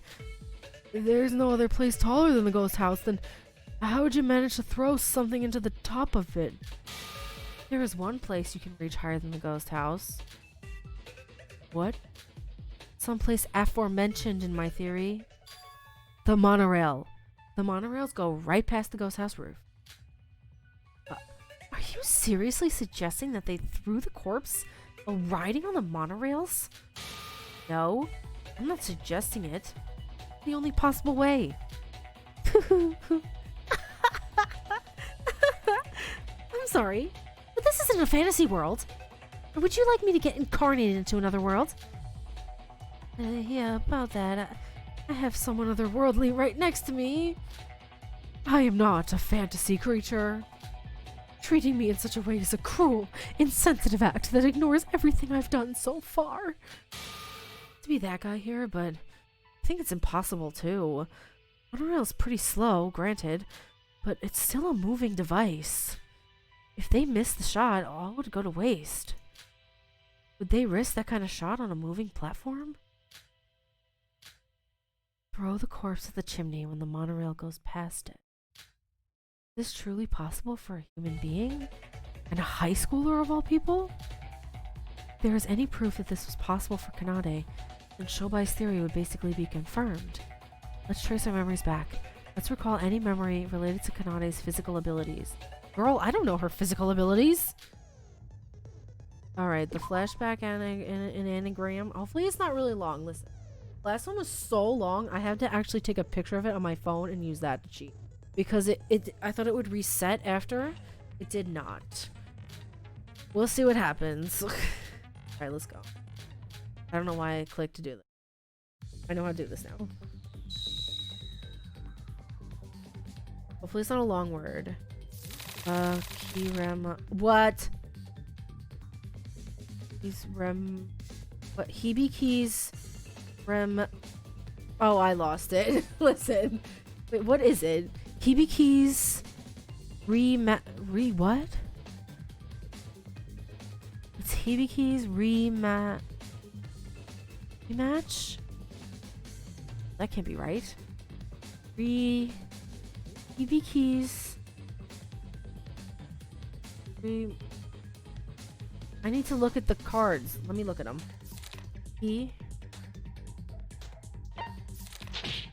Ahi? Aid? No. Ab? No. No. Bobby? He made. Made? Does that make any sense? Remark? Hibiki's remark. Hibiki's remark. Okay, I got it now. Okay, listen. I need to look at them. Okay, listen. We're going again. Hibiki's remark. Hibi.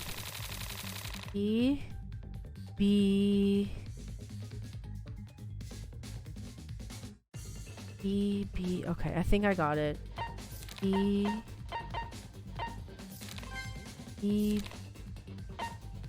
This B? Oh. Hibiki's remark. This one? This one? Okay. Alright. Alright, I got it. I need a minute, but I got it.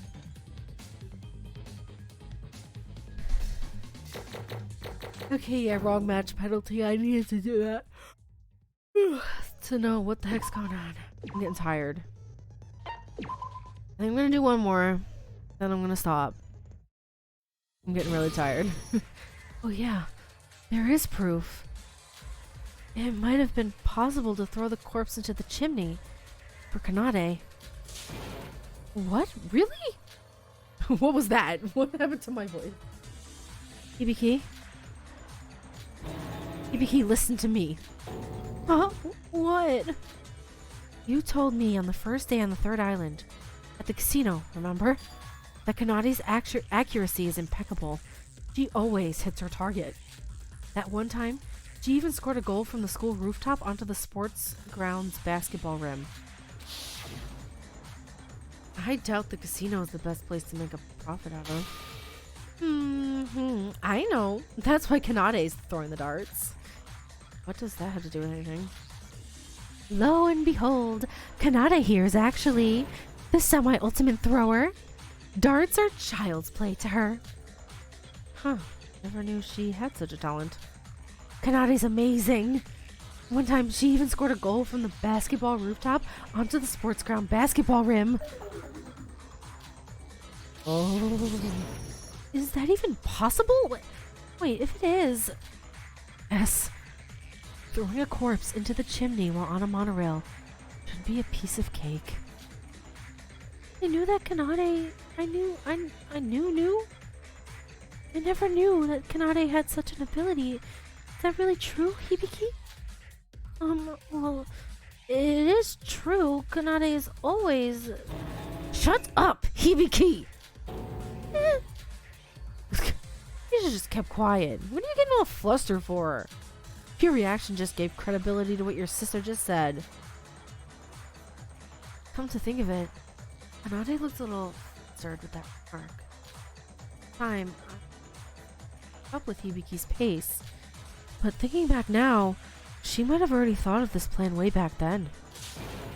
Way back then? That was a few days ago. Oh, jeez. So she was already planning to murder someone even then? Yes, because she's scared. Well, that would mean Kanade thought of this trick as soon as she understood the structure of Satsuki Island. Ooh, aren't you the scary type?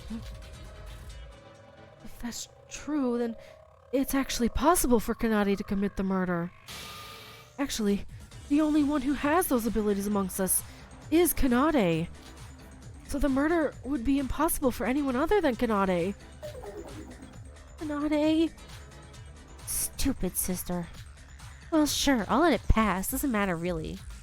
Even if I had used that method to move the corpse inside the ghost house, the monorail was active during 18 o'clock to 19 o'clock, the only time possible for the culprit to throw the corpse. But have you all forgotten? Time was when the parade was going on. Oh, that's right. Come to think of it, Kanade watched the parade with us. So it wouldn't make sense for her to also be on the monorail throwing corpses at that time. We ourselves are the witnesses. Wait, that means we're stuck again? Did Shobai make another mistake? Wait, what Miss Little Sis didn't deny the chimney theory. To be honest, the reaction she just showed wasn't something from a totally innocent person. Oh, I'm not the culprit. I just didn't feel the need to object to every single detail. I have an alibi, after all. It seems like we've hit yet another roadblock. Huh. If you're gonna act like that, two can play that game. Everything would make sense if she's able to ride the monorail at that time, right? I told you. I was watching the parade. The others were all witnesses. Was that really you? What do you mean? Stupid idiots. You got fooled one last time. This is literally the same trick, dickheads. Last time? You mean when Emma disguised herself? That's right, bubblehead. Don't y'all get it by now? Recall who I suspected as an accomplice with Kanade Otonokoji. Can't be. Hibiki disguised herself as Kanade? What? No, wait. It isn't entirely impossible. It actually makes sense. Hibiki and Kanade are identical twins. A bit of disguise and no one would even tell them apart. Hibiki doesn't have an alibi today, so she was disguised as Kanade. The person without an alibi throughout the day was actually Kanade. Oh, we should double check, just in case. Has anyone seen Hibiki even once after morning? Nobody. I hope that you're not just ignoring me this time. The case had already started this morning. Of course no one's seen them. They basically switched their alibis through disguise. First we saw Kanade after breakfast was the parade. The Kanade we met there was probably Hibiki. Real Kanade riding the monorails, moving the corpse. But what did the dolls have to do with anything? I'm sorry, I'm fixated on the dolls. Admit it, Kanade Otonokoji. You're not just some ordinary high schooler. You're smart, cunning, even more so than me. Beats me why such a talented girl's in a band for some.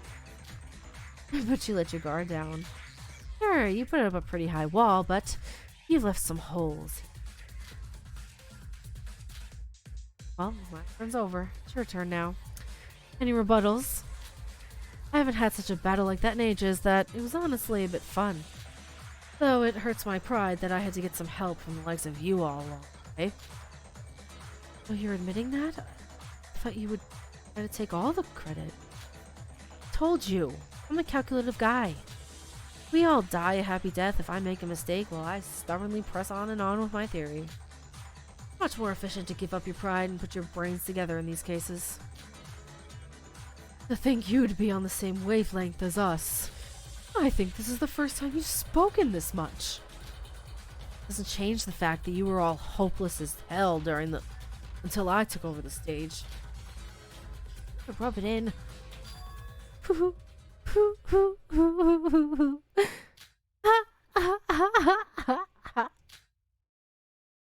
Kanade.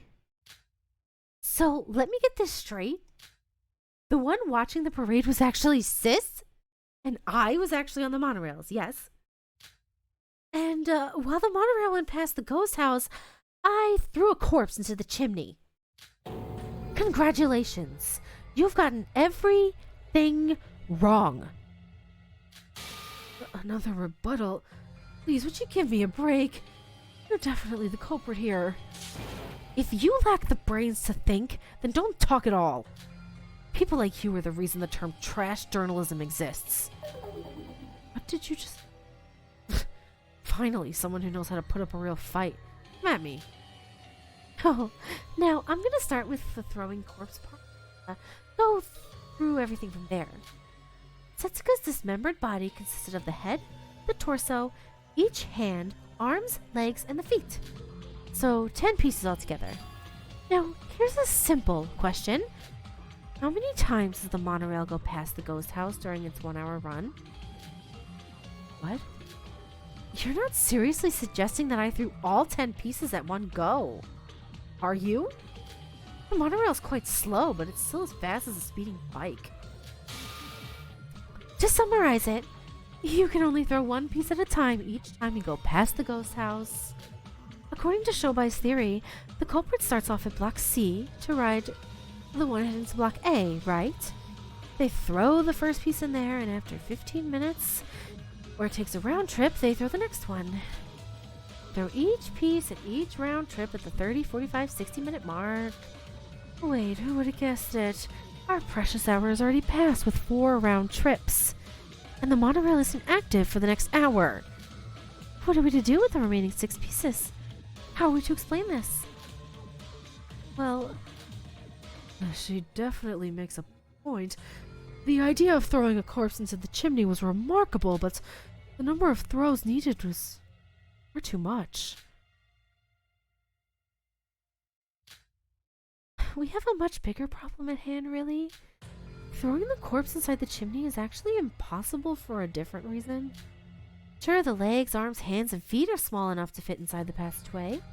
And the head, well, she did have a relatively small head, so let's let that pass. What about the torso? Do you really think her torso would be able to fit inside the small of a chimney? Unless they used she did the chimney and also used the dolls at the same time. I'm back on the dolls. Is it not possible? Her torso was missing the abdomen, right? Then wouldn't it have fit without it? But would it have fit with her chest? I'm sorry, but... You can break the joints to fit any other piece of the body, but you can't do so with the body. Not to mention that her chest area was particularly larger than anyone else. That part would surely get stuck halfway through. You're gonna play that card, huh? Then, can you just move the torso separately? You know, through the gates as normal. But how? The reason we're talking about this damn chimney theory is because passing through the gates is practically impossible. Remember? If you want to prove this theory, you need to be able to move each and every body part through the chimney. With whatever reasoning we throw back at Kanade, she vigorously defends back. If we can't penetrate through the defense, we won't be able to accuse her as the culprit. As Shobai admitted, he can't win against Kanade alone. Let's think this through together. Go. I'm gonna do this part and then I'm gonna take a break. So I think I've been sitting here for like... Watching the dolls! It's the dolls! Sorry, or the pins by the flower bed. I don't know. It's one of these things. There's still so much that they didn't go through. Okay, anyway. The torso does not fit in the chimney. In other words, you would need to move the torso in a different way. Or such a way doesn't exist. You could have just taken the torso separately. While Kanade is busy throwing corpses, Hibiki moves the ghost. Impossible! I was watching the parade then! Even if it was just in disguise, at least one of us needs to watch the parade. And by that logic, who was the person that watched the parade? If we took the torso and someone... What? Impossible! You can only throw 4 pieces in total. There are 6 pieces excluding the torso, so there's too much at risk. I don't have any options. If we exclude the chimney theory, there are no other ways to move the torso. And if that chimney option is made impossible by the monorail schedule... Oh, in conclusion, I am not the culprit! Okay, so I need to use the dolls, but where am I sent? For a couple I didn't get to read. Alright, let's see. It must... Alright, I didn't read what she said. That's my own fault. I didn't mean... Okay, yeah. I got lots of misses. I got some weak spot misses. Thanks.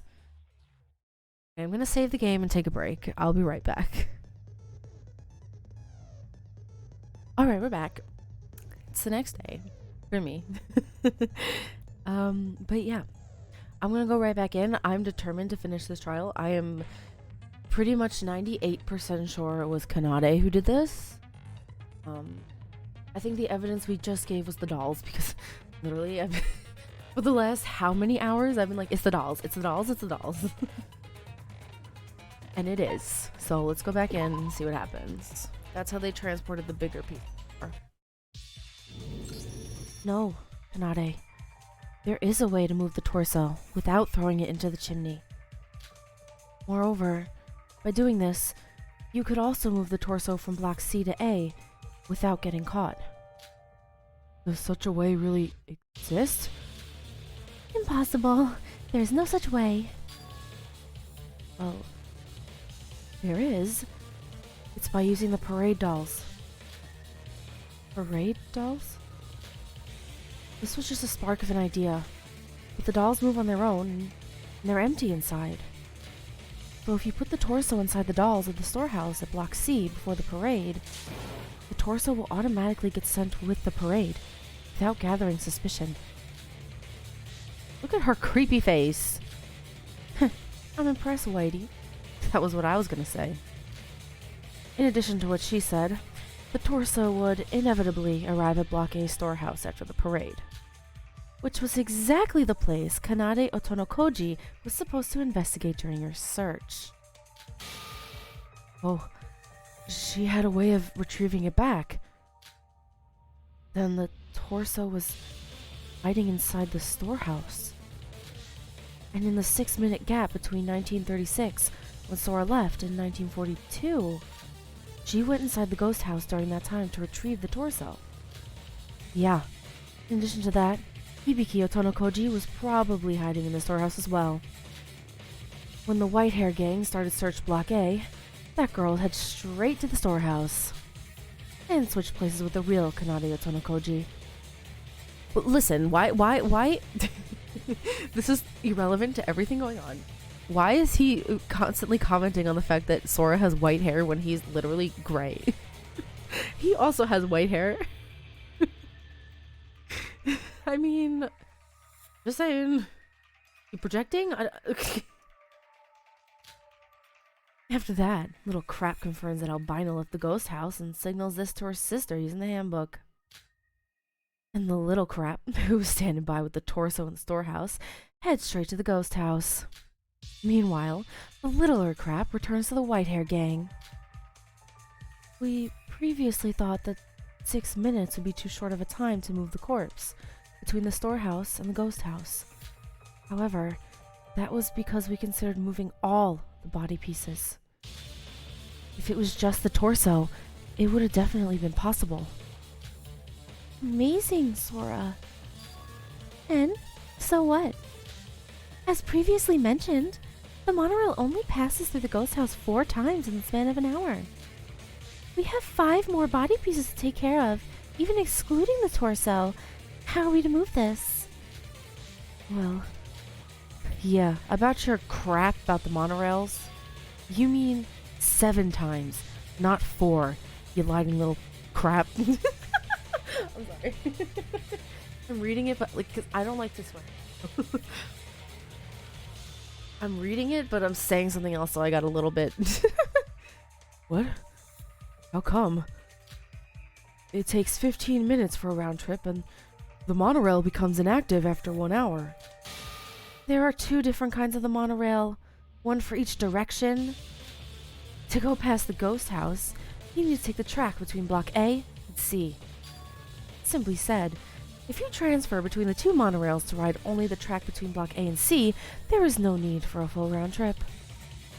Okay, he's saying a bunch of words, but I don't understand even. Honestly, the whole monorail thing, I don't understand it at all. I'm just clicking through. I'm reading it, but it's not sinking in. What? Huh? Wait, how did the order and the direction of the monorails go again?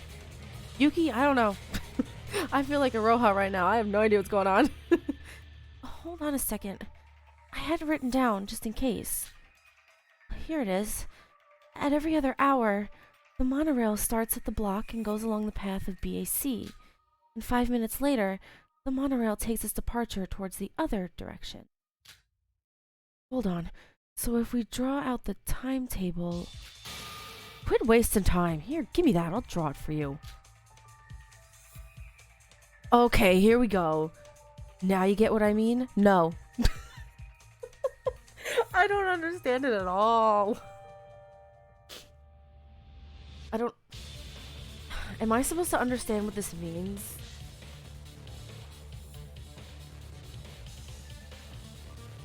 This is... I feel so dumb, but like, I don't get it.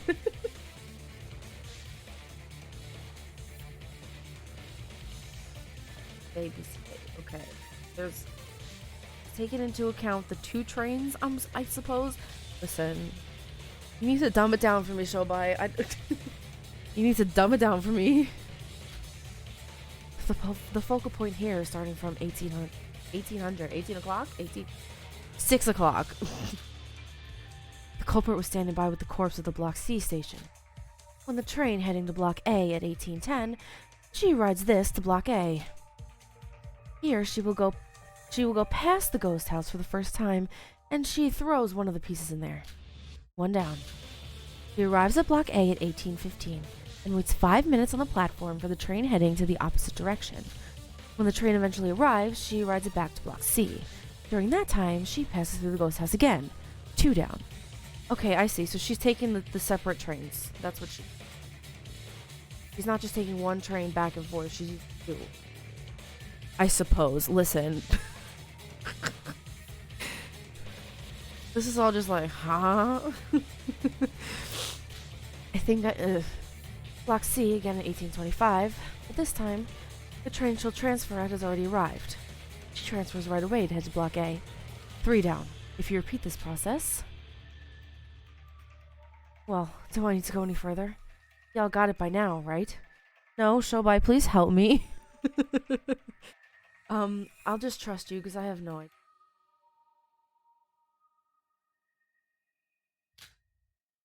He's right. Using this method, you can go past the ghost house a total of 7 times. The last train arrives at Block A at exactly 19 o'clock. Perhaps Kanade even took this into account when she chose the crime scene. That's too much for me. Oh, I see. I made a mistake. So it seems like you would be able to throw the 7 corpse pieces through the chimney. But what difference does it make? Even with the torso carried by the parade dolls, that still leaves 2 remaining body pieces. Quite a mystery, yes? What happened to those 2 pieces, yes? How did I move them, yes? Answer me! Can't you fit the 2 pieces with the torso inside the parade dolls? Even if the storehouse is a bit far away, I'm sure 6 minutes is enough to manage 2 additional body pieces.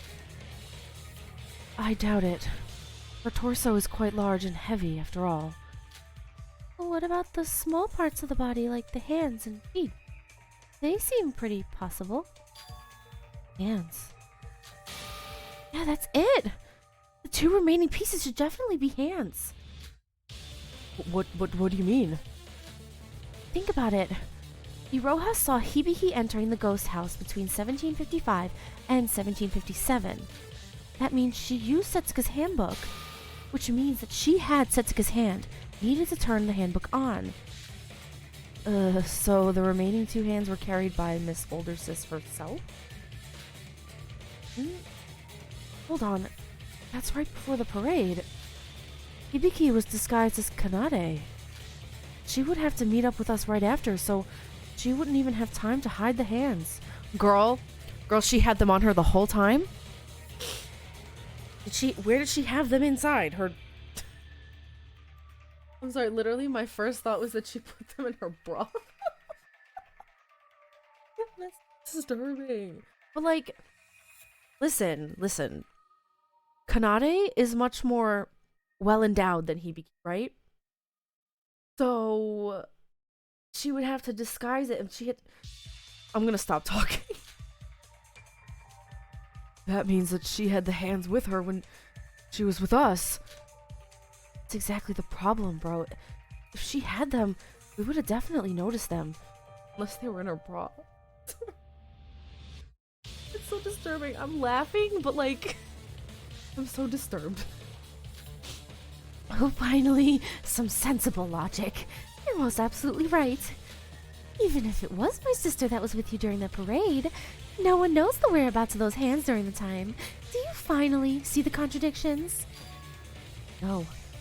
It might not actually be a contradiction. Aura? I have a hunch where the hand could have been, actually. Oh, Sora. Perhaps you were under the false impression that you're smart just because you were able to tag along with Shobai's theory. You're just a disgusting parasite that's always leeching off someone else's ideas and theories. That sheer arrogance in your face, as if you figured out something on your own, it's disgusting. Would you please stay out of my sight before I throw up at the sight of your disgusting face? No, Kanade. We'll see just who's being arrogant here. This should be Kanade's final line of defense. Break through this, and we might be able to end this trial once and for all. Oh gosh. What am I doing? Oh gosh. No, I don't want to do this again. No, please no.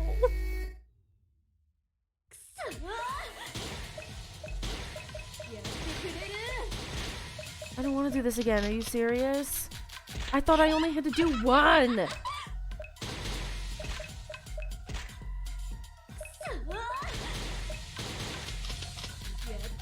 I have to do the blue ones too. Last time my strategy was just to do the yellow ones because they gave me more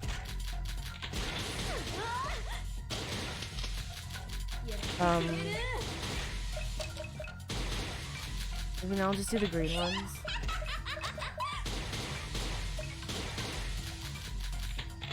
My strategy last time was just to do the yellow ones because it gave me more damage at a time. And that was the only way I was able to do it. I didn't know I would have to do this again. Are you kidding me? There's no yellow ones this time. That's stressing me out a little bit.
So mad that there's two of these. I can't deal with it.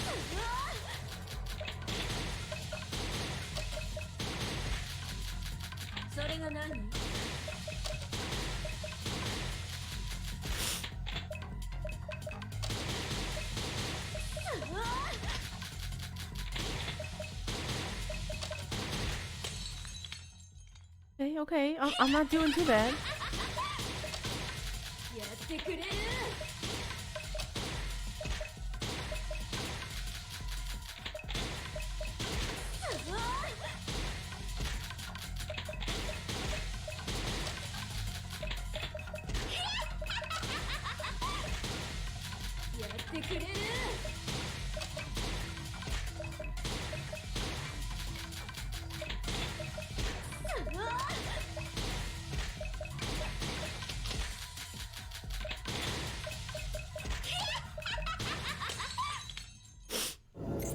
Oh my god. Oh my god.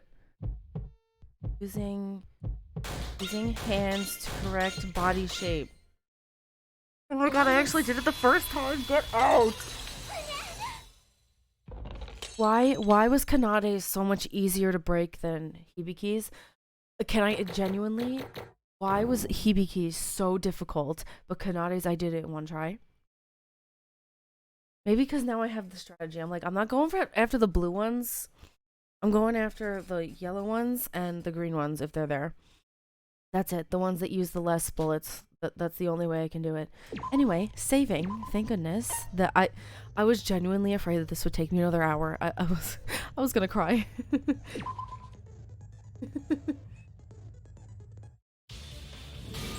Her chest. Oh my god. Listen, when I said that, I was just kind of kidding.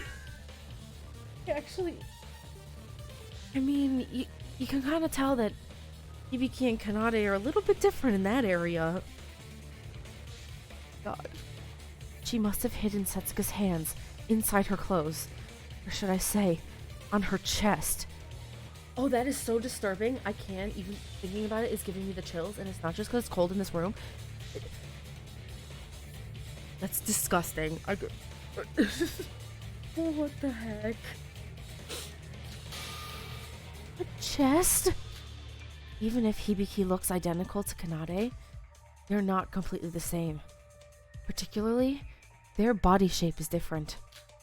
The Kanade we saw at the parade was identical to Kanade to the point where it's almost unbelievable that it was actually Hibiki.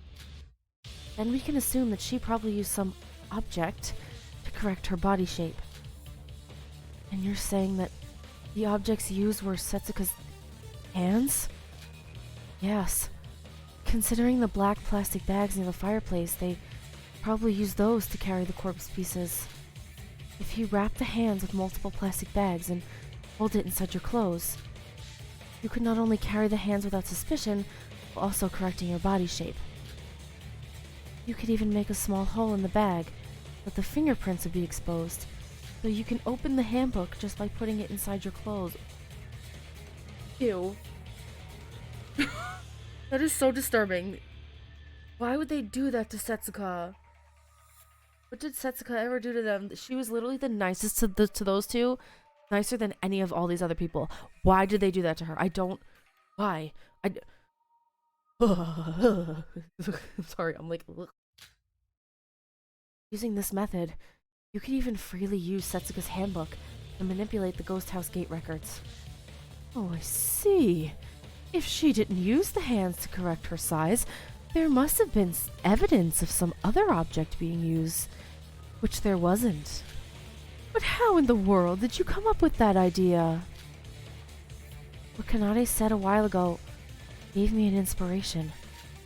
She said that if you put it in your clothes, it would stick out and cause suspicion, right? But if it was Hibiki using it to disguise as herself as Kanade, it would seem natural. That is so disturbing. I'm like... In fact, she actually needed the hands to stick out for the disguise to work. Sora, I must say I'm impressed. But do you have any evidence that my sister had those bloody damn hands on her breasts? If you just simply wrap it in plastic bags, people would soon notice if you just move a little bit. Evidence that Hibiki used hands on her breasts. I don't know! I didn't notice them during the investigation, but that item was probably used here. The pins? The clothespins? Where is it?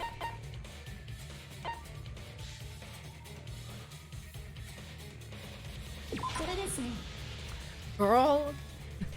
I do have proof, Kanade. She attached them to her clothes? There were pins found near the ghost house, presumably used to fix something in place. I wondered about its existence during the investigation, but now I know exactly why it was there. Those pins were used to hold the hands and the clothes tight by pinning them together. And she threw them away just like that? Girl, are you a genius or an idiot? Make up your mind. That was probably because the older sister needed to quickly undisguise herself before entering the ghost house. Undisguise? I thought Hibiki disguised herself when she was leaving the pool? In the disguise itself was used to carry the hands, why would she suddenly undisguise herself in front of the ghost house? Moron. You have Bubblehead to thank for that. Recall who she saw entering the ghost house. Stop calling me a bubblehead! It was definitely Hibiki. I know they're similar, but their hairstyles and hairpins differ after all. For Kanade to make Iroha suspicious, she needed Iroha to witness Hibiki, not Kanade. So she must have thrown away the pins there. I don't know anything about that. So, when we were watching the parade, we had Setsuka's severed hands right next to us. Yeah, they were in Hibiki's bra. That is so disturbing. Ugh. Horrifying. Kanade, we have now solved all three of the contradictions that you have presented. The monorail's time schedule, the transportation of the body, and carrying the two hands. I believe there aren't any contradictions left. I don't want to continue this trial any longer. Just please admit it already. I'm scared. Listen. Listen. I don't know how she's gonna react. Kanade has always been the scariest of all these people in these trials, so, I mean, though, can it get any scarier than that distorted sprite that she has? Scared?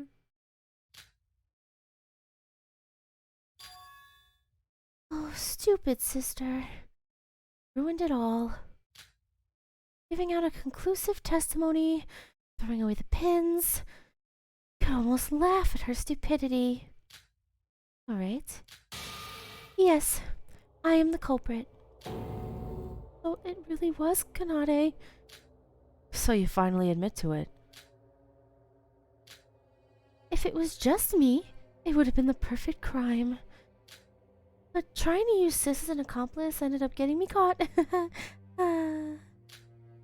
Hey, don't be disappointed. Have some confidence. You were amazing. There aren't many people that have smarter brains than you, even in my world. I can guarantee you at least that. Do you honestly think that would make me feel better? That aside, I have something to ask of Kanade. From the looks of Hibiki in this trial, her memory loss was genuine, right? If Sis didn't have that trait, I wouldn't have even tried to use her as an accomplice. Even without any memory, she's this stupid. You would have to be an even bigger idiot to use her than her to use my moron of a Sis as an accomplice while she was herself. But then... Never mind. You've already admitted your crimes, after all. It hurts me to say this, but I think this was the first time my crime has ever been exposed. What's that supposed to mean? Yeah, literally, what does that mean? Excuse me? Whatever. What does all that matter now?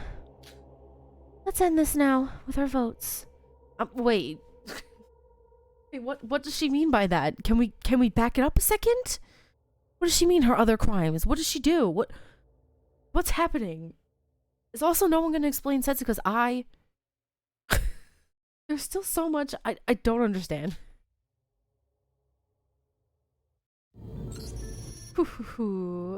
Astounding this class trial was. A series of intense battles between you that surpassed any trials before. As the teacher and the judge, I must say this was very interesting. Well, now that you've reached the answer, it is time to see if that answer is the truth.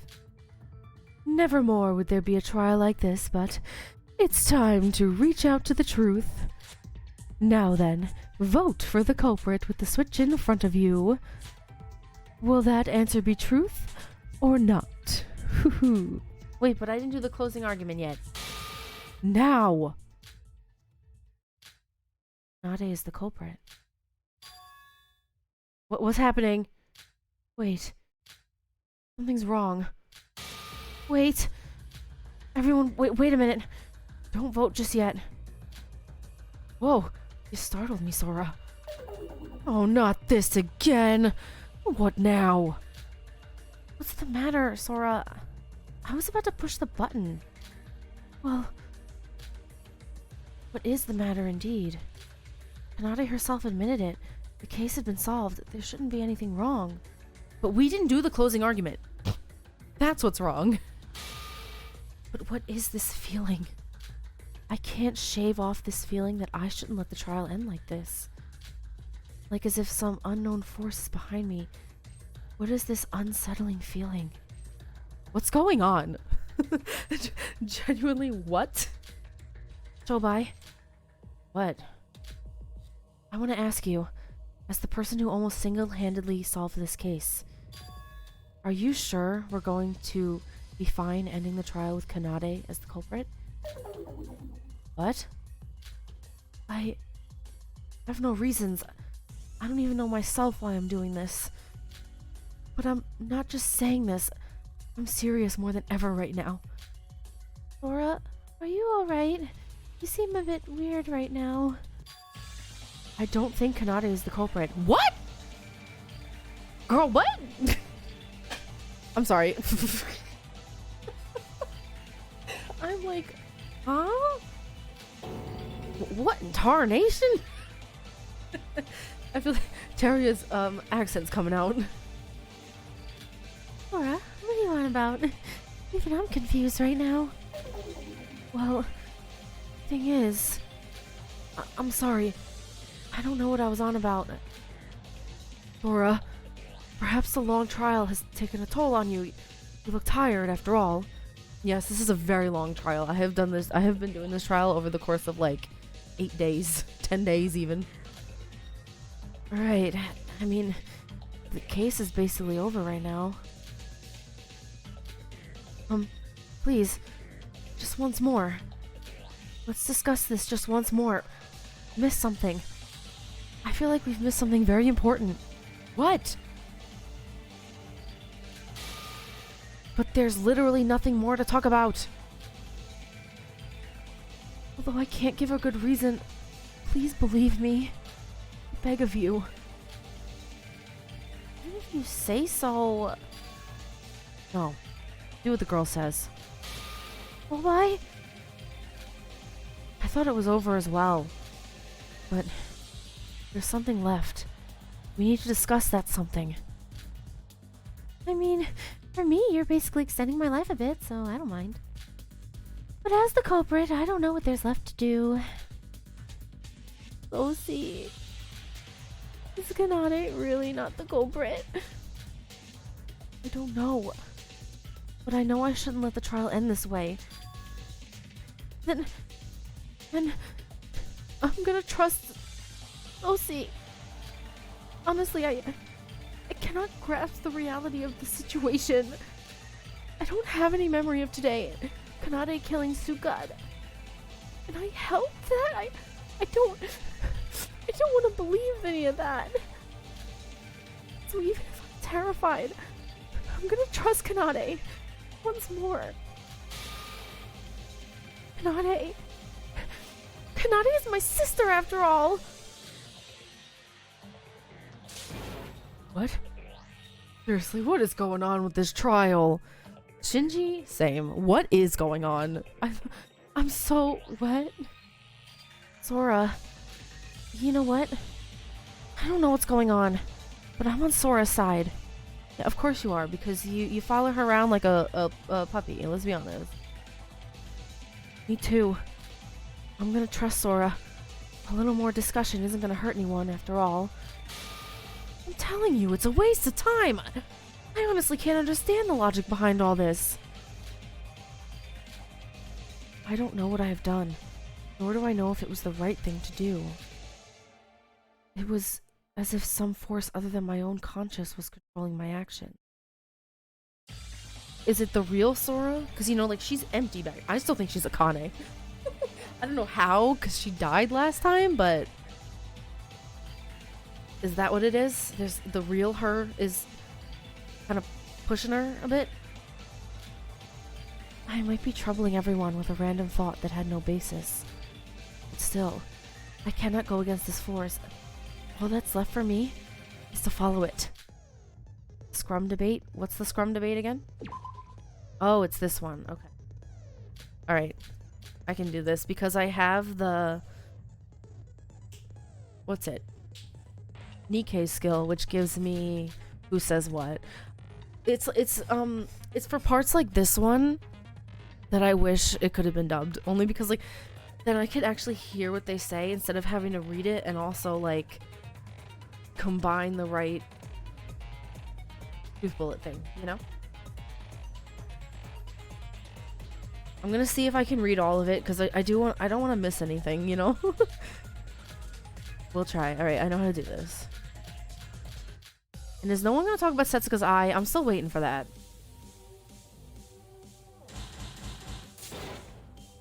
Polar versus Luna.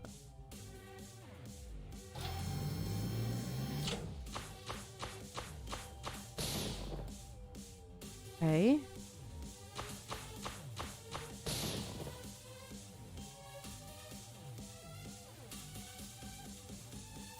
Okay. She's the culprit versus she's not the culprit.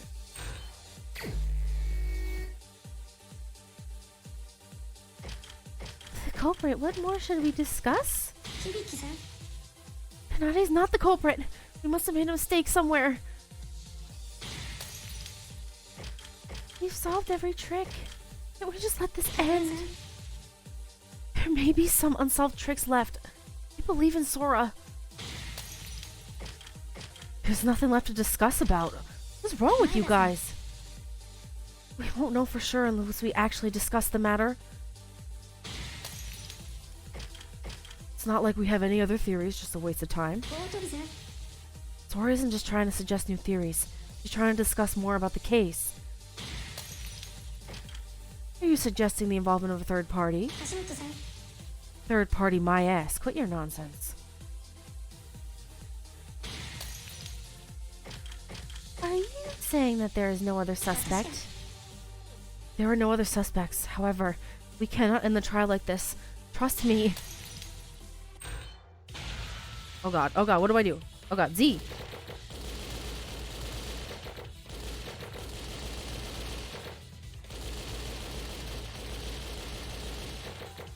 Where's X? I'm like, what?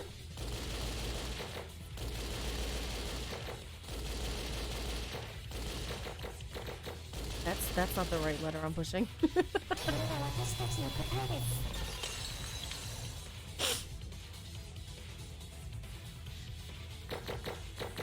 Like, I would have loved to have their voices.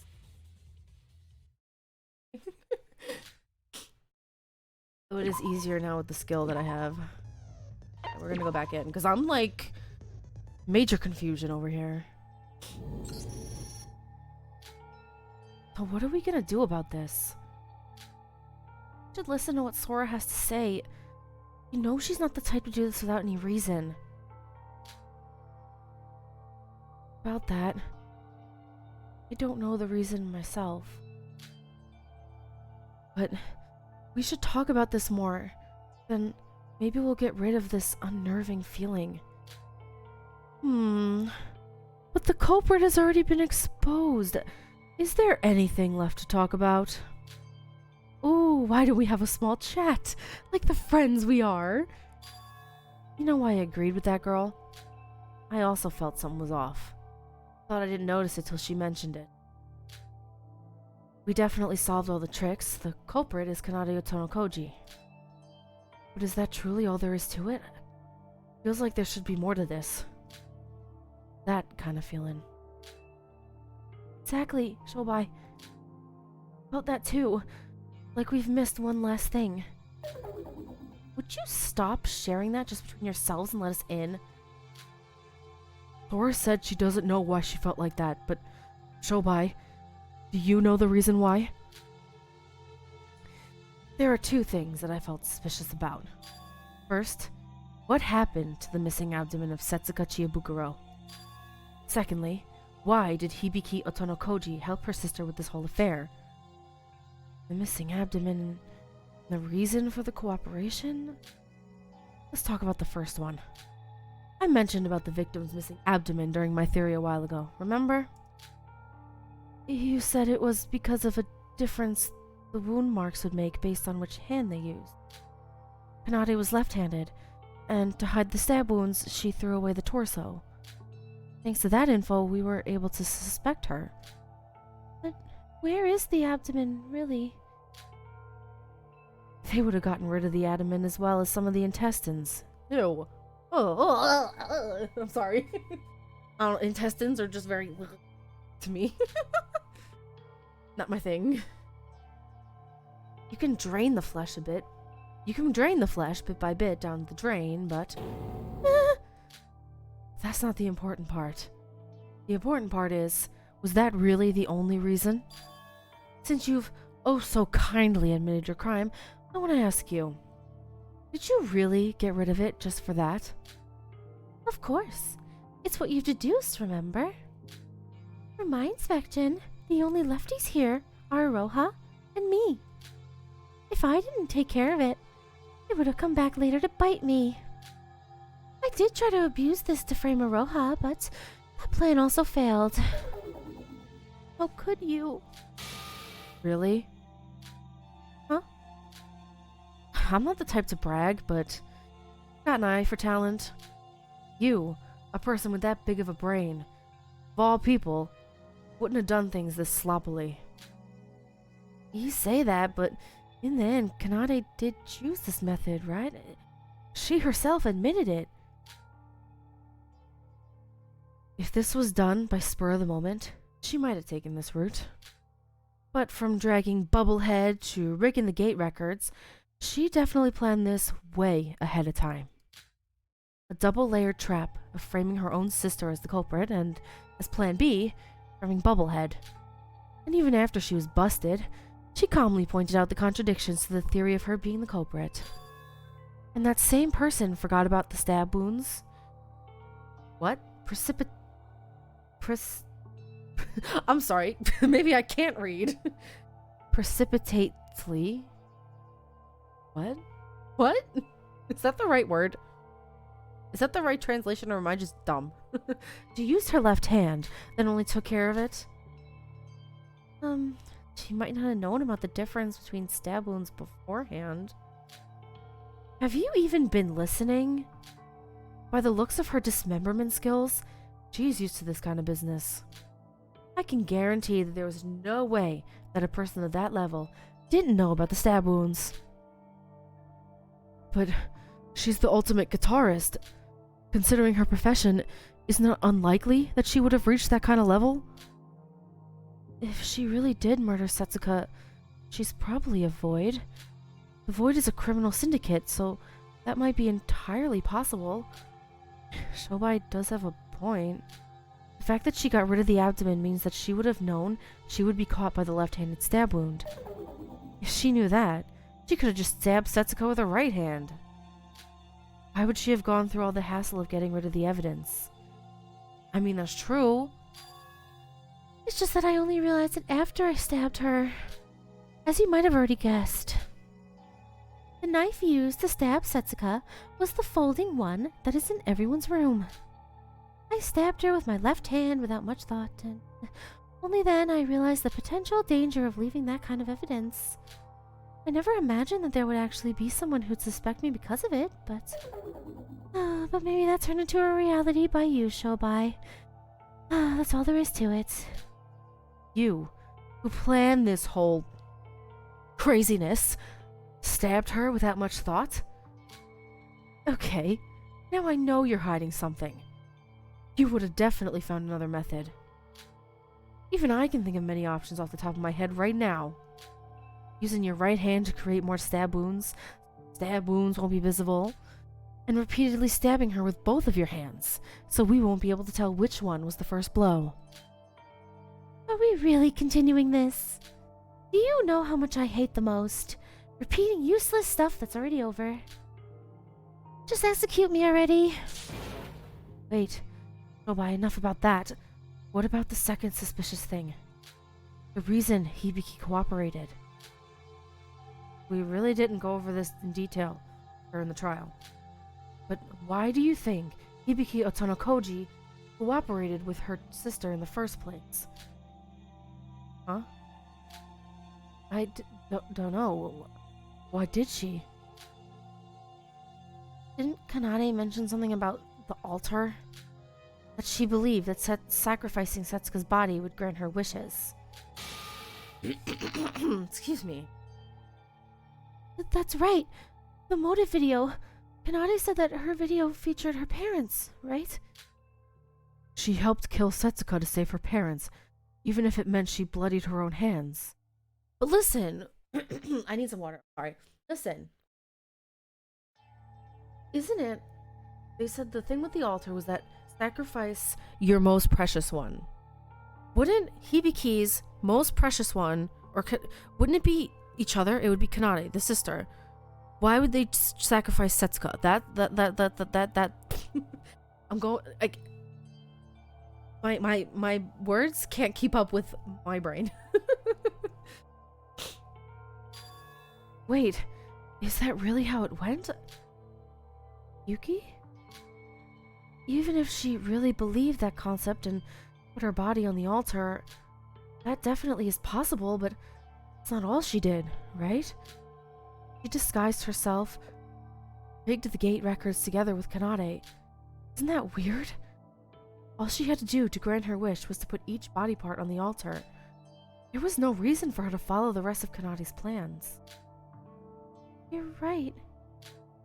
Hibiki wasn't quite herself this morning, granted, but it wasn't like she had lost her mind or anything. Even if seeing Setsuka's dead body made her go mad, this is definitely not normal. Maybe we should think more about this. Maybe we should ask her about this directly. Hibiki, why were you this cooperative to Kanade's plans? Even if you ask me, I have no memory of this. I don't know. I don't know what's what. Considering that she's been next to useless in this trial, that would be a waste of time. The trick wouldn't have worked without Hibiki helping Kanade with everything throughout. Why did she agree to all of this? If it succeeded, she would have died, and if it failed, her sister would have died. You're right. Come to think of it, this is pretty weird. The culprit is only one person. Hibiki doesn't have any benefit by becoming an accomplice. What's that face? Oh, bye.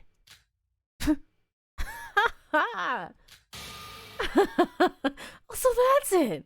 So that was it. Holy mackerel, this one's gone bonkers as well. I got it. A crazy theory that shoves. A crazy theory that solves all of our questions. Really? What is it? Hibiki, Otonokoji, you're also the culprit. Huh? The culprit's Kanade, isn't it? Did you even hear what I said? I said also. They're not just accomplices. They're both the true culprit. What? So instead of a double murder in Chapter 3, there's a double culprit? How does that work? What? Huh? What are you talking about? It's impossible. There should only be one culprit according to the class trial rules. It's against the rules for there to be two of them. Since when did the rules say so? What? Don't believe me? Pull out your handbooks right now and read rule number 6. Hold on a second. Rule 6. two murders each performed by different Blackened occurs consecutively, only the one committed earlier is acknowledged. The part we need to focus on is the part about consecutive murders. This is considering when there are two different Blackened who separately killed two different victims. In the case of two separate Blackens targeting one victim, there is no rule specified about it. Wait, then what happens if something like this case happened? Oh, if it is a special case, like Rule 6, normally the person who last injured the victim when they were still alive becomes the culprit. What do you mean by that? To put it simply, let's say Iroha stabs Teruya with a knife. If I stab the dying Teruya before his last breath, I would become the Blackened that killed Teruya. So it becomes a game of who made the last shot. I see. If there were two separate victims in culprit pairs, the one that took place earlier gets prioritized, but for two killers and one target, the one who made the finishing blow is the culprit. Excuse me, did you really have to use me as an example? But that still means that only one person can become the culprit in the end, right? You still don't get it? If the person who makes the finishing blow takes the name of the Blackened, then if two people injure the victim at the same time, they both become the culprit, capiche? They didn't outright stab her, they knocked her out, they stabbed her together at the same time. You're out of your mind! Even if they stabbed her together, there should have been some time difference between them. Unless they both used the same knife and just held hands and did it. They held hands and they skipped down the flower path. They held hands with the knife and both stabbed at the same time. If one stabbed her just a bit later than the other, then that person would be the sole culprit. Oh, really? Let's take it to the judge. Yo, Bird. Bird? I prefer to be called a crow. That aside, Rule 6, you say? That was put in there just in case two separate murder cases happened in the span of one day. Imagine the troubles you would go through of solving two cases in one trial. This is the defense against that. But this case is a bit difficult, even for me. If they injure the person at the same time, indeed. So is it possible or not? Theoretically, yes. But in reality, it's next to impossible.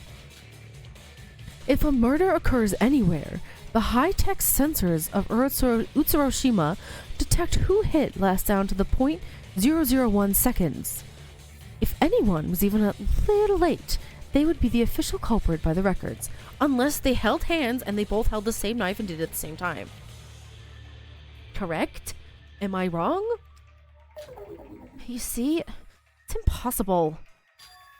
What if they get down to the same 0.0001 seconds?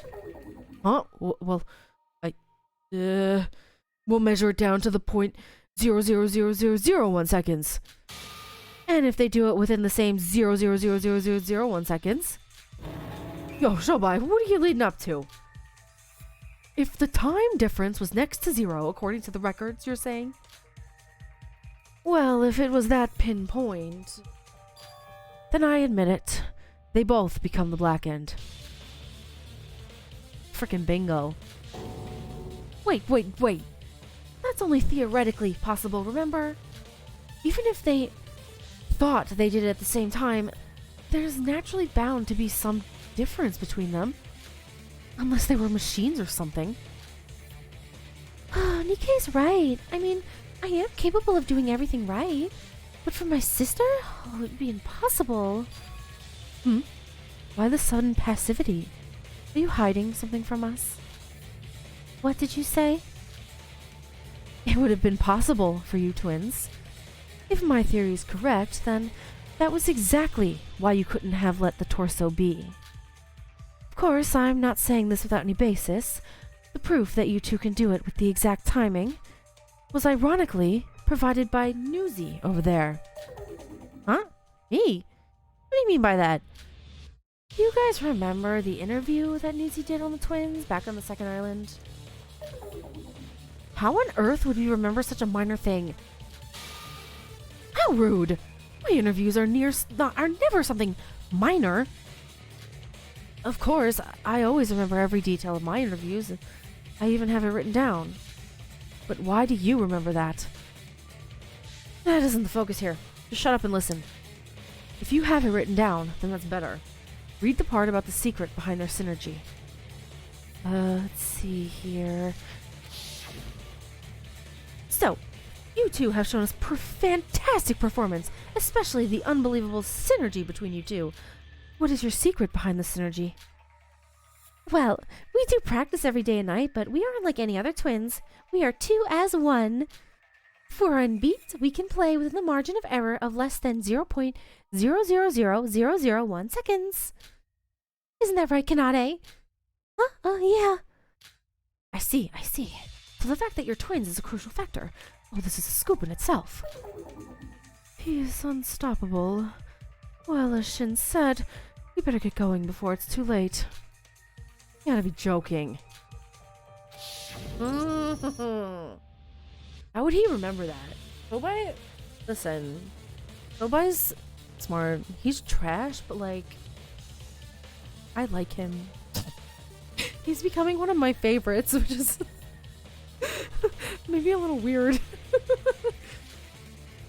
Wait, doesn't this mean... Now you get it? It's not a completely outrageous idea we're dealing with. And they said that comment themselves. Even Kanade Otonokoji affirmed this fact. For these two, it would have been possible for them to use their special sense of beat to stab. Simultaneously, without any effort between them. Ever, I mean. Apparently I can't read. Then they really did? Wait. I feel like this was just an exaggerated, playful comment by Hibiki. Logically speaking, this shouldn't be possible for two separate people. This is possible within the bounds of logic, you meathead. Meathead? I met a lot of people around the world, working as a trafficker. There were a lot of weird bunches when it came to twins. Twins who had the exact same physical abilities, twins who could read each other's minds. It's about time I met ones that had identical rhythmic senses. Hibiki and Kanade are identical twins, right? They say that identical twins are almost the same, down to the genetic level. They usually have the same personality. You know those stories where twins who are separated still live similar lives when they're apart, right? I see. If this theory were to be true, then that explains the reason they got rid of Setsuka's torso. If they were able to time the stabbing with their rhythmic sense, they must have used their primary hand and the hand that they use when they're playing the instruments. They probably couldn't risk one of them forcefully trying to use the other hand and killing. That would also explain why they couldn't have made additional stab wounds. Until Setsuka was most surely dead, they would have had to leave only the stab wounds that they made simultaneously. Because it's a system where the person who last injured the body becomes the culprit. But couldn't they have stabbed her after she was dead? Why would they get rid of the torso when... No, that's impossible. A stab wound made before and after the person died differs in its appearance. If they managed to stab her simultaneously on their first try, they would have then waited for Setsuka to die naturally. That means she died of a shock from blood loss, which would have taken a lot of time. If they created a stab wound after that period of time, the difference between that and the first one would be soon found. Then someone like me would have questioned it, thinking it's suspicious. How exactly can you distinguish the two? Go read a book about it in the library, dummy. I was just curious, okay? Why you gotta be so mean? It's starting to lead towards the possibility of them both being the culprit. One more thing. You know what's scary about that girl? During that very interview, that girl clearly showed distress when her sister was giving out info without any thought. And when the first trial started, that girl asked Monocro about the existence of accomplices. In other words, Kanade Otonokoji was already planning a double blackened murder. Way back during the first trial. Oh man, he was. Girl, I knew Kanade was scary, but oh my god. Oh my. That can't be. Kanade helped us numerous times during the last 2 trials. That was obviously an act to hide her true self. I myself didn't know what I was dealing with until this trial today. In the end, every decisive testimony, one way or another, all started from your damn foolish sister. You could have left stab wounds be, since only I would have been able to tell the difference. But because you were taking that interview into account, you had to get rid of the abdomen. Identical down to the genetic level, huh? Ironic. You two couldn't have been more different. Tobai, that feeling of discomfort has vanished with your theory. This was it. That Kanade being the culprit wasn't all there was to it. Hang on. If they are both the culprit, then if we didn't listen to Sora and just voted for Kanade, whether we voted only for Hibiki or Kanade, we would have been wrong and would have been punished. So Sora was right in the end. Amazing. How did you think of this? I did nothing, honestly. Shobai did most of the heavy lifting. So the two of them did it together? Is that what the public opinion is right now? I honestly still have doubts about this, though. I agree. As much as I want to trust everyone, we have no evidence of this claim. Sure, we have no concrete proof. But if this theory were to be true, then we can also explain Hibiki's cooperation. If they both become the Blackened and win, they both get to escape the island. So Hibiki had an incentive to become the accomplice.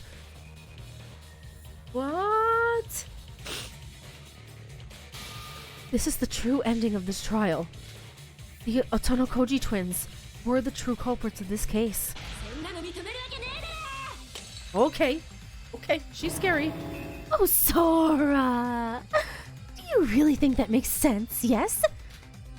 I, and I alone, was the culprit. You think you're something real special after hearing that disgusting theory from Shobai? I tried to admit my crime and die peacefully, but it seems like I can't even do that without taking a crack at your damn theory. Open your frickin' ear holes and listen! Oh gosh, I'm scared. I'm scared. I'm scared of her. Alright, I forgot how to play this game. Let's see.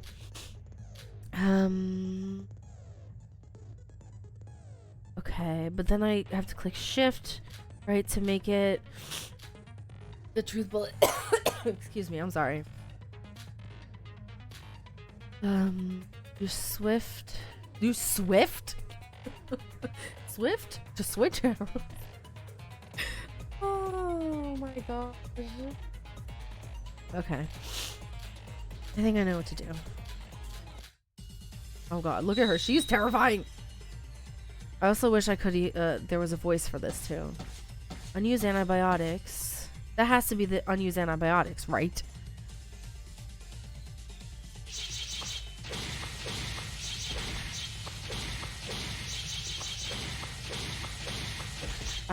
This is irrelevant. She's talking about it being irrelevant. But there are no logical contradictions. Most important, we lose and you win the trial. Then why are you this desperate about this rebuttal? Can I tell you? Without any evidence. Okay, I think I'm gonna do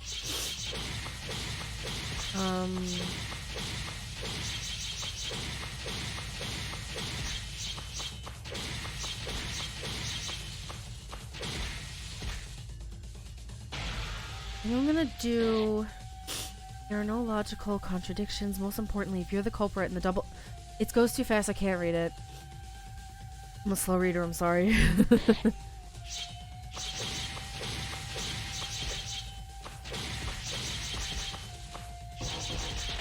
Oops, I pushed the wrong button. The wrong button. Sorry. I pushed shift instead of S. My bad. Oh my gosh. I'm trying again. Get the heck out of here. Oh my god.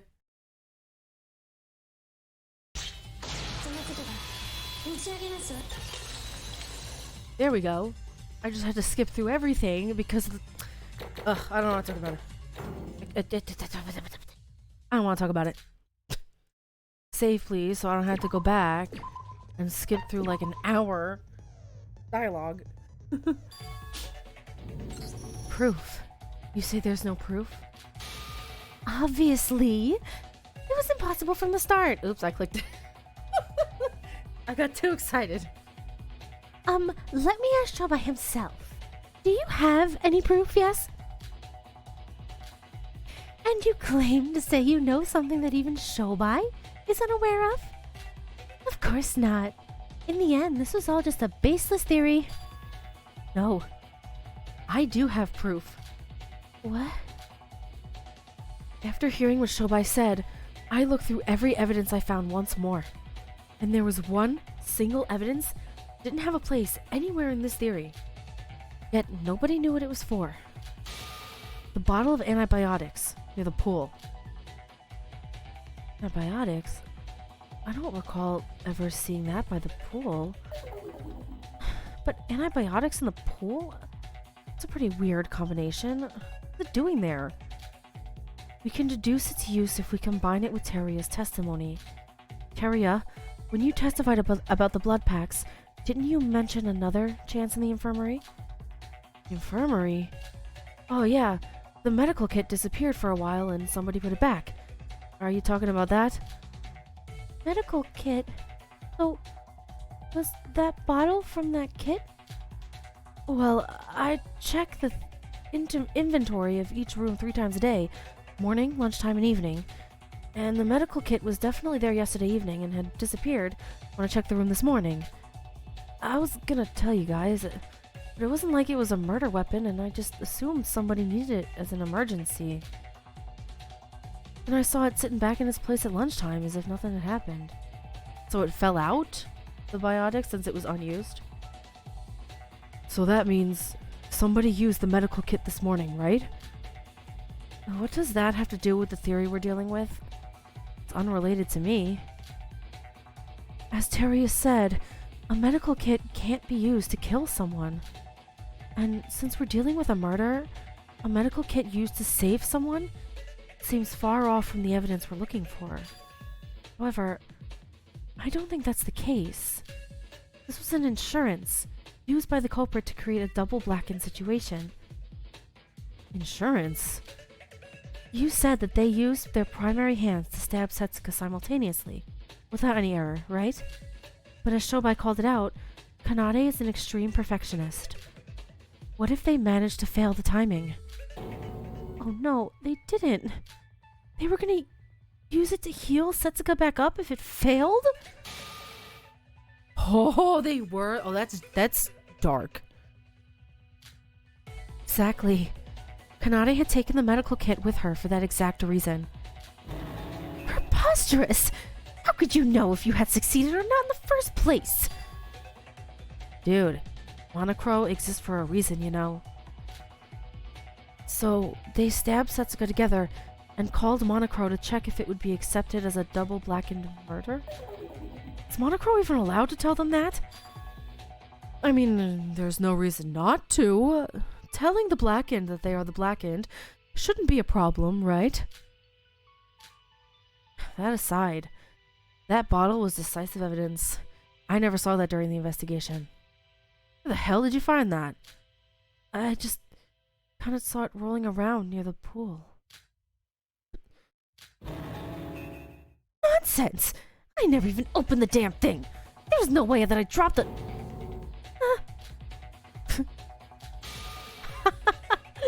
What now? Never opened the thing? You should have said that you never even took it, idiot. Now you've admitted it yourself that you took the medical kit. You realize that, right, Kanade Otonokoji? No, this isn't... You making a mistake like that wasn't very like you. Was the bottle being on the ground that nonsensical? That aside, did she just confess it herself? Unbelievable.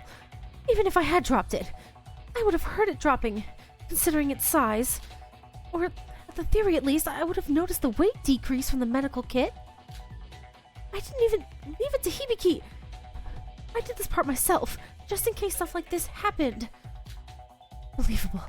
Me making a mistake like this. No way. What rotten luck. Ooh. It seems like for the first time in this trial, we were able to see you getting truly flustered, Kanade. Well, we don't know the truth if you did or not. Did or did not open the medical kit in the end, but if you were surprised by this accident, then for us, I guess it was truly luck from the heavens. Kanade, so can I take that as a yes? That both you and Hibiki murdered Setsuka. Unbelievable. This can't be happening. This doesn't make any sense. This can't be. If you still can't admit it, then I will go over this case from the start. You won't be able to escape this anymore. The closing argument's gonna begin. Hopefully it's easier for me now. Okay. Oh, okay. Nice. Okay. So let's look at it. I want to read it. A sleeping pill was prepared in the morning meal while everyone is still sleeping. As soon as it hits morning, the killer sent a message calling Setsuka to the pool. Before heading to the pool, the killer picks up the blood transfusion packs and a medical kit. This is definitely 1,000 times easier. The killer who arrived at the swimming pool attacked Setsuka. Is no one gonna talk about Setsuka's eye? Can somebody talk about it? Because I want to know. Okay. The other culprit was called into the pool. So instead of a double murder in chapter 3, it's a double culprit? Crazy. I've never. Oh my. Crazy. The first culprit handing their handbook over the gate. The second culprit used the handbook of the first culprit to enter the pool. The two culprits, who entered the pool at the same time, stabbed Setsuka and became the Blackened together. But why? Why would they do it? I guess they'll explain it after this, but...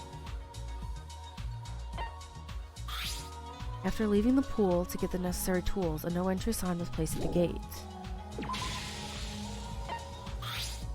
Culprit accidentally dropped an antibiotic from the medical kit while leaving the pool.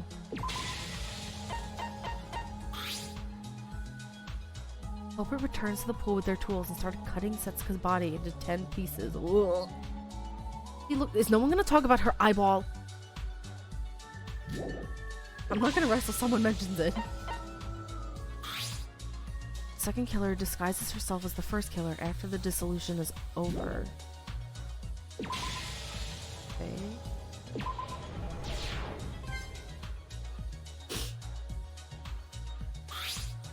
The culprit uses Setsuka's handbook and messages Iroha to meet at the Mirror Mansion at 6 o'clock.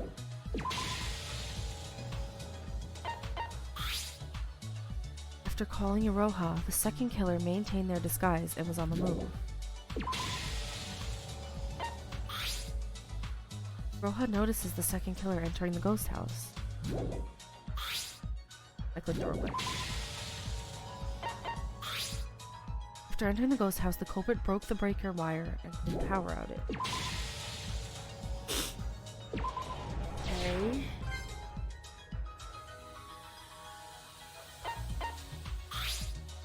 The culprit who had finished preparing for the parade, disguised as the first killer, joins the group.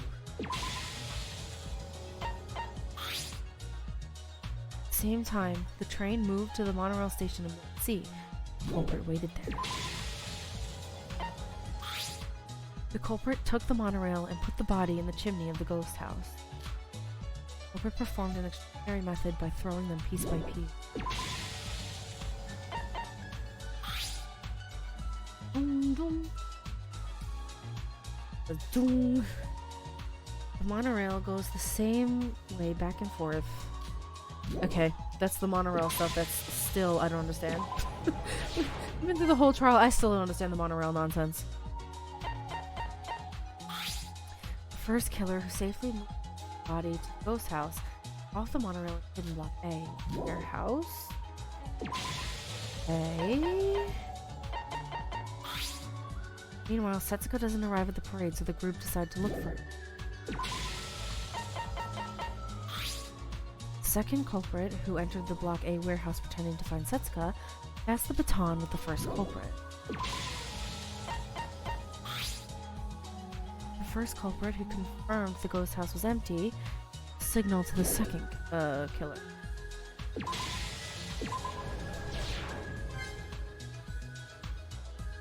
Okay. Culprit who entered the ghost house with the torso after receiving the signal.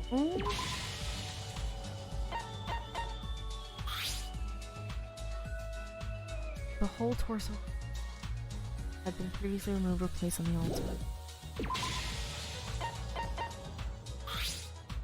Finally, after moving the screen at the entrance to create a space, use the blood transfusion packs to make it bloody.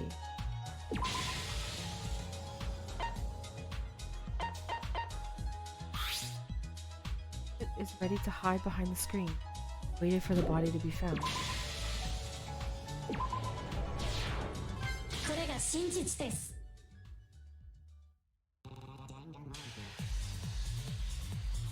Early in the morning, when everyone was still asleep, the culprit was already busy at work. Using the fact that Mikado prepares our breakfast early in advance, they put sleeping drugs in the coffee at Iroha's seat.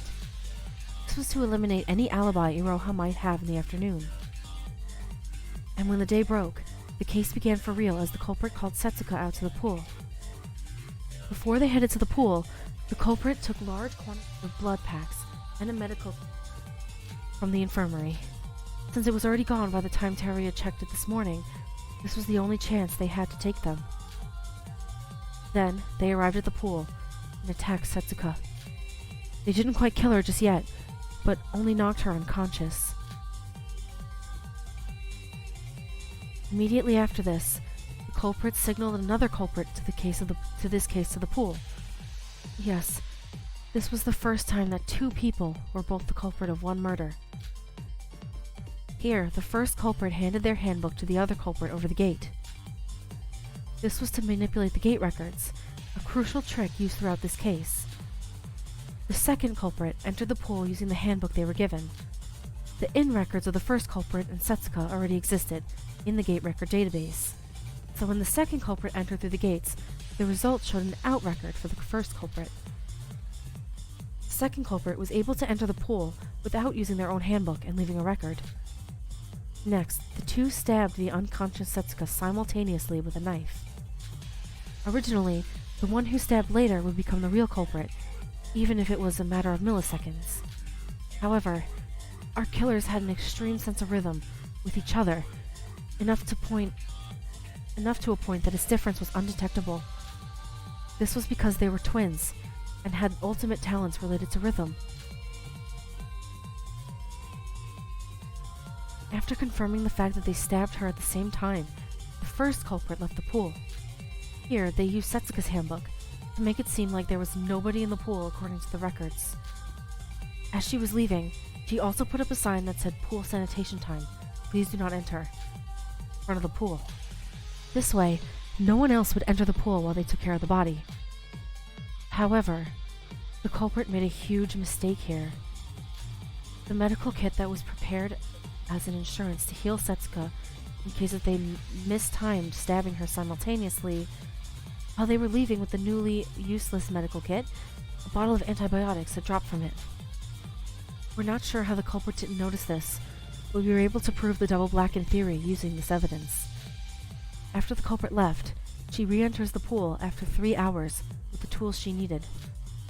The 3 hours were left blank intentionally to frame Iroha in the near future. Once they had the tools they needed, they began doing their business for a few hours. And by business, I mean cutting up Setsuka's corpse into multiple pieces. The reason they dismembered her body was to transfer the body to a different place, which I'll get to in a moment. Here, they got rid of the abdomen that had marks that showed 2 people, one left-handed and one right-handed, stabbed the body. Once the dismemberment process was over, they cleaned the pool using its tools, and the second culprit disguised herself as the first culprit. They were twins, so a little bit of disguise was enough to make them completely indistinguishable. To correct their body shape, they put Setsuka's 2 hands into plastic bags and pinned it onto her chest. They needed Setsuka's hands with them to open her handbook for the tricks they needed later to pull off in the future. And by carrying the hands as a disguise, it was like killing 2 birds with 1 stone. Because they carried Setsuka's hands with them, they were able to use her handbook freely, just like Emma did. The culprit then sent a message to Iroha in Setsuka's handbook. The message called for her to be in front of the Mirror Mansion at 6 o'clock. It was because of this message that Iroha wasn't able to participate with us during the parade. After sending this message, the second culprit leaves the pool while still disguised. She puts the sign in front of the pool block back inside and walks her way to Block A. After arriving at the ghost house, she undisguised herself and entered the ghost house while deliberately getting witnessed by Iroha. By getting witnessed by Iroha, the culprit later used this fact to frame Iroha and make her seem suspicious. However, amidst the rush of changing her disguise, the pins used to hold the plastic bags had dropped on the ground, which were used in this trial as important pieces of evidence against her. Entering the ghost house, the culprit ran up inside to cut the wires to the fuse box and cause a blackout. They also put out the fire in the fireplace, though this was because they needed it to be that way for the other culprit to utilize the chimney later on. The blackout itself was so that others wouldn't notice what happened inside the ghost house. A little later, the second culprit redisguised herself as the first culprit and left the ghost house to join the rest of us at the parade. Of course, none of us even had the thought that the culprit had disguised as someone else. And so the second culprit was able to watch the parade with us without any suspicion. At that time, the culprit was waiting for the monorail at the Block C station. They had moved the corpse pieces from the station to the station from the pool prior to the second person heading over to the ghost house. While the second culprit was over at the ghost house, the first culprit was busy with her work as well, getting rid of the signpost before leaving the pool and putting the chest piece inside one of the parade dolls in the Block C storehouse. At 6:10, the monorail heading to Block A arrives, and the first culprit began their process of moving the body. The method they used was to throw each body piece through the chimney once the monorail goes past the ghost house, one by one. This method, while seemingly impossible for anyone else, was done with ease by our culprit. It made it seem like the corpse had teleported inside the ghost house. However, since the ghost house was next to the track that connected Block A and C, she only had 4 chances to throw the body pieces, considering that monorail is only active every other hour. As 7 pieces, even excluding the 2 hands and the chest piece that she stuffed inside the parade dolls, they needed to be transferred. She calculated the monorail timetable and went back and forth between Block A and C. Using this method, they had exactly 7 chances to throw the body pieces in 1 hour, and with the culprit's perfect aiming abilities, the transferring was done.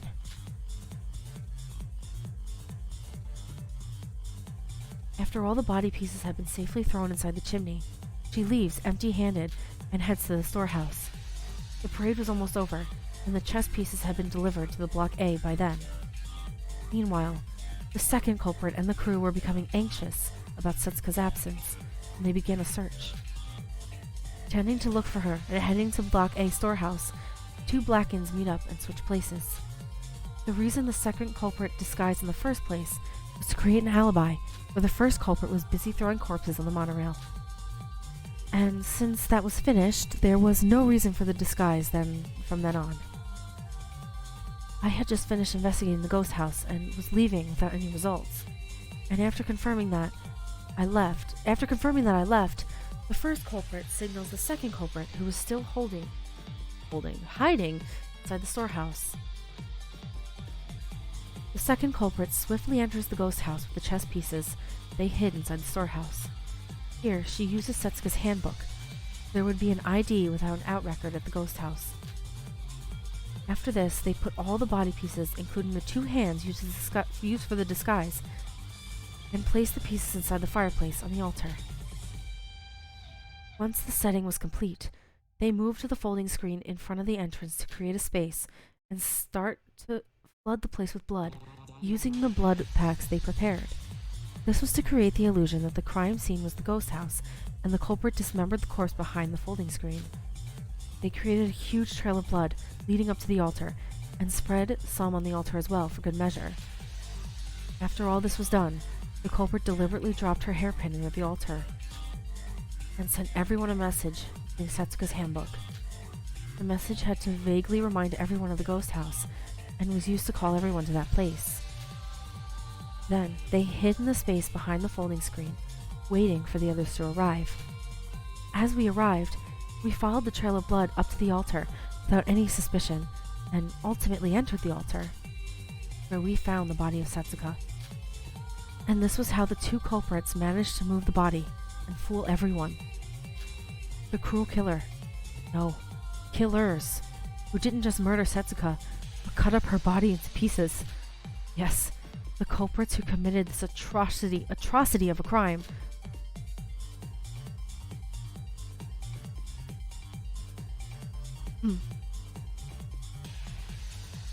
Kanade Otonokoji and Hibiki Otonokoji, the ultimate guitarist and the ultimate vocalist. It was you two.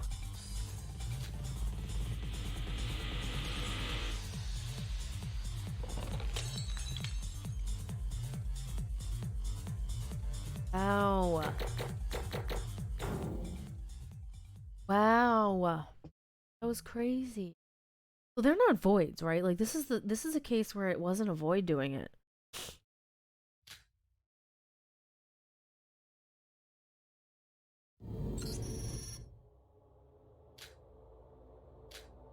Are you still going to defend yourself, Kanade? Hibiki, it's the same for you. You might not have memory of it, but the results of this trial show the fact that you are also the one who killed Setsuka. No, that can't be. I'm innocent. I couldn't have killed Tsuka. Yeah, this is a dream. This is all a dream. Kanade would never kill anyone, let alone me.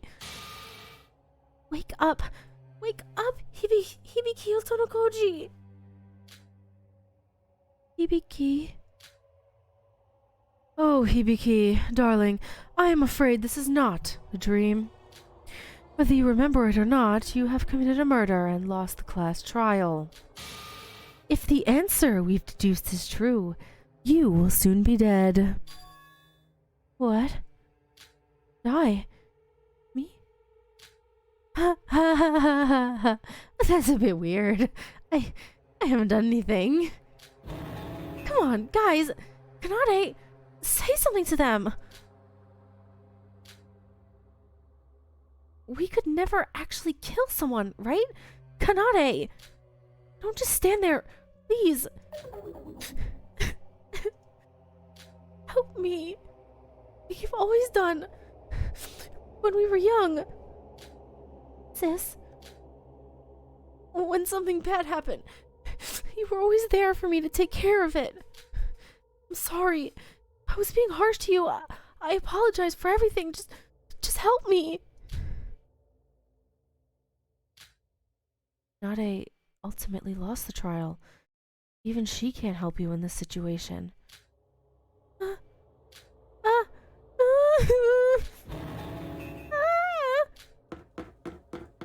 Where's she going? Let me out. I'm gonna break open this door. Now, Hibiki. The trial is still in session. Please return to your seat immediately. Oh, let me go home. I hate it here. I need to save my parents. I'm so sick of this place. Let me out. Just let me out. Oh. Hibiki. Hibiki. Hibiki, calm down. I wonder, does that girl have any mental disorders? What? I've been keeping an eye on her since she was a suspect during the trial.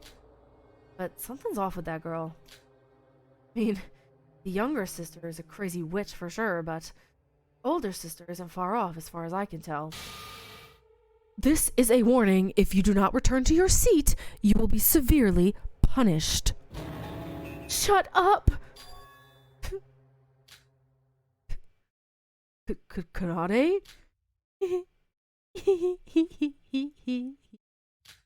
This so adorable. I have no way to run, right? If you can't avoid it, enjoy it. It is tragic that my plan has failed. But if I get to see my sister's most despairful dying moments while I die, that doesn't seem that bad of a death. You've won. We were the culprit of this case. What's happening? Huh?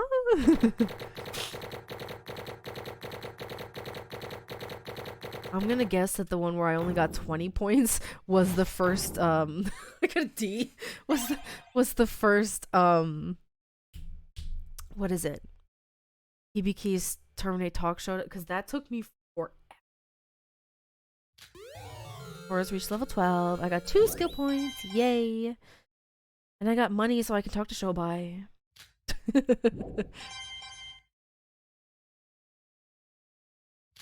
Okay. But why? I don't... It's good that you resolved everything, but the silence... Now that you've reached an answer for real, this time, it's voting time. I swear, if it gets interrupted again, I am going to quit this job. Ahem. Anyways, vote for the culprit with the switch in front of you. Since the answer you've deduced is a double culprit, which is a first in Danganronpa history, I specially prepared a panel marked Otonokoji twins in the voting screen just for this occasion. If you truly believe that the two of them are the culprit, just vote that panel, capiche? Now, will the answer be the truth or not? Woohoo! Now! My fingers are crossed doesn't crash. Oh, there we go, okay. Listen, my game crashed before it could load this, and then I had to go all the way back to the point where they were talking about the antibiotics bottle. I was like, click, click, click, click, click, click, click, click, click, click. Hope it doesn't crash again. Maybe now at least I could save. Like my game crashed. Yes, please let me save the game.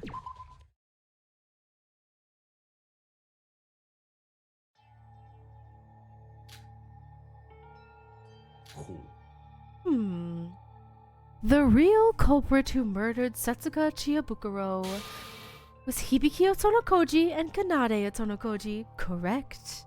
You've got them both right. So they really... They're both the culprit. To be honest, when they stabbed her together, I had a hard time deciding on what to make of it. A class trial is a system by definition that, while multiple victims can occur for one case, no two students can be the culprit. However, I replayed the clip countless times, and no matter how you look at it, they stabbed her simultaneously. Even the computer couldn't detect the time difference. I had no choice but to admit it. And in this killing school trip, the rules are absolute. And this case did obey the rules. 少しはやる。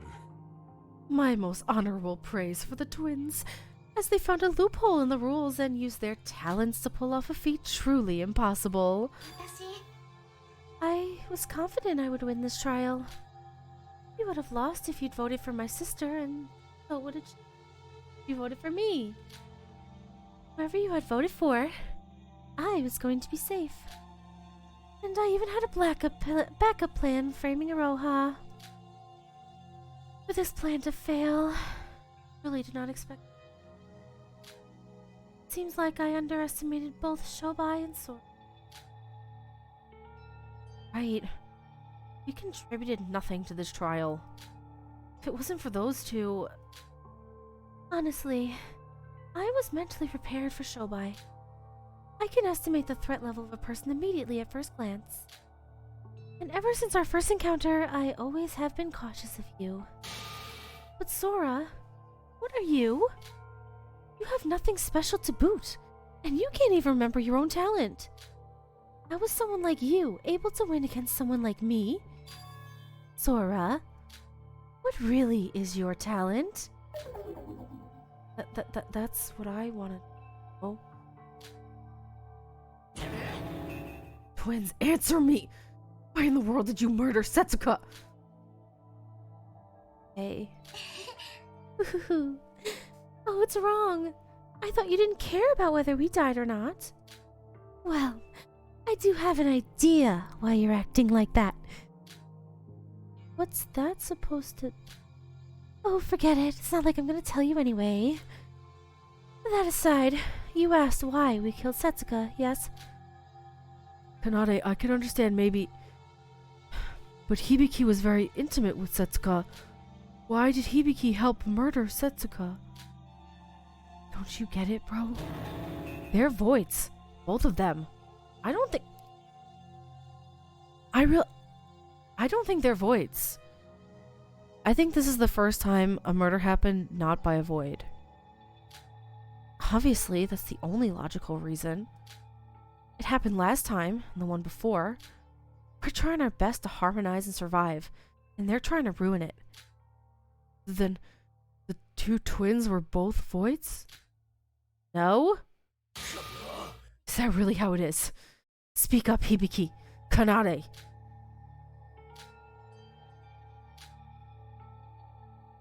The two twins the void? No, they're not. Was that again the reason that this murder had to happen? We have 3 void survivors if we include Mikado. If the 2 of them are voids, we now have the identity of all 5 voids. Exactly. They're not the voids. Neither of them is a void. They just did that because they're crazy. And just when we were waiting for the twins to answer... I'm terribly sorry to interrupt this, but... Then don't speak another word, so just shut up. Oh, I haven't even told you what I was going to say. You're being especially rude to me today, Teruya. Well, I do have important news. The thing is... So they're not voids, those 2 twins. What? What do you mean? Why are you the one to decide that, you little... Oh no, he's absolutely right. The Otokonokoji... Their last name for some reason is a major tongue twister for me. The Otonokoji twins have no relations with us voids. Huh? But the voids were supposed to murder... Oh, it seems like you're confused. Because the previous murders were all committed by us voids. Oh, but the voids are simply there for plan B. I've repeated myself countless times. Anyone can become a murderer. Could tell that at a glance. The voids, up until now, strictly did things by the rules. They wouldn't dare do something this vague on whether it's against the rules or not. Oh, and that is exactly why I feel very conflicted about this. Where was my poor void fellow when they were supposed to kill this time? What? But that means they killed someone when they weren't even a void? Why? If they weren't a void, what reason was there for them to kill someone? That's right, Yuki. We've made a mistake in thinking it was common sense that a void will always be the one to murder one of us. There was a motive for every one of us this time. The motive videos that Mikado gave us.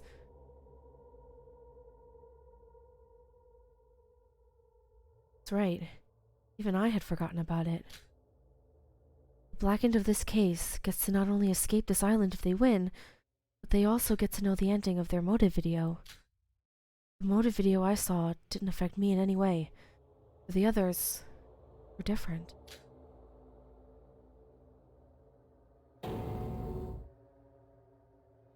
Even came up during the class trial. Hibiki and Kanade, that their parents were in trouble in their motive video. That was their motive for this murder. Dang it. I should have been more careful. I was so focused on the voids that I forgot about something more important.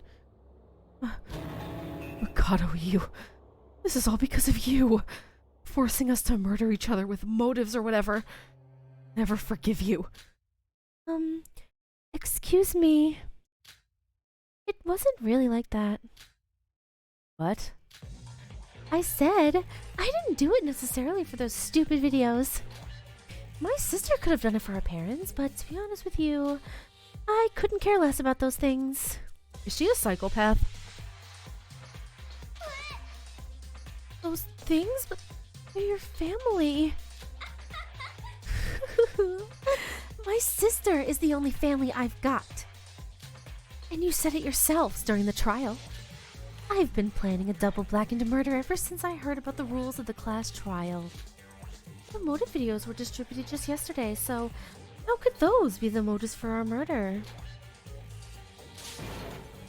Then why did you do something as horrible as killing someone? Oh, I don't know where to start. Well, everyone, take a look at Hibiki here. Let's start from there. What about Hibiki? Oh, don't you think something's off about her? Hibiki? Hibiki, you're still a part of all of this. Speak up. Girl? Or what is that face? Why has all the life left her eyes? Is she okay? Oh my god! So cute! The hell? Nade? Oh, everyone! Meet my lifelong project and the motive for this murder. So, what do you think? What nonsense is that? I can't keep up with all of this. Oh, you still don't get it? Oh, I'll tell you everything, one by one. Hibiki, hand. Do a backflip. That scared me. Oh, say you love me with a smile. Hi. I love you, Kanade. Oh, me too. I love you.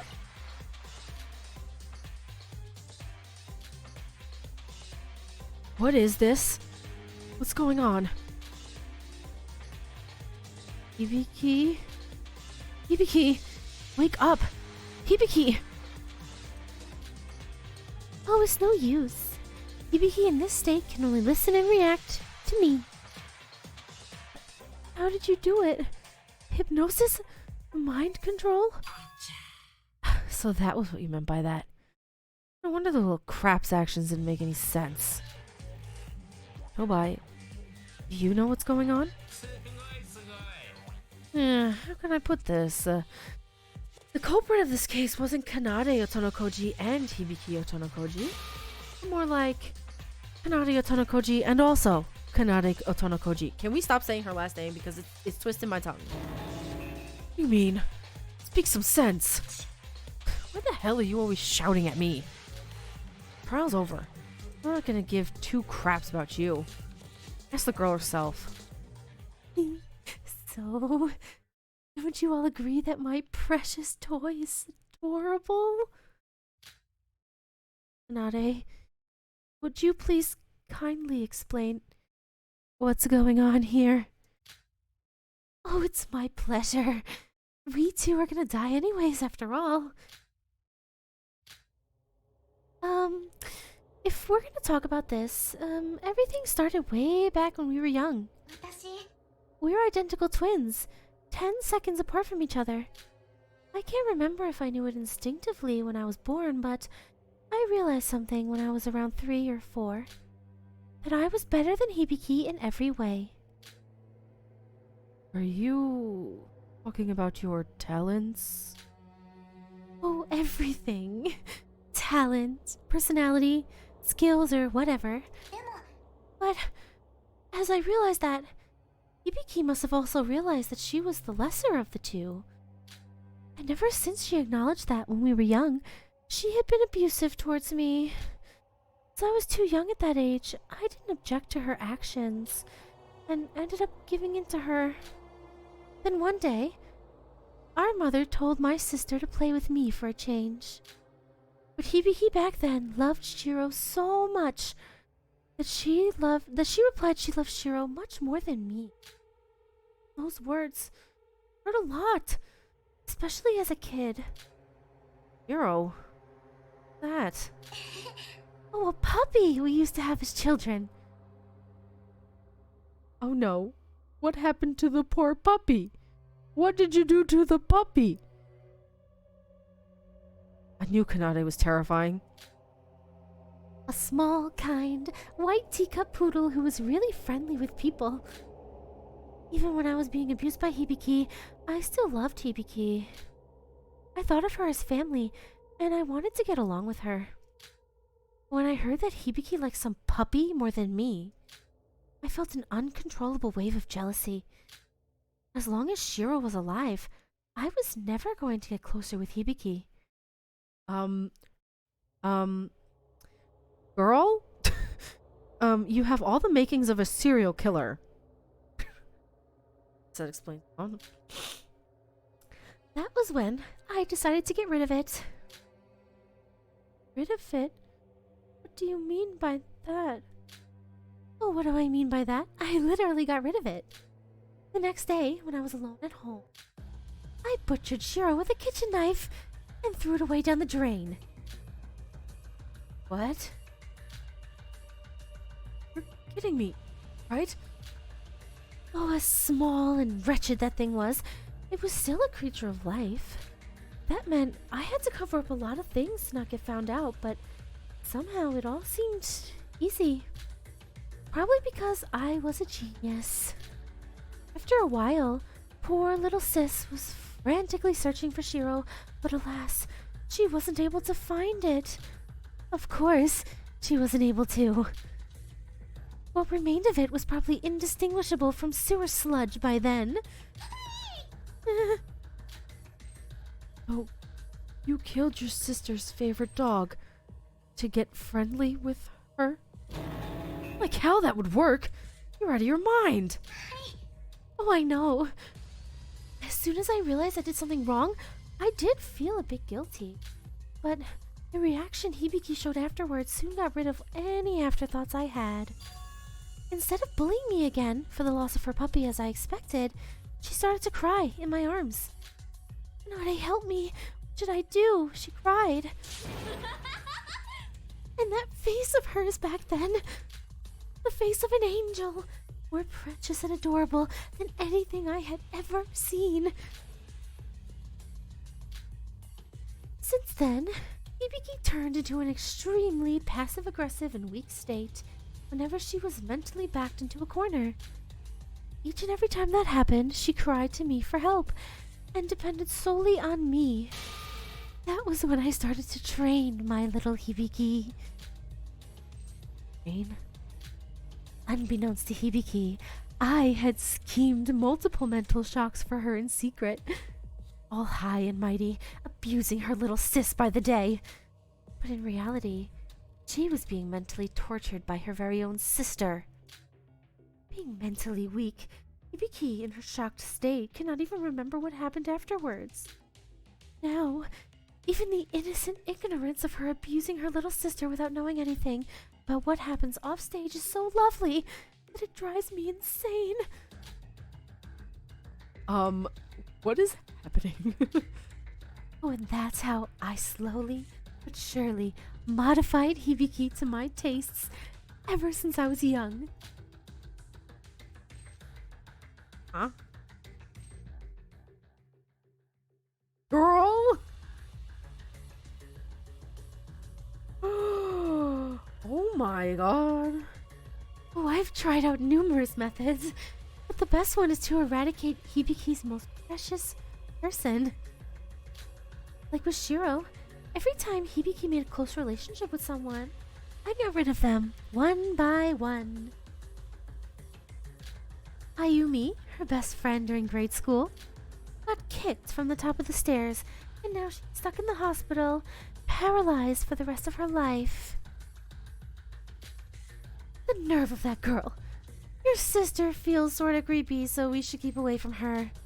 Honestly, that witch deserved it more. Our middle school homeroom teacher that Hibiki had a crush on. I gave him an extra dose of muscle relaxant, buried him on a hill near the school. That pedophile pervert had indecent thoughts toward me. So that was an act to save her from him.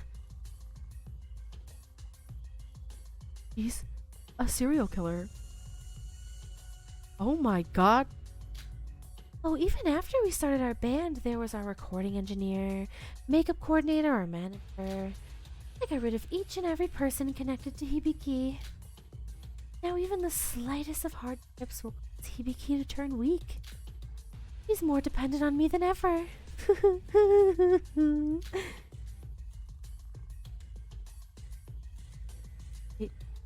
What? Oh, you're basically saying Satsuka Wasn't your first victim? Wait. Believable. No. What's your body count? Oh, I don't keep track of everyone I kill. Guess around 60? 60? Bro, she is a serial killer. Alright, you win. I mean, it has to come to a point where I just get rid of everyone acquainted with Hibiki. How in the world did you not get arrested for all of this? Well, it's either because I was too perfect or because the cops were too stupid. My bet is on both. Oh, that's why I told you. It's the first one that I actually felt. That why you killed Setsuka? Because she was friendly with your older sister? Oh, it didn't have to be Setsuka. So long as that person was the most intimate with Hibiki. Though she did get on my nerves, to be honest. Anything that could help Hibiki recover from her mental state must be eliminated. What reason? Why are you so obsessed with Hibiki? Reason? How about I ask you a question instead? Do people need a reason to love someone? I love Hibiki. If you could have your loved one all to yourself, anyone would do the same. No, not really. No, not the case. You're crazy. You're insane. Can't even hear another word from you. You don't deserve any sympathy whatsoever. Go to hell. Hold on a minute, Kanade. How does this story relate to Hibiki acting like a puppet right now? Oh, I forgot about that part. I guess it was around that time that I made sushi out of our... Huh? Hibiki realized that the coordinator she was close with had gone missing. She came to me, crying. But something was different.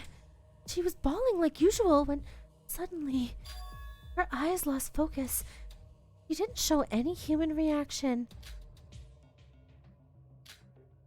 And when I spoke out to her, she started to do exactly everything I told her to do. No complaints, no reaction.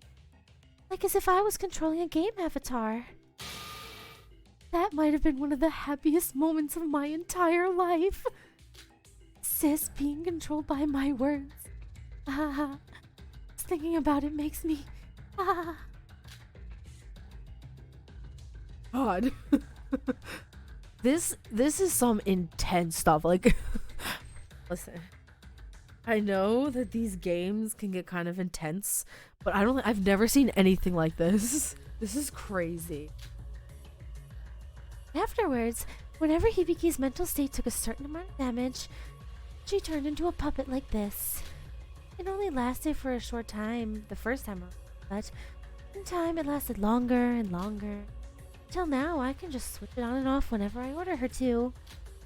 From that day onwards, my training goal for Hibiki had completely changed. If I previously trained her to only look towards me, I now trained her to be the perfect puppet. My final goal was to make Hibiki my very own puppet all the time, regardless of her mental state. If we had escaped off this island after killing Setsuka, and maybe killed one or two more, I could have achieved that dream. What a waste. I see.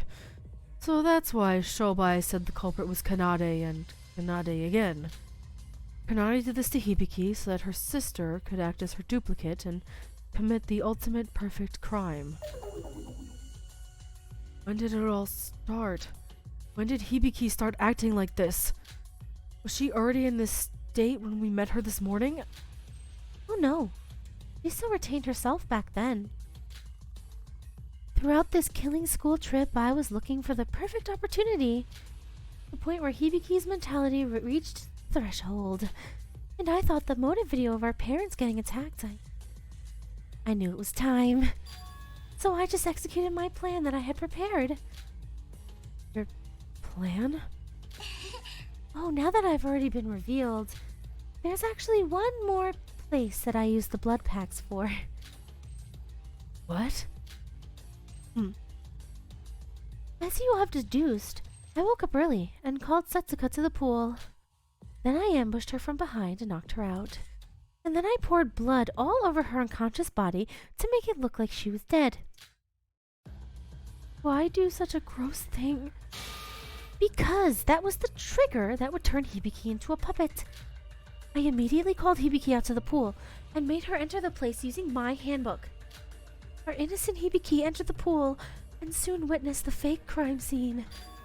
How would you react if you had watched a disturbing video of your parents getting attacked the night before, only to see the bloody corpse of your best friend? As the person who controlled her mental state for years, I knew just how much mental damage it took for her to become my little puppet. Oh, the consecutive loss of your precious ones. Ah, the scream that my sister yelled. I still get the chills. So when Shobai said the amount of blood used at the ghost house seemed a lot less than the amount of blood packs taken, that was the actual reason why. How could you? Controlling someone as you please. She's even your family. Well, how was I supposed to make stupid Hibiki cooperate with the plan if I didn't take control over her? She wasn't going to agree on killing someone in her normal state in the first place. Hoo-hoo, this was all for Hibiki. She did want to leave this island after all. But that was all ruined by you people. Does Hibiki know any of this? Of course not. Hibiki loses most of her memories when she regains her sanity. So it would be next to impossible for her to know this. But Hibiki still cared about you and loved you.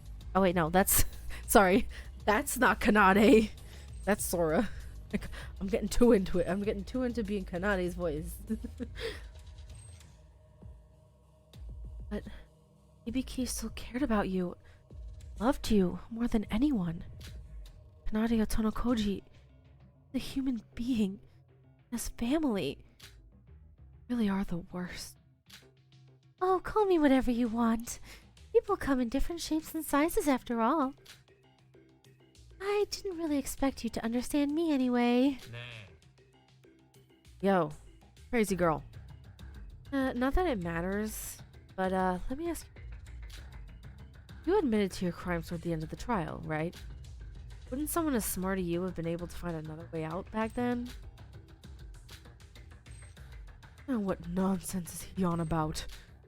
It feels a bit weird. Like we didn't win for real. He gave it to us.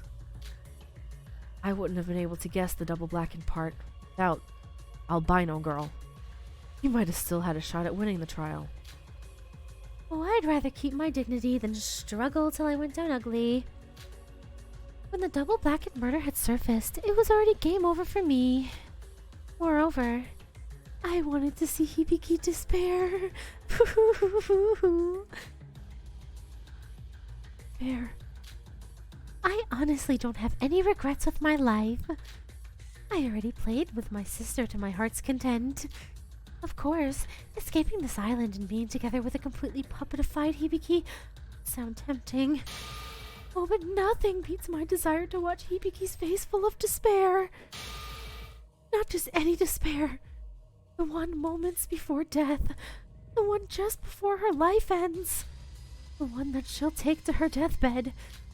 Oh, one gripe I have about the puppet Hibiki and mentally broken Hibiki is that her face is too predictable. Interesting. Just imagine what my poor sister looks like when she comes to the realization of what's coming for her. Makes me so excited. Yo, albino. Are you talking to me? Do something about this, will ya? This girl's too crazy for even me to handle. You're good at stuff like this, right? What do you mean by... When I looked around, everyone was silently looking away from Kanade. And rightfully so. Her story seemed out of this world, even for me. A story from a fantasy world, one that was too insane for us to even comprehend. A degenerate who makes you want to throw up just from the fact that you're breathing the same air as her. That was the true identity of Kanade Otonokoji, a person whom we once thought was our friend, as our classmate. But the worst thing was that she wasn't done just yet. Girl, how much more do you have in you? I guess, then... Now, can we proceed to our finale? Huh? Oh, just wait just a moment, Monocro. I forgot to mention I found this while rummaging through her pockets. You care to explain what that is? Oh, this is a note that I found inside Setsuka's pockets when I killed her. I was so busy that I didn't have time to read the details, but the fact that she had on her body probably means that it contained an important message for us, right? Setsuka, read it now. Hold on. Why? What does it say? Well. Wow, I do feel bad for you guys. Would you just tell us already? Otto, you sure you'll be alright? What? I'm not following you. Well, it's just that... Wait. Wow, you guys have a tough road ahead as well. Nade, what does the note say? This is a will, written by Setsuka. Will? From Setsuka? It seems like, in a case she was killed, she kept track of all the information she learned. Information? I don't recall Setsuka ever telling us about that. She must have discovered something. I don't know why she didn't tell us sooner, but she must have found something big. Come to think of it, she was acting weird ever since we've arrived on the third island. Yes, she had something to tell you all, but it never happened. You're right. She did talk like something was up back when the motive was revealed as well. My, this is really big news. She kept this to herself? So what does it say? Just tell us.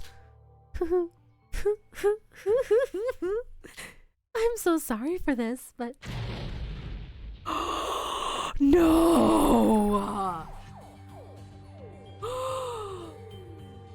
No way! Girl, no! Oh my god! She's burning it. No! I'll be taking this as keepsies to my grave. No! Setsuka's will! Put it out! The info. Bro. Too late. A note as small as that burns out in a matter of seconds.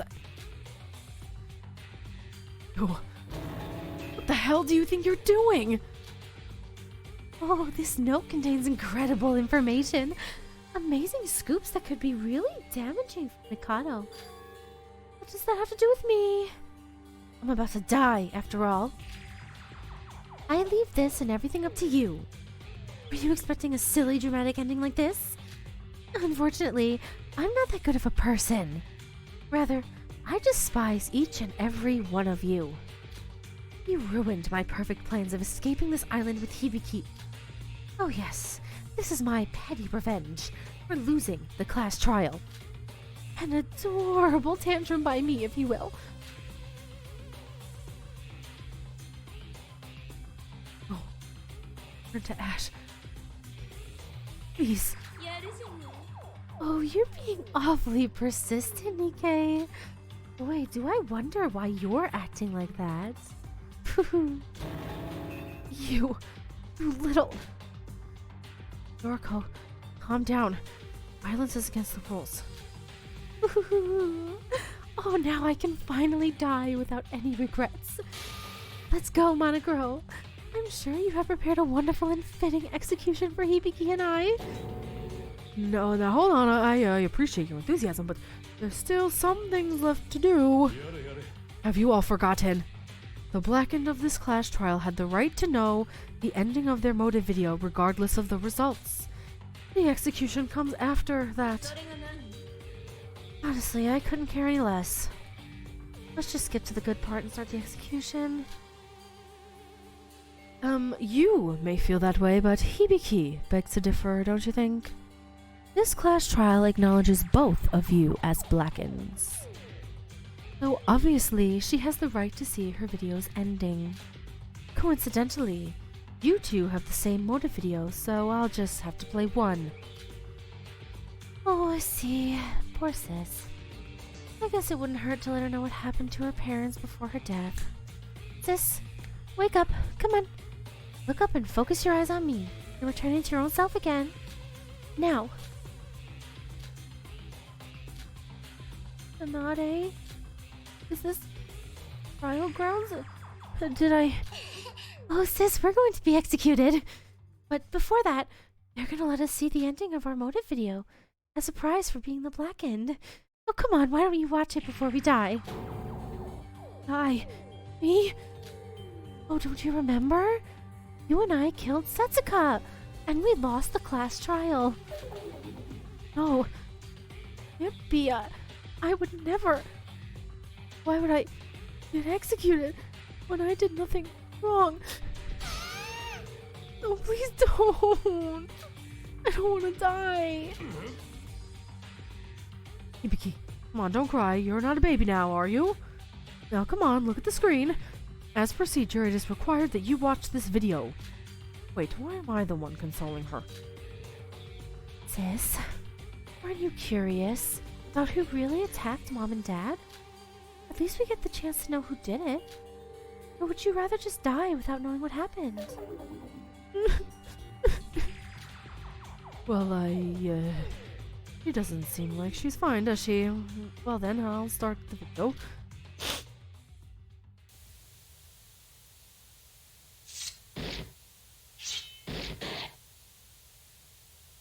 Don't kill me. It's gonna be Kanade. Kanade's the one who kills them. Why would you... It's Kanade doing it, isn't it? The huge screen over our heads showed a video of a couple looking to be around their mid-40s or 50s, getting stabbed repeatedly by someone. The man seemed like he was already dead, with blood spewing out of his throat like a fountain, falling out as he pleaded for her life. Well, at least we get the chance to know who did it. It was Kanade. No! Mom! Dad! Oh, this video is first-person perspective recording from the very person who murdered the Otonokoji's parents. Being recorded on a cheap camcorder, the quality isn't quite something to write home about, but I can't watch it any longer. Horrible. Bro, Mikado, who really are you guys? How did you get the footage of the twins' parents getting murdered? No, just that. All the motive videos. How did you get your hands on those?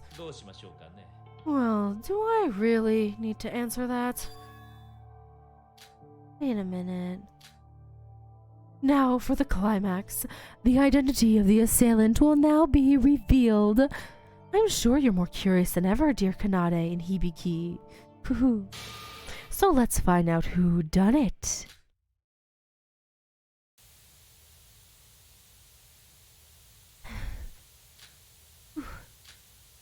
It's Kanade. The person, after murdering the couple, was breathing heavily as they looked around.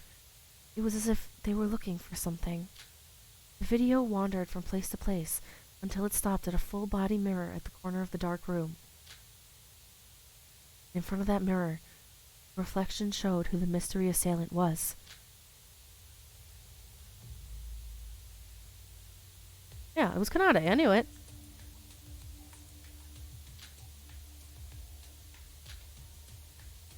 Oh, it's hot in here. Person in the mirror. Person who savagely murdered Hibiki and Kanade's parents was none other than Kanade herself. What? Kanade? What's going on? You even killed your own parents. You're kidding me, right? Kanade, tell me that isn't true. It was you? You killed Mom and Dad? How? Oh, I trusted you all this time, so then what's this?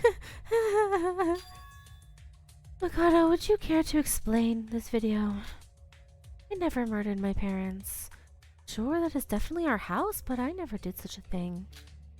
Granted, I did plan to murder my parents eventually as a finale to my Hibiki puppet plan, but I had decided now was too early.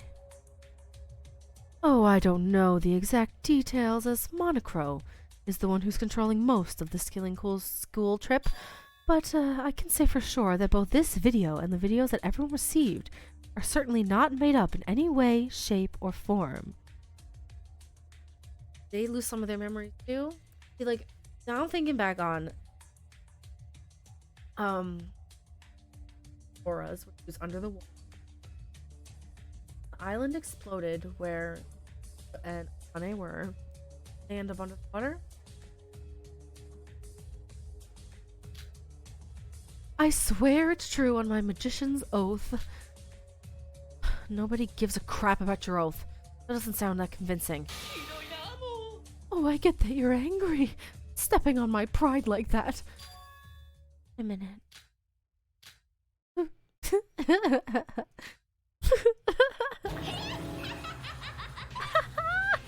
So that's it. That's how it was all along. Amazing. I never would have guessed. What a twist. What's up with her? Wow, what a shame. For real, what a shame. To not see the aftermath of this after getting to know such a big secret. And that's where the video ends. It seems like you realized something, Kanade. Oh, don't you worry. I won't spoil anything for the rest of you. Hibiki and I will take this secret to our graves. Students, I know this is not the time to interrupt, but it is already past midnight and trial is almost over. You all need to get a good night's sleep for tomorrow, right?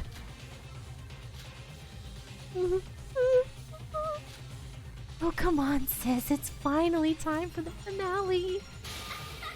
Show me, sis, your most despairful last moments of your entire life. No, don't you come any closer, you monster. I don't want to die. Why should I be the one to go? I didn't do anything wrong. Now I've prepared a very special punishment for the ultimate vocalist Hibiki Otoko no Koji and the ultimate guitarist Kanade Otoko no Koji. See, it's a bit... like, I kind of feel for Hibiki a little bit because she was taken advantage of. She was in a poor mental state and her sister took advantage of it and used her, and like, so like I know that she is one of the culprits. She did kill Setsuka, but like there's also that gray line there where Hibiki, like, I feel for her. I have sympathy for her. I don't have any sympathy for Kanade, never have, never will. There is a little bit that has it for Hibiki because imagine just everyone around you disappearing, being killed, and all these things, and you're forced to rely on the one person who's trying to hurt you the most. It's a very complicated idea. I just feel for her. That's all. I feel for her. Hibiki! Get away from me! Somebody help me! Oh, for this case, since there were two blackened, we're going to have the same execution for both of you. Oh, Sora. Oh, no, that's not Kanade. Sora, help me. Ike, Roha, Yuki, Shinji. Yoriko, does anyone save me? Oh, now let's do this. No! It's punishment time.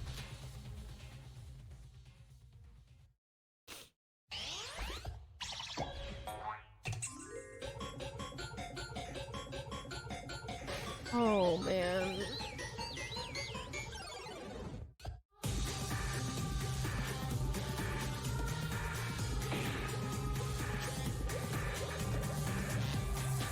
Oh, Hibiki.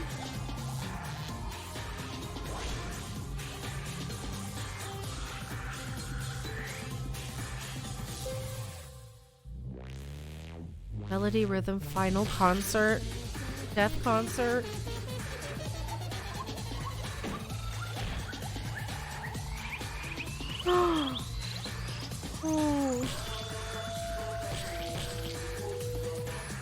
Oh my god.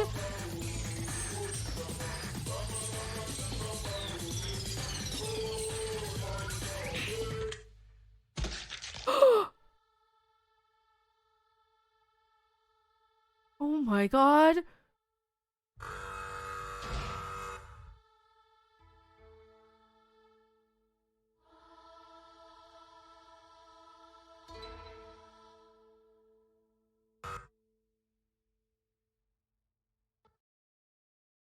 think I forgot to breathe. What? Oh my god, that's awful. Oh god. I feel for Hibiki, I really do.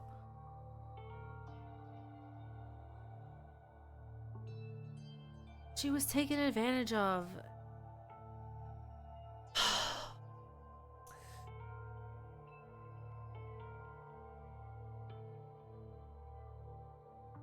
I'm at a bit of a loss for words.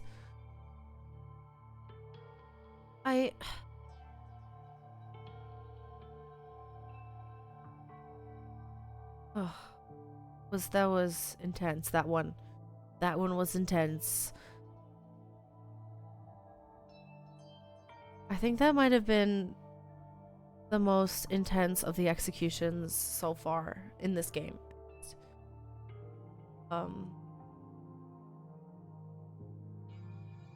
It's very complicated because like I have some conflicting feelings because I'm like, all right, you know, Kanade's crazy, but like Hibiki, I don't want to say she was groomed, that's not the right word, but like she didn't really have a choice, did she? She was dealt some bad cards in her life, and I feel for her, I really do. Man,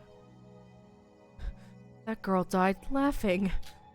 She really is one scary girl. Hibiki and Kanade executed. Third class trial. Third execution. So, another 2 have left us. Even though the execution had ended, nobody spoke a word. Perhaps it was because Kanade rattled us till her very last moment. Or maybe after 3 repeated defeats by the despair that is reality, we had lost even strength to open our mouths. But to me, as of now, I had no way of knowing. Shobai, where are you going? What? We're finished, right? Free to leave now. And don't speak to me. Back then was only because we had a mutual goal, and that was the last try. And now that's over. Don't bother me again. Capiche? Capiche? Capiche? Capiche? Capiche?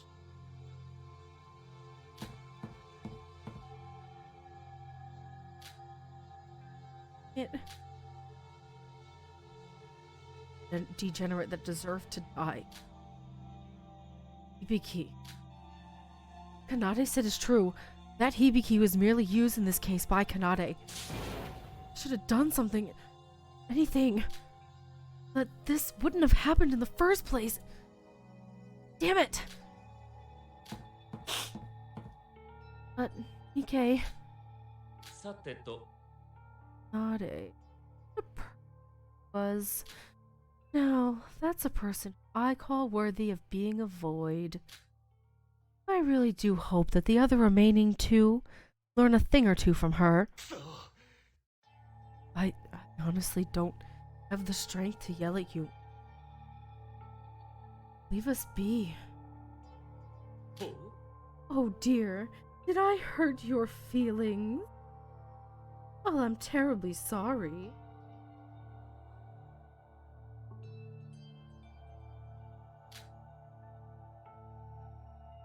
But yes, as Monocro said, it had become terribly late. And Shinji, you're right. We should all go take a rest. If you ask me, I don't feel quite good about this as well, although for a different reason. Oh well then, if you'll excuse me.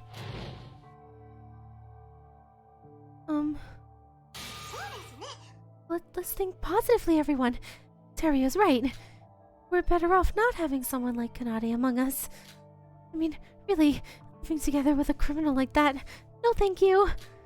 Hibiki, well, she was pretty unlucky to have someone like Kanade as her family. I thought you liked Kanade, Iroha. That you depended on her for class trials. That was before I knew she was a total maniac. No worries. We have Sora and Shobai on our side, and all we have to do is prevent any murders from now on. So please, let's, all smile. You think this is funny? What? Don't you get what kind of situation we're in? There was a murder. We've pulled through all that crap to win the class trial when the culprit wasn't even a void. We didn't get to know what Setsuga had investigated. There are still 3 voids left. There were 16 of us when it started, and now there's 9 of us left. It's almost half of us gone. You're saying that we should think positively? Huh. You have to say it like that. I just want better. Like hell we would. We have literally no hope at all now. Please don't take it out on Iroha and calm down. We all feel the same. Bro? Huh? What? Said that you wouldn't let anyone die from now on. Right? Well, now there's 3 more dead bodies to add to the count. Try harder next time, will ya? Okay, Yuki, what is with that? Yuki! Oh, why is he like that? Why is everyone bullying me? Roha, would it kill you to read the mood for once. But... Shinji, why did you let Yuki act like that? Because he's right in every way. I didn't keep my promise. No wonder he's acting like that. Such a loser. Are things turning out this way? What did we do to deserve all of this? I'm just so tired. Don't worry, guys. I'll find a way out. I'm an executive at the Kisaragi Foundation. Foundation, no matter what, never lets despair get away with things. I will protect you, at whatever it may cost. Whatever it may cost.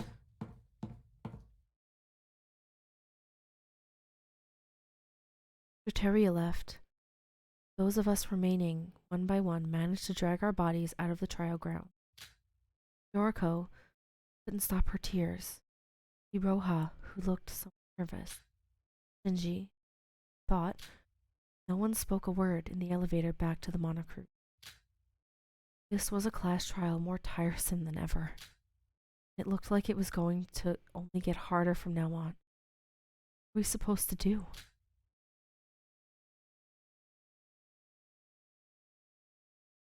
First thing I did when I arrived at my room, throw myself onto the bed. I didn't have any strength or the urge to wash my clothes. Perhaps I just escaped from this reality. I was almost at the breaking point. I was only trying to act patient for the others who were in despair. I also wanted to cry my heart out like you. Felt painful. Marco's words just now rang inside my head. Why are these things happening to me? Did we do something wrong? Is this a punishment to atone for our sins?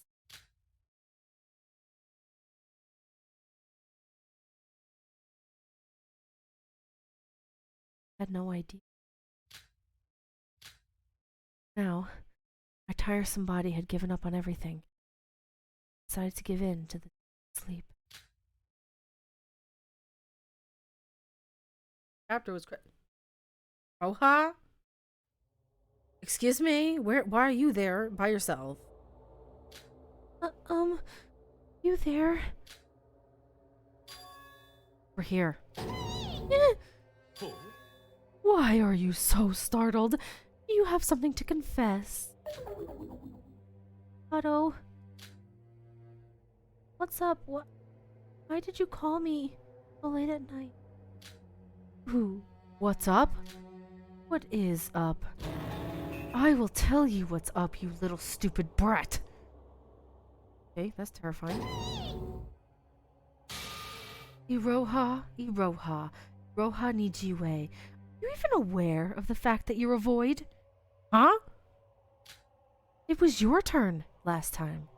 Emma stealing your spot, that I can understand. The corrections were made in the end, after all. But if you ruin everything one time, you're supposed to make up for it the next time. There were supposed to be 2 victims this case. A double murder. You hear me? But let's talk about what actually happened. Let's see. The cases weren't similar, and to top it off, 2 black-ins. How are you going to take responsibility for all this, huh? Well, when I found Setsuka's corpse, I thought to myself, well, it seems like Iroha's finally pulling her own weight. I even marveled at your wits when the trial panned out as if you were the murderer. But what the hell is this outcome? I honestly couldn't have ruined these things this badly even if I tried. Tell me, what did you accomplish on this island? Well, I was gonna do something, but Kanade acted too quickly that I... I don't want to hear excuses, you useless trash. I even gave you a tidbit before the motive reveal. You probably weren't even paying attention, were you? Are you making fun of me? Answer me. Why do you think I included someone as useless as you in our team? I told you before. You're just here to fill up the numbers. You're just here for the ride. Don't worry. But even so, shouldn't you at least do what you promised to do? If this plan fails, then your life is going down the drain as well. So you're planning to go to kamikaze on all of us? Wait. But it wasn't my turn originally, and I didn't have time to discuss the plans. So how was I supposed to do anything on my own? Use his powers for God's sake. You saw the class trial, didn't you? The outcome is already decided. You just have to have the will for it. You're trying to make excuses when you haven't even done that much. But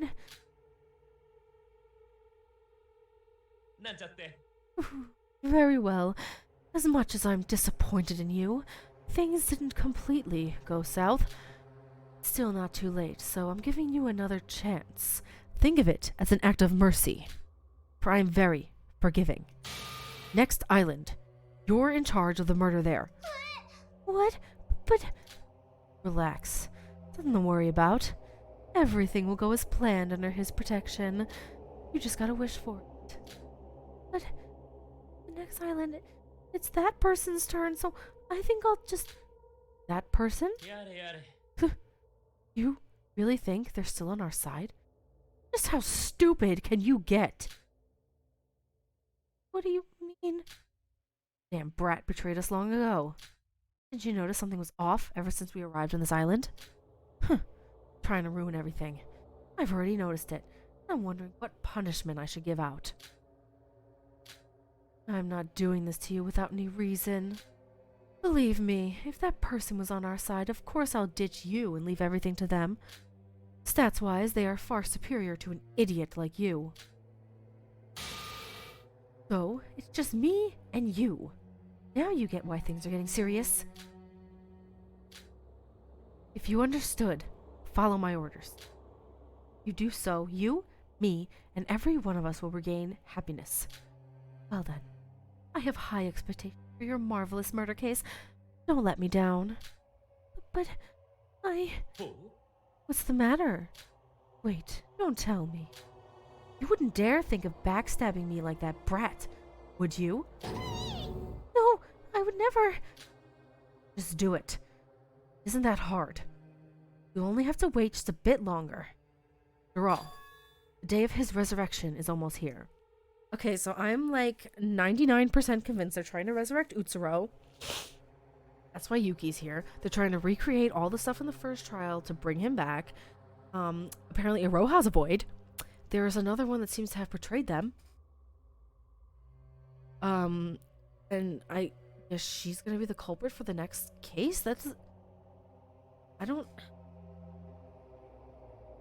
know about that. There's gonna be some kind of twist. Why would they be like, yeah, she's the culprit, she's a void, and she is going to be the culprit? I don't know. Now, this is the end of our conversation. If we linger any longer, someone like Shobai is bound to find us, so you should head back. If I were you, I wouldn't dare think of betraying us for your own good. Ha ha ha.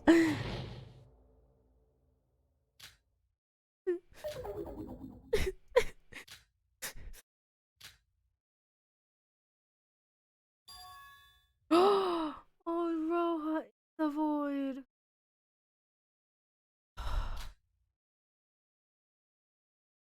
Roha, why?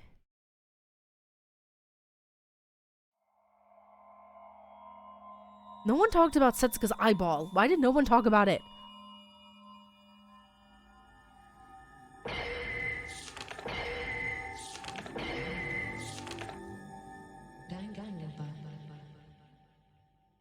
No one talked about Setsuka's eye.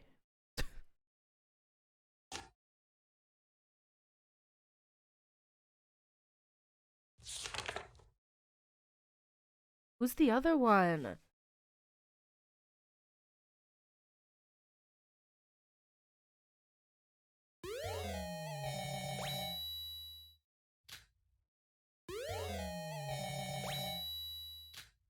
Boy. Save, yes, please. That's it. You know, that is the end chapter was insane. I don't even know what to say about it, okay? I'm just gonna say that was absolutely draining. I don't know what's going on here. Apparently next Iroha has to kill somebody because she's a void. Ugh. Apparently. And apparently the other void that they don't know who it is seems to have betrayed them and is acting with the others. So I'm like, who could it be? Is it Shinji? That was the first thing I thought of when they mentioned, oh, that person's physique would have been better to do the kill than you. But that literally could be anyone. Iroha's so tiny. Anyway, I'm gonna wrap it up here. Make sure you subscribe so that you will know when I start playing chapter 4. I will see you in the next one. Bye.